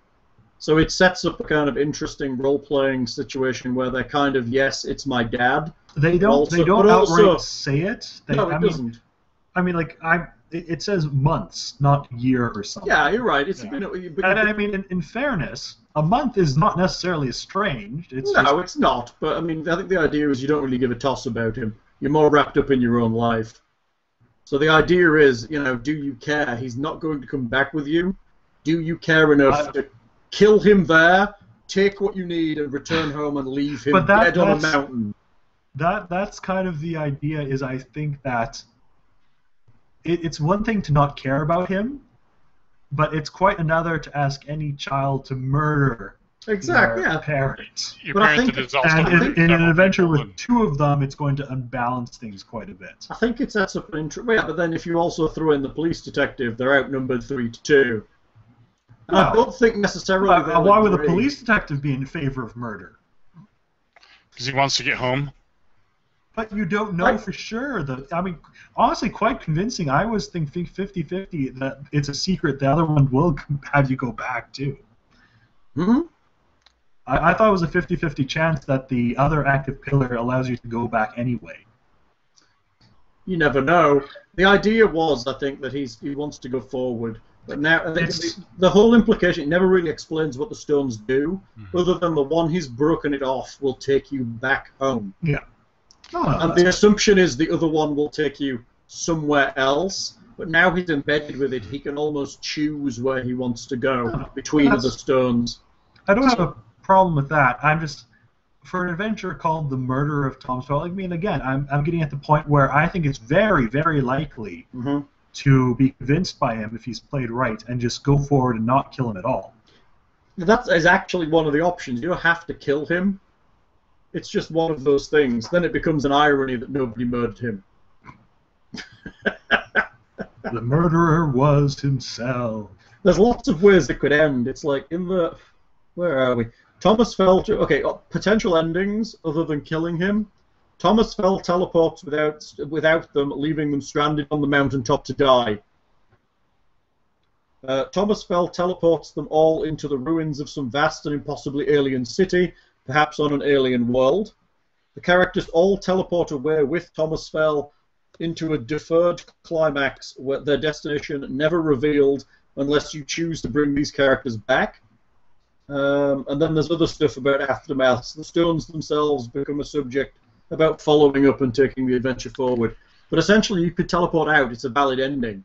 Well, I hope if you do a longer playing of this that it's a little less deadly up front. Well, it's not designed to be a long adventure. It's designed to be played at a con or something to get the idea of the system. I think the system was reasonably robust. I like the system. I mean, the only, as we had the disagreement there, is what constitutes a threat to stability. What constitutes? I think it doesn't matter. I was all good up until that last one. I think if you read the rules, anything you do that is considered not normal is considered a threat to stability. That is a problem in wording, though. But regardless of what you've just been through, it's irrelevant. Each individual case of abhorrent activity or crazy things that you see is a challenge to your stability. But then they haven't made the game mechanics realistic. But again, there's the whole abhorrence thing. Yeah, but I mean, it's relative. I was giving you things like you were getting benefits from seeing corpses because it's your job. I get that. So, that's fair. And I mean, that's fair. All we were arguing was that what comes before has an impact on how you deal with what comes after. I think to a certain degree, though, I mean, there's a shock and surprise element, which is fine discovering something. Yes. But when you're part of doing something yourself, that's well thought out of, and I mean, you rationalize things as you do it. I think and that's unless it is a very... Like, I could understand if it was a non-medical person doing it, that it would be a bit more cut and slash and abhorrent. I think the point being that for you it was destabilizing because it was your father. Well, I think we were all in That's that why they cave for don't like let 30 doctors minutes, do so- autopsies on their family. Perhaps. Yeah. I mean, I think we were all in that cave for about 30 minutes, so we're probably not going to get too much time to process and... I mean, the whole Get used idea to of it, things. I mean, it's an interesting scenario, and it really is designed to showcase the system. The serpent thing is just there to kind of add an element of getting things moving, and to also kind of sting the party. And if they start to slow down, you hop it out and you bite them, and it makes them have to move forward because otherwise they'll turn to stone. Which they'll do anyways because you can't cure the magic. Exactly, venom. unless you chop off the limb. Yeah. Which actually doesn't address because it's really just kind of a machinat to kind of get things moving. Well, chopping off a limb itself is a time bomb until you get to the hospital. Exactly. So I mean, but it says it's very slow. It takes about a week to completely go if you're nipped on a limb. Yeah. And I mean, having the other guy turn to stone completely is a choice. Either of those two both of those guys could have been totally awake. They're just there to pass on information about the monster and also about what happened here. Yeah. I mean, it's not bad. I think it was quite well done. I think just at the end there's that moral choice and how you choose to play the characters. And well, I mean, I don't have a problem with the moral choice so much as, like I said, I don't think... I think it's a good moral choice for the average person or friend. Right. But it turns into less of a choice when you're a family member. I mean, it comes down to, I guess, do you want to get back or not? So, and as it says, going forward with him is actually an option. So you can actually say, actually, I'm not going to kill my dad. You can kill the rest of the party that want to go home and go on with him. I guess. But I think it is one of those things where it's assumptions about this alien knowledge too, which has this problem with rationalizing that kind of idea. But I think I understand what you're saying about there's a lot of stability things that come thick and fast that technically you may get desensitized, but that's not how the mechanic works. But it is a valid point. You just killed someone. Do you care if you chop them up? Well, you should care, and at some point it should have an effect on you. So it may actually push you over the edge. Yeah, but not right then. Well, maybe not right then, but eventually. It's a tricky thing to have. I'd like to think. I mean, there's a similar mechanic in the Inspector's game. It's more. It's called stress, so it's a bit more universal, and they give some other examples too. But I think one thing you gotta be careful though is just to have that feeling of desensitization. I think it is good to, once there is a big one, to kind of give it just a little pause, because as soon as you have a big one, I think when you're talking a -6 stability, whatever you're doing in the immediate surrounding is probably not going to affect that. That -6 is what's on that person's mind. Right. Oh, that's fair. I mean, the problem with this is it's a one-shot, so you're going to get it all thick and fast. Yeah. In a proper campaign, it will be a lot more metered and a lot more... It'll be steadier encounters, and you'll have time to recuperate. It's just the small stuff immediately after the big stuff is kind of a... Yeah, you're right. It's a minor thing.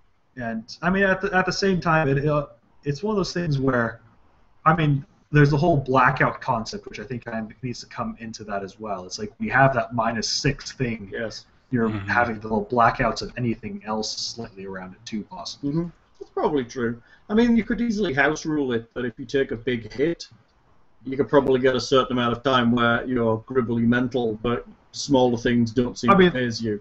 Yeah. I mean, I think it's like ones or twos. But I mean, I think it's understandable if there's other big 4s and stuff that they still affect you. I mean, Lindsay could have said, she took a 6, and then she could have said, okay, I just sit there and stare into space, and then you could have picked up a knife and hacked this thing out. It wouldn't have affected her at all, but she's really not seeing it. But that's not how right. No, it's not, but... I don't care what happens. We're just debating a rule. I think the only reason is because I know we do have considering running this in a more regular basis, and I do like the system. I think the system worked. I actually liked it better than Call of Cthulhu. There's a lot more it's a lot more about the story and a lot less about the how many percentages in which specific skills you have.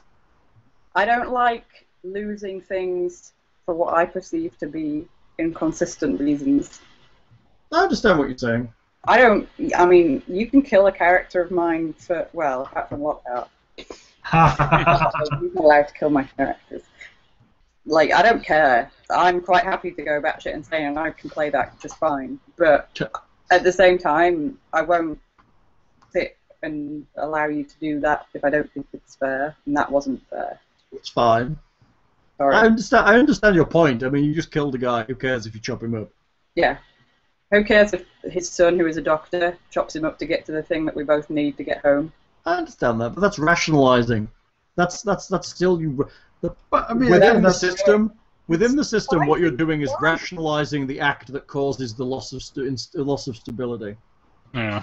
Yeah, I don't. I see it like that. I No, saw myself as needing to go you're home. arguing against an abstraction.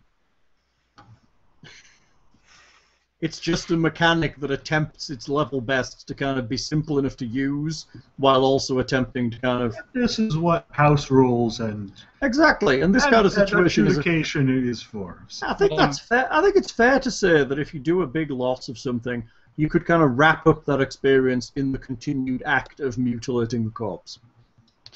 Yeah. And we've also had our world kind of view shaken by, oh, there's magic stones that teleport us and snakes that continue to stone and meld through stone and do all this other stuff. So we can't quite pull full.